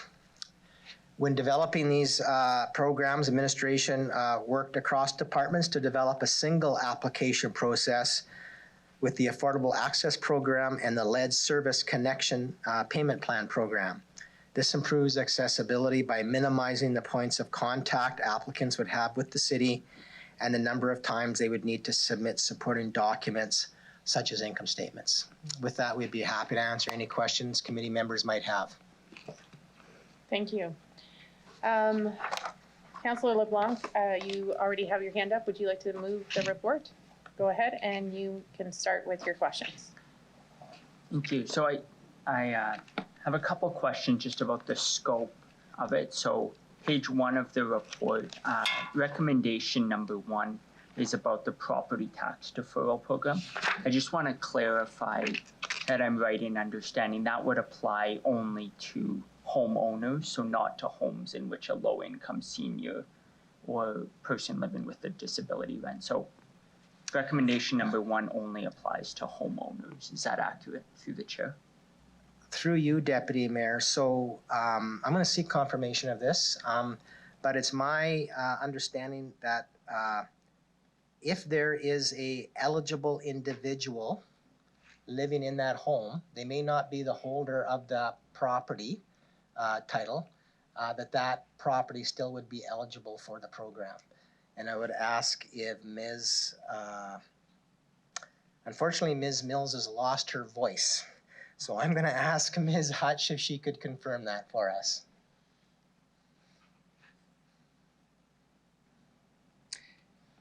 Thank you. Through the chair. Yes, that is correct. That one resident of that household must be either a low-income senior or a person living with a disability. The applicant must be an owner of the property, but as long as one resident, and they have to reside, there has to be a principal residence of the person who qualifies under those conditions. Thank you. And so, can you please answer the same question with respect to recommendations 2 and 3? So the utility rebate program and the high efficiency retrofit. Is it the same that an applicant might own the property, and so long as someone whose primary residence fits the criteria, they can apply and access that program? Through the chair. Mr. Lacey? I'll ask Ms. Hutch to confirm that is true. Yeah, in those cases, through the chair, the applicant does not need to be the owner, but they do need to be the account holder. So the water account has to be in the name of the applicant, but a person residing there, again, it must be their residence is a senior with low income or a person with disabilities with low income. Thank you. And so, asking a follow-up question on that through the chair, I'm just looking at the top of page 10. I understand with respect to the water-related proposed programs, the water account needs to be in the applicant's name, and that's not commonly true in multi-residential buildings where there's just one water meter. And so I suppose that's to say recommendations 2 and 3 wouldn't apply to low-income seniors and people living with disability in apartment buildings, for example. Is that accurate? Through the chair.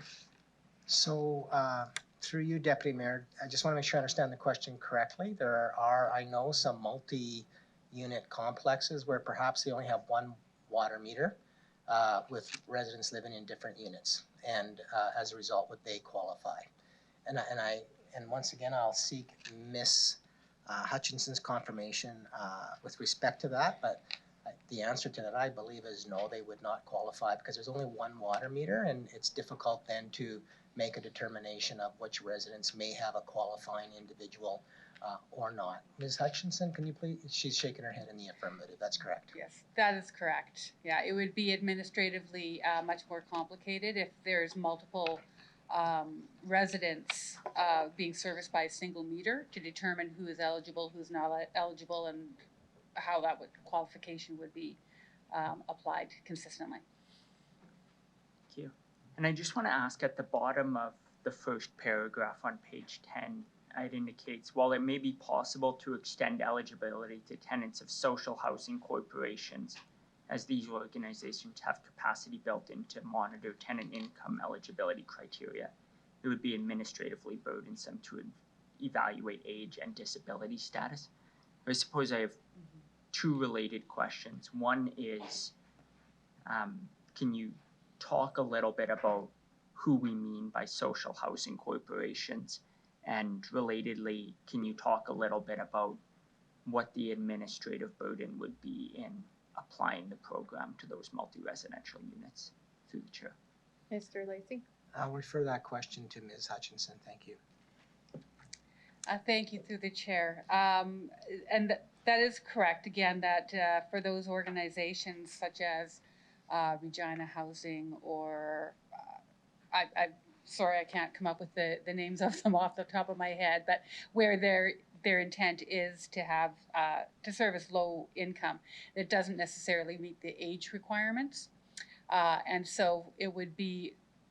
It's not it's not outside the scope of reason that at some point in the future we may entertain that as a future phase of this program, but initially, as we get administratively get it up and running, our intent is to service the single-use households. Thank you. Maybe just taking the question from the different vantage point through you, Madam Chair, is what would it look like to extend the benefits of proposals 2 and 3 to eligible people living in multi-residential units? What would that look like? What would it take for the city to do it? Through you, Madam Chair. Is that for Ms. Hutch again? Mr. Lacey? Maybe, thanks through you, Deputy Mayor, maybe I will start. So first off, depending on the nature of the multi-residential complex, if you have only one water meter, we don't necessarily have any certainty on how, when that rebate's provided, how does it flow back to the actual residents of that unit? So depending on the type of unit, there may be a challenge in us in that, and a challenge of us verifying that piece, because the rebate would be through a reduction basically in the water bill piece. And so does that benefit get carried on or not would add an added layer of complexity to the process. So I would say one, that is obviously one big factor. And then with units that have low-income housing, maybe as their primary focus as a residential unit. I think the challenge around that is basically adding additional administrative complexity about how do you deal with that housing authority, and the standards set around that piece. Once again, with respect to them determining eligibility, how does that happen? Age eligibility, income eligibility, and then as well, distribution of that actual benefit. As Ms. Hutchinson has indicated, probably not impossible, but does add significant added complexity in our view at a time that we're introducing a whole new program. Thank you.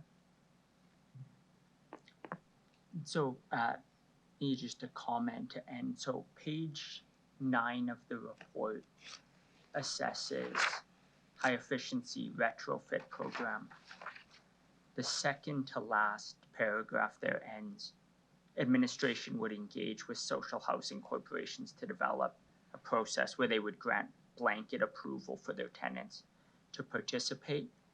Two things. One, that sounds really good. That makes perfect sense to me. Two, it seems to me the home energy or the retrofit program could apply to multi-residential. If you know someone who meets criteria lives in unit 36, you could do that.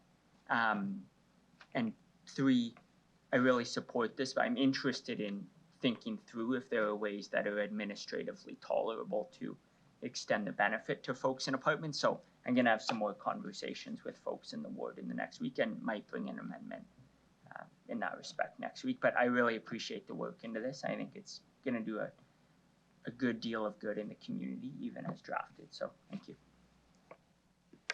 Thank you, Councillor LeBlanc. Councillor Hawkins, please go ahead. Thank you, Madam Chair. There's no doubt that these are good programs. The problem, which we discussed earlier today, is that there are all kinds of good programs out there, and we can only afford a certain number of them. And so before I feel comfortable approving something like this, I want to know exactly how much this is going to cost. I want to know exactly what it means in terms of a mill rate increase, which we've already discussed.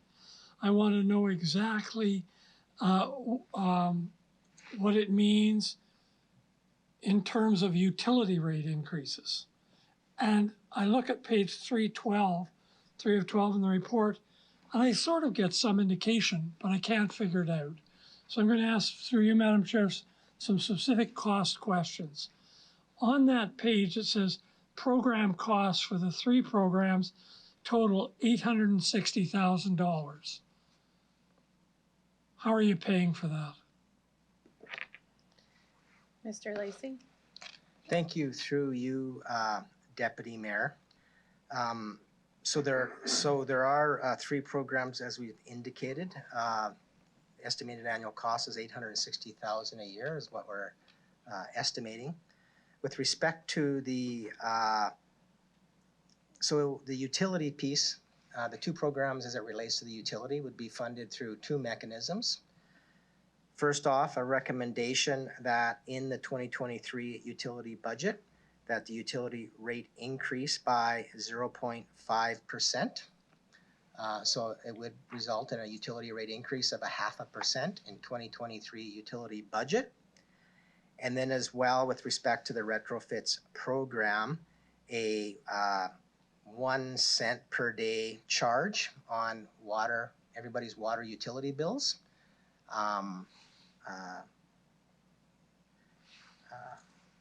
Madam, So there would be that kind of flat rate, 1% on the water utility bills. so Madam Chair, I want to press this a bit.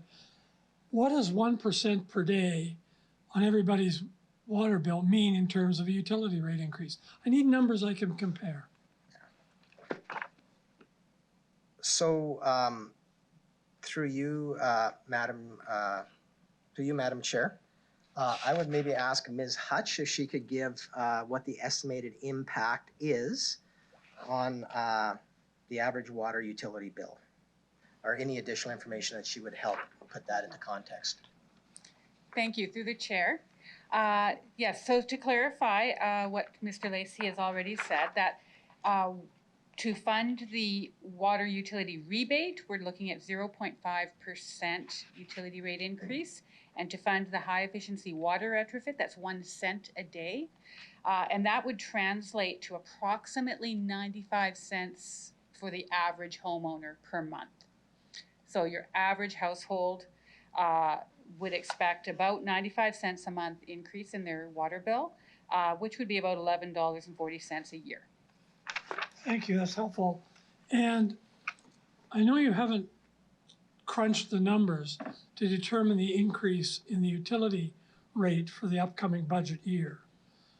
But based on past experience and on the idea that the utility has to pay for itself, and based on other amounts that we seem to have loaded into next year's utility increase, what are we looking at, sort of, in terms of utility increase? I'm asking this because, as Councillor Findura has often pointed out, people are enormously sensitive to their water bill, as they should be, or the utility bill.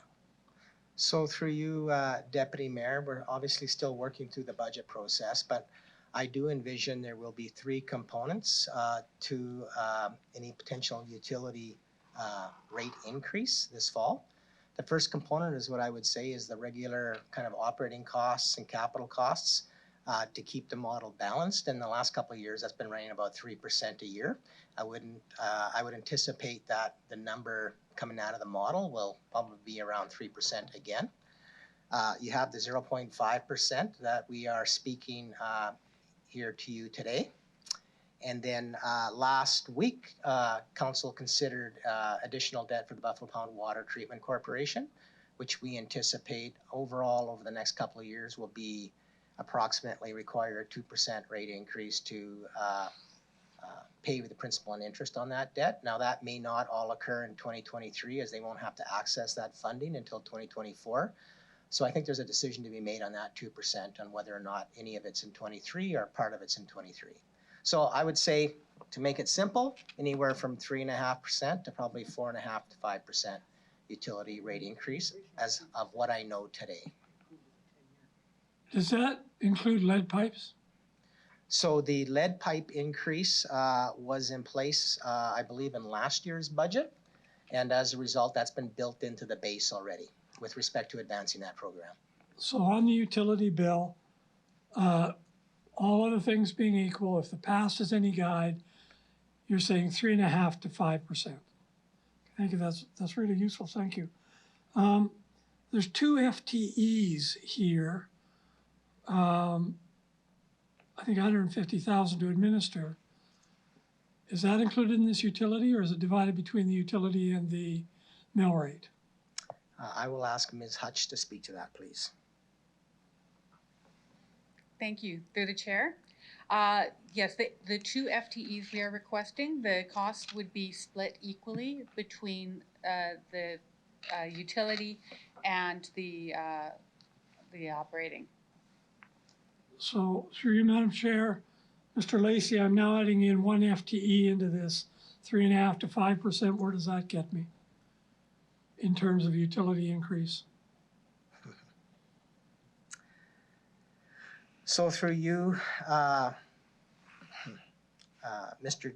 through you, Matt, Deputy Chair, I think that is something that we will need to look at more closely about whether or not that's an increase to that utility rate in addition to what I've spoken to, or whether within that 3% we can find a way to fund that increase within the overall general utility rate increase. I don't have a specific answer for you today on that. Thank you. And just a little more of this painful stuff.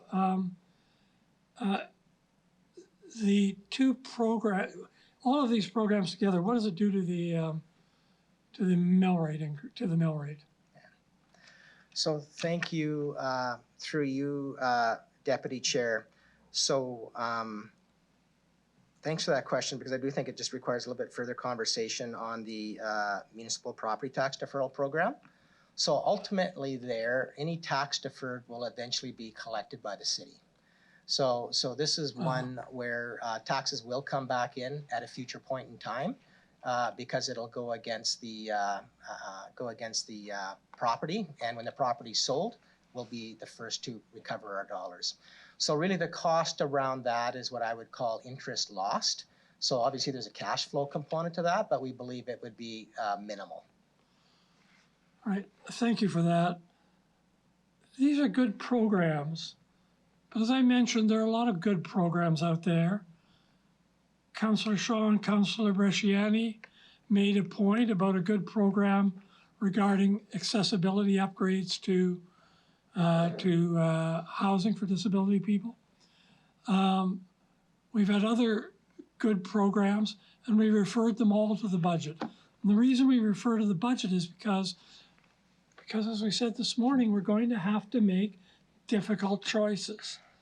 I don't think we're able to make this good but difficult choice here today without it being part of the budget process in which we consider all of the worthy programs before us. So on that basis, I'm going to move to refer this matter to the budget process.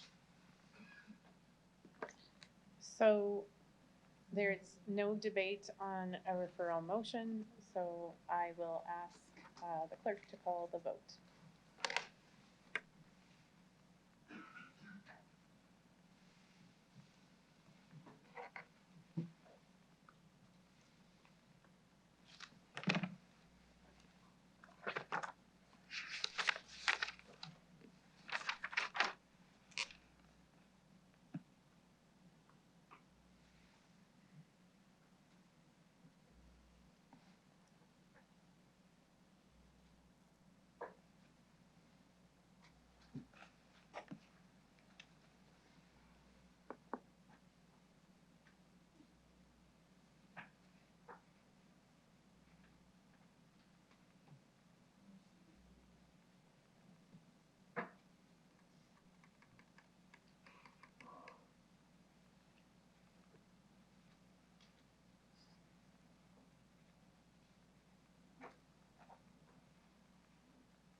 We're having some technical difficulties, so we're gonna have to do a verbal vote.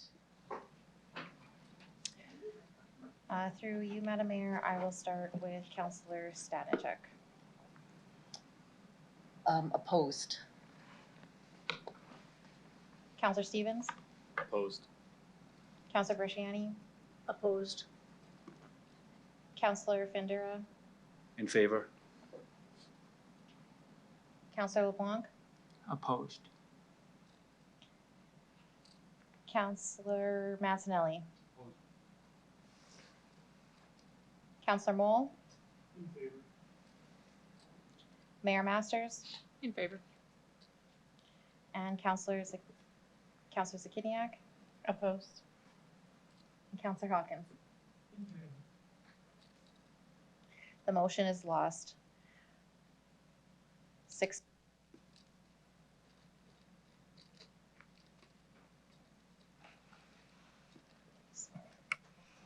Okay, so now we're back to the main motion, and I will just continue with who I see in the speaking queue. Mayor Masters, you are next. Thank you. Through the chair. I'm going to go back to a question that Councillor Hawkins has asked in terms of the mill rate increase that would be required to fund the program. I apologize, Mr. Lacey, did you say you don't have that calculation today? Sorry, so I'll provide some clarification. So the mill rate increase would relate to the municipal property tax deferral program. As Ms. Hutch has indicated, one of those FTEs, assuming it's about a 50-50 split between the program, would be funded out of the tax base. And we are proposing that would come forward as part of the budget about how we would handle that one FTE through the mill rate or the property tax base. The only other cost impact on the property tax base would be interest lost as we defer collection of those property taxes until a future point in time. And we believe that's minimal, so we haven't reflected it here. The utility program would see a 0.5% rate increase to the utility rate to fund the water utility rebate program. And there would be a charge as well of 1 cent a day on water bills to fund the retrofits program. So overall, the total cost on an average utility bill will be about just under $12 a year is what we're estimating.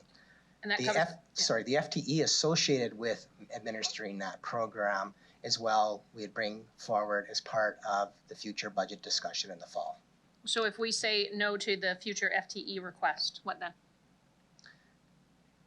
We would then have to find a way within the program to reallocate resources to be able to offer this program. And I would ask Ms. Hutch, because I know there has been some thought to what we might have to do that. So I'd ask Ms. Hutch if she would provide comment on that.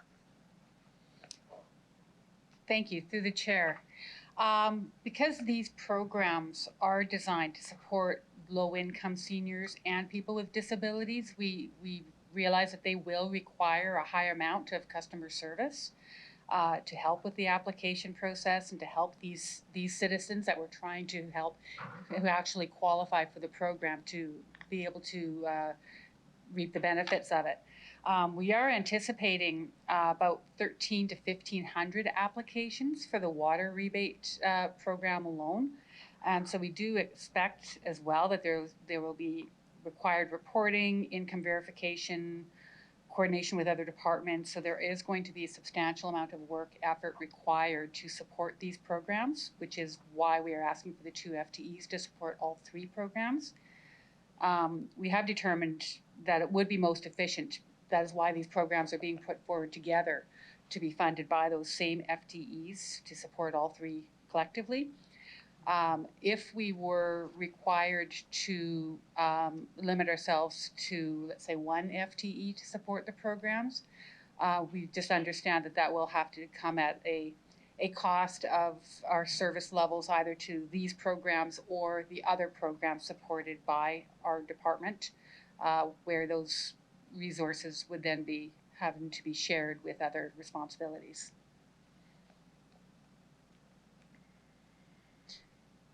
Sorry. So you're asking for 2 full-time employees through the chair. You're asking for 2 full-time employees, but you're not asking for 2 full-time employees right now. So through you, Deputy Mayor, we believe to provide a level of service to the individuals that would access these programs, and I think in the spirit of these programs, that it will require the attention of 2 FTE. We're deferring, if I could use that word, the final decision on those FTEs to the budget process. So yes, we are asking for the program dollars to be approved here. They're the larger portion of the dollars necessary to carry out this program. We do believe we need 2 FTE to fully implement this program. And as Ms. Hutch has indicated, we believe the level of service needs to be higher to these customers, perhaps than our average customer, to ensure that that program is fully utilized. It is a resource discussion, though, with respect to the broader context of the organization about FTEs and dollars. And so within the utility unit, if a choice is made not to add additional FTEs or to only add 1 FTE instead of 2, decisions will need to be made about service levels. And it'll be potentially service levels to the applicants of this program or to our more broadly our utility and property tax receivable assessment unit. Or more broadly within the organization, we're a large organization, there may have to be other trade-offs. More broadly within the organization, we're suggesting the appropriate time to look at kind of the staffing of this program, more appropriately done as part of budget. But we do think if council wishes to endorse this program, that there are actual costs of the program itself that should be recognized and approved here today if you're going to move forward with the programs. Thank you for that answer. The water rebate program, I'm just building upon the question, a comment, $1,300 to $1,500 for the water rebate program alone. Do you have estimations on the other programs? I will ask Ms. Hutch if she could provide comment on what we expect the uptake to be in those programs.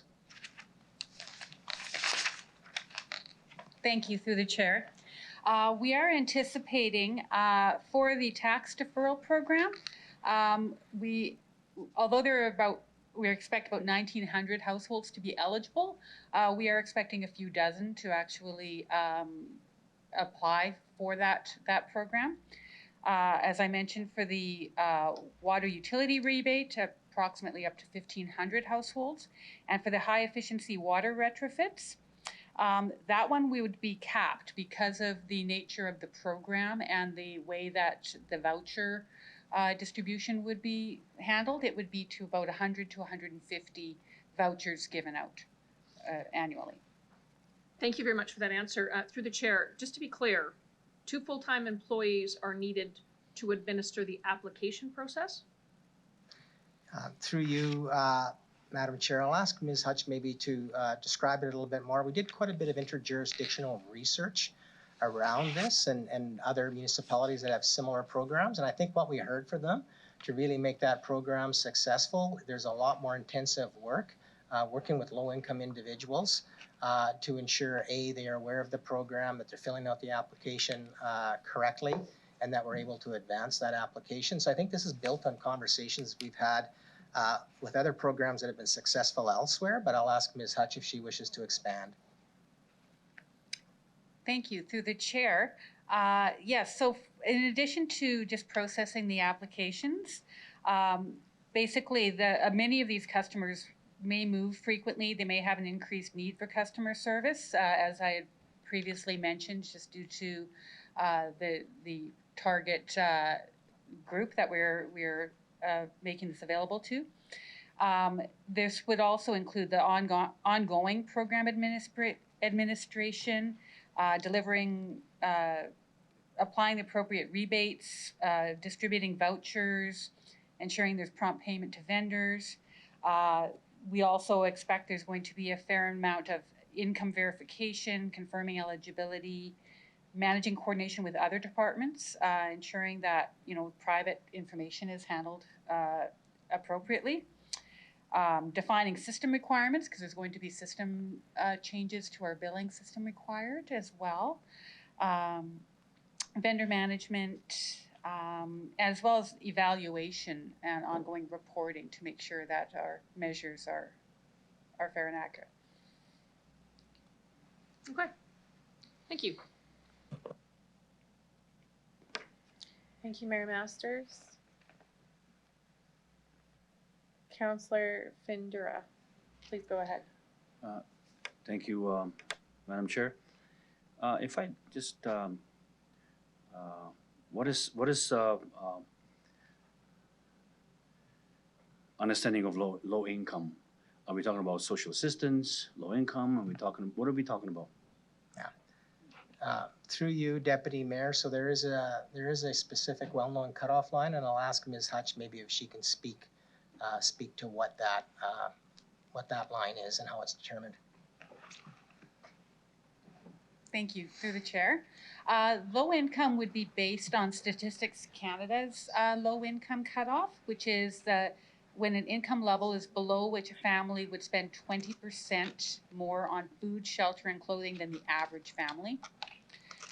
So for example, for a household with a single person, that number would be $23,696, whereas for a 4-person household, that would be about $44,000 a year. So that's based on Statistics Canada's definition of the low income cutoff. Okay, thank you. So then, would and again, someone who is on the assistance, social assistance, would they qualify for this program? I'm sure.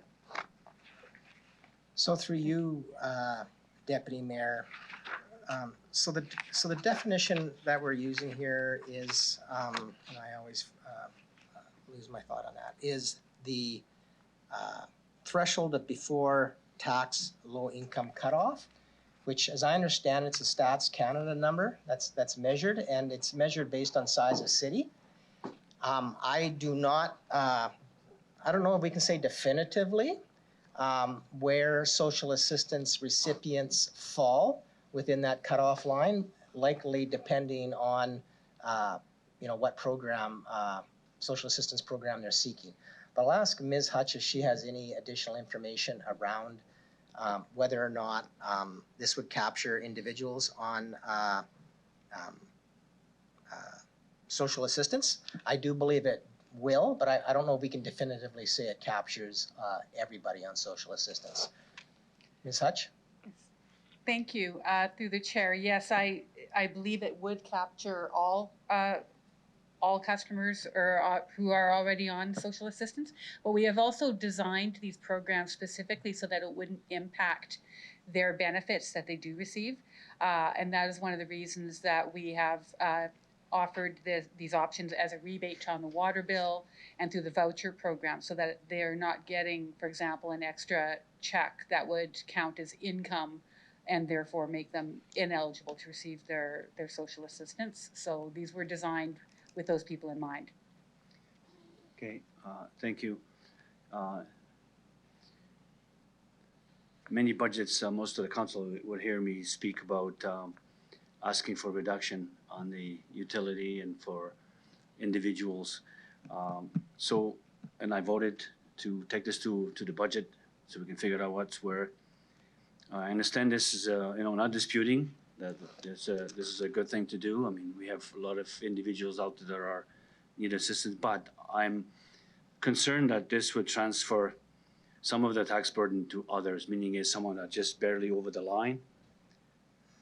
And usually when you think about tax brackets and braces where you are, someone will get caught right on the line and you're paying through the nose. So I'd like to see it to go to the budget. So I'm struggling with this because we as a social activity, as a social So looking after folks in need, I understand that, but I'm fearful that we're switching and pushing the burden to others to look after this.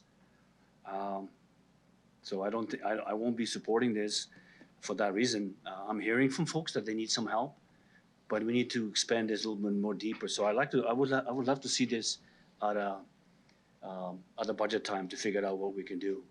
So right now, as it stands, I can't support this. Thank you. Thank you, Councillor Findura. Next, I see Councillor Mancinelli. Please go ahead. Thank you. I'm wondering if I could get administration to comment on the engagement behind this policy. I noticed there was 3 different engagement nights and some setup. When I look at it, it looks like a relatively small turnout. Any comment on the veracity of that, or if there's confidence in the program considering the engagement? Mr. Lacey?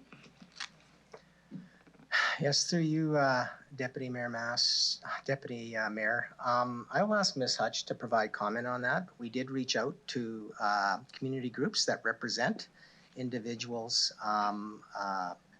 that meet the eligibility requirements, as well as any other groups or individuals that they thought would be of value in our engagement session. And then there was a second group with respect to plumbers and contractors that would do the retrofit program. Ms. Hutch, would you maybe expand upon our engagement process, how we went about selecting who we engaged with, and how that engagement was undertaken?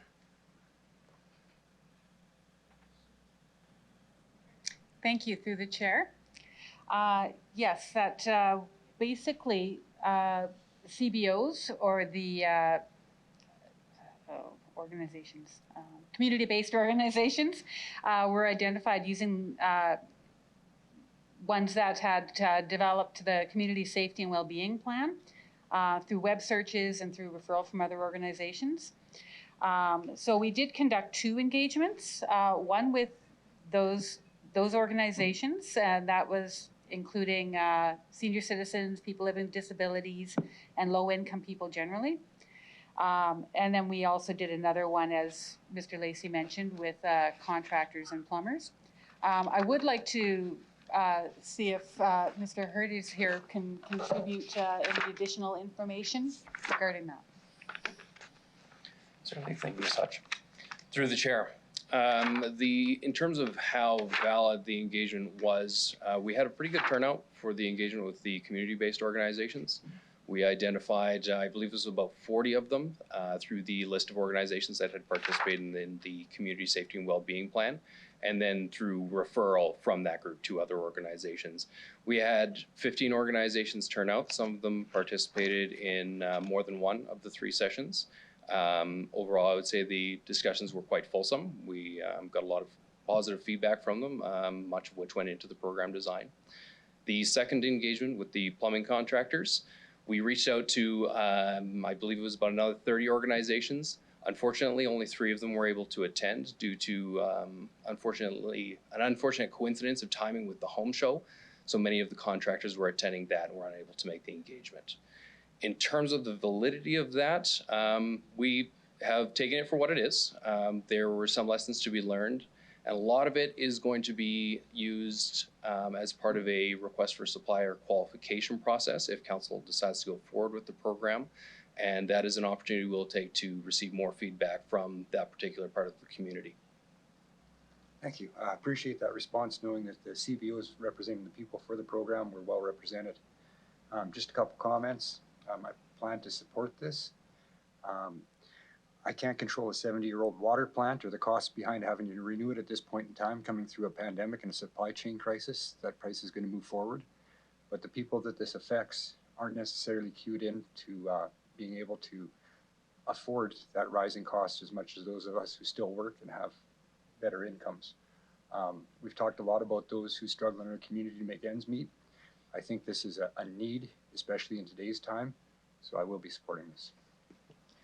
Thank you, Councillor Mancinelli. Up next, I see Councillor Stadnichuk, but I want to welcome a special guest to the meeting. Nell, thanks for joining us. I'll pass it on to Councillor Stadnichuk. Thank you, Deputy Mayor. I have a question through the chair regarding the retrofits program. Would some of the costs of that program be one-time costs?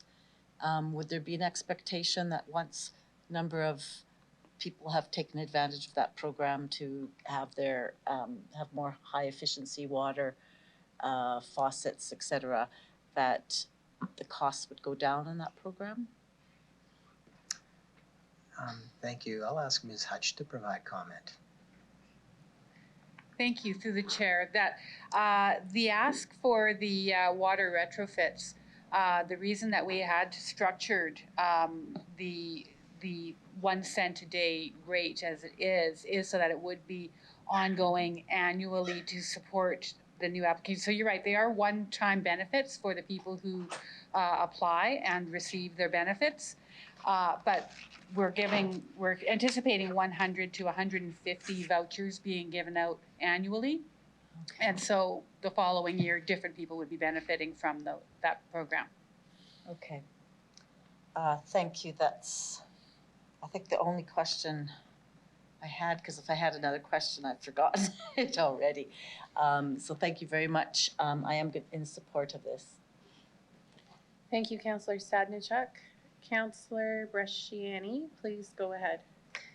Thank you very much. So in regards to the full-time staff, the 2 full-time staff, would we not also see that there would be overlap because with the actual other utility staff, because if they're looking at living in the same household, wouldn't there be some overlap with staff in that regarding communication and information of records and things like that? Would there not be any kind of, I don't want to say duplication, but crossover with staff through the chair? Mr. Lacey? I thank you through you, Deputy Mayor. I think we're talking about what we think will be incremental effort required, but I'll ask Ms. Hutch to provide additional comment on the anticipated resource requirements for these programs. Right. Thank you, through the chair. Our department does continue to look for efficiencies and improvements in how we deliver our services. And since the management review in 2019, we have merged and synchronized many functions within our department to deliver our property tax and utility billing services.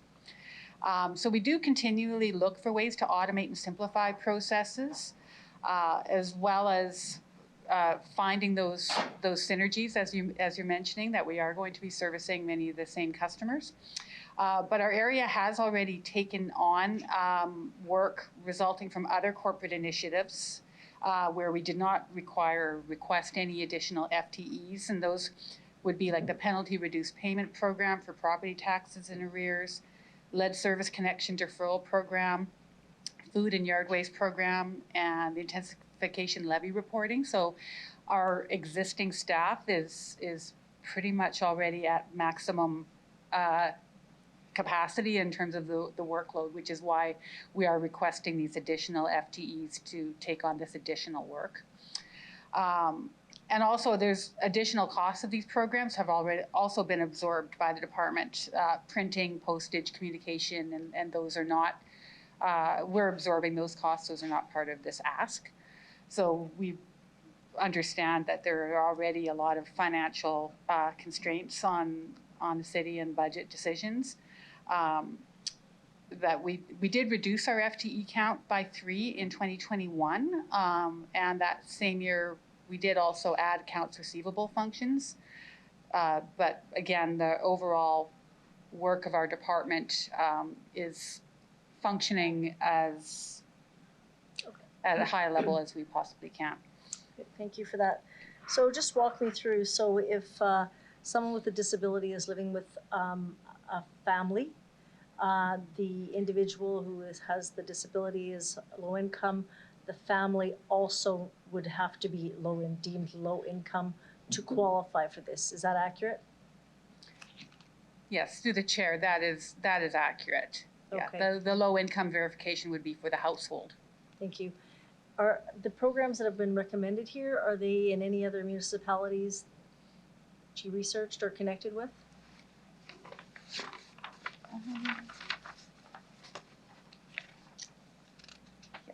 Yes, thank you through the chair. We did actually just jurisdictional scan of 10 provinces. We found 16 jurisdictions that do have a property tax deferral program. 3 have a utility rebate or discount, and 1 has a high efficiency water retrofits. And those for low income? For low income. Okay, thank you. When we talk about, so you're saying there's out of all of those programs, you said 16 for the low income municipal tax deferral. Is that accurate? I'm sorry, yes, 16 had the property tax deferral. That's correct. And 3 for a rebate?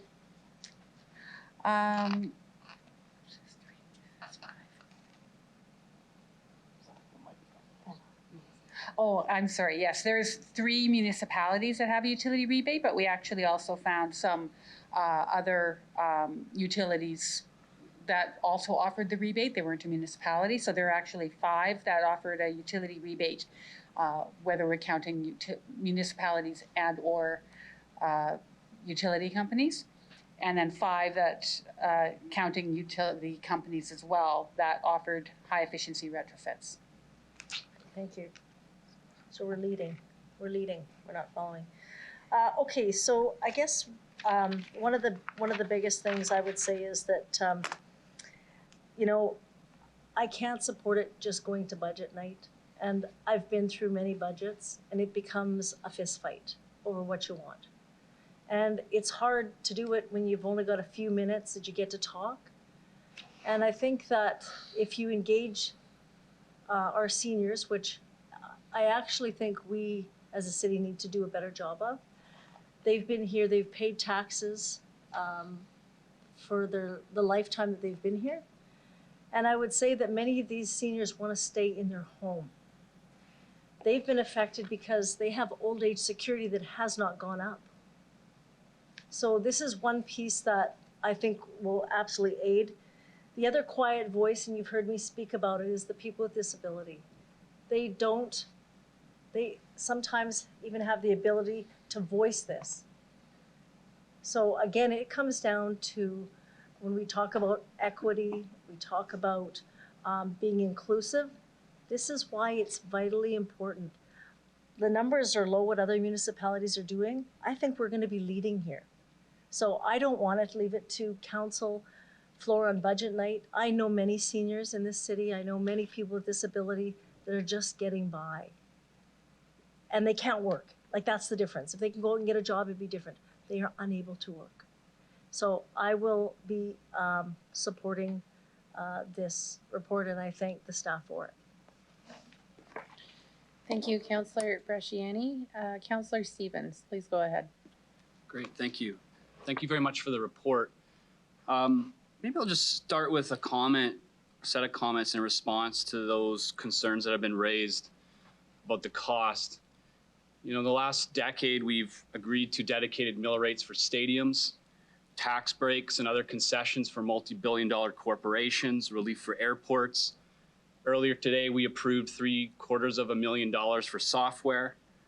Other reports show that we have hundreds fewer employees today than we did several years ago. I'm happy to shell out a few bucks, and that's really what this is, to help the most marginalized in our community, which certainly aligns with other priorities that we've agreed to as a council. I'd also like to acknowledge the work of Ms. Bryden and Ms. Mills in the past for constructing the report. It's about 50 pages long that provided the information that brought us to this. And I understand that we go in circles every year about how to deal with the cost of this program. Councillor Findura and I authored the report that brought us here. Sadly, he's voted against his own motion several times. The point is, you can't run away from this. Either you want to provide the support or you don't. It's as easy as that. There's a cost, and I'm happy to fund it. And again, these are the most marginalized in our communities. Disabled people and seniors who are low income. You're not going to find another demographic that is more in need than those two. So I'll be happily supporting this. I do not want this to be a fistfighted budget. I'd say if you want to support this constituency, vote in favor of this. If you don't, go back to the status quo. So I do thank administration for the work. I'm happy to see this financed. Thank you, Councillor Stevens. I don't see further questions. I do have one myself. In the report, there is mention of an option 4. This is on page 6. This is in relation to the high efficiency water retrofits program. So I think the recommendation from administration is to utilize a voucher, and then option 4 is just also to provide reimbursement. I believe that's the distinction between the two. I don't understand what would be the benefit to option 4 aside from increased flexibility, like with the program. Is that it? Through you, Madam Chair, that is correct. We think it'll be more administrative challenging, although it does provide more flexibility to the individual homeowner or applicant. Ms. Hutch, do you have any additional comment? It does provide, through the chair, my apologies, it does provide additional flexibility as well as to what fixtures are available to be purchased. But there are drawbacks in that the city then does not have the ability to make sure that it is one of our qualified plumbers that they potentially, well, I guess we could use that option, my apologies. Mr. Hurdes, do you have anything to add to that? Because I'm... Certainly. Through the chair. Yes, once in option 4, the primary benefit is the flexibility. And the option should be interpreted as a way to improve on the shortcomings of option 3. So when we were drafting this, one thing that was considered is this voucher program is fairly complex to administer, and an easier way might be a reimbursement program. However, the reimbursement program does carry some challenges with it. So option 4 splits the difference between the two to provide additional flexibility while providing the security of the recommendation. Okay. And just to confirm, the drawback being that it's more administratively complicated for us to administer. Through the chair, that is correct. Okay, thank you. I'm good for now with that response. I also will be supporting this report and these recommendations. I think this is an important way to take care of our most vulnerable residents. I do see Councillor Findura wishes to speak, and then I will be asking if Councillor LeBlanc wishes to close debate. Go ahead, Councillor Findura. Thank you, Madam Chair. The executive, it can speak more than once. Council, you can, so this is good. Well, like I said before, I'm not disputing, but I feel that what we're looking at here is way too much stuff in the one little program here. So there's too many variations that are happening here. So if you read further into the report, there are some fixtures that the residents won't be able to afford to put in. Some of them are too expensive to put in. So I'm thinking to, if we could, I'm not going to go. I'm thinking maybe to separate how we deal with this. But this is kind of on the fly. I haven't really thought about it because I mean I can see the low income, the water rebate. If it was one thing, but there's way too many things that are involved in this thing. That's it's going to cost way too much. And I don't think it's going to benefit too many folks. If you look at, for instance, to add a faucet on a tub, yeah, I know it's not recommended, but people will not be able to afford that. You know what? I'm just going to leave it at that. Let it go. Thank you, Councillor Findura. Okay, Councillor LeBlanc does not wish to close debate, so I will ask the clerk to call the vote, please.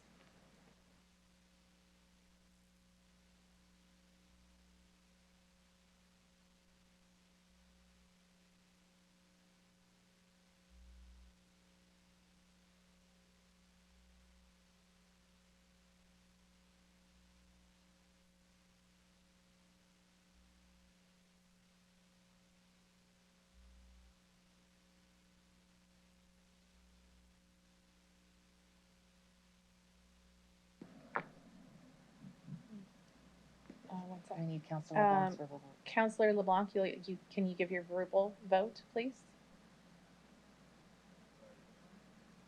It says that he's in favor. In Because he favor. moved it. In That's favor? fine. Is he okay with that? Yeah, okay. Through you, Madam Chair, the motion carries 7-3 with the following members voting in favor as follows. Councillors Bresciani, Stadnichuk, Stevens, LeBlanc, Zakidniak, Mancinelli, and Mole. And the following voting against are Councillors Hawkins, Findura, and Mayor Masters.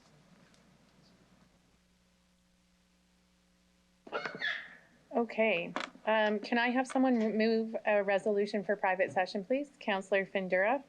I will call the question. Any opposed? That's carried.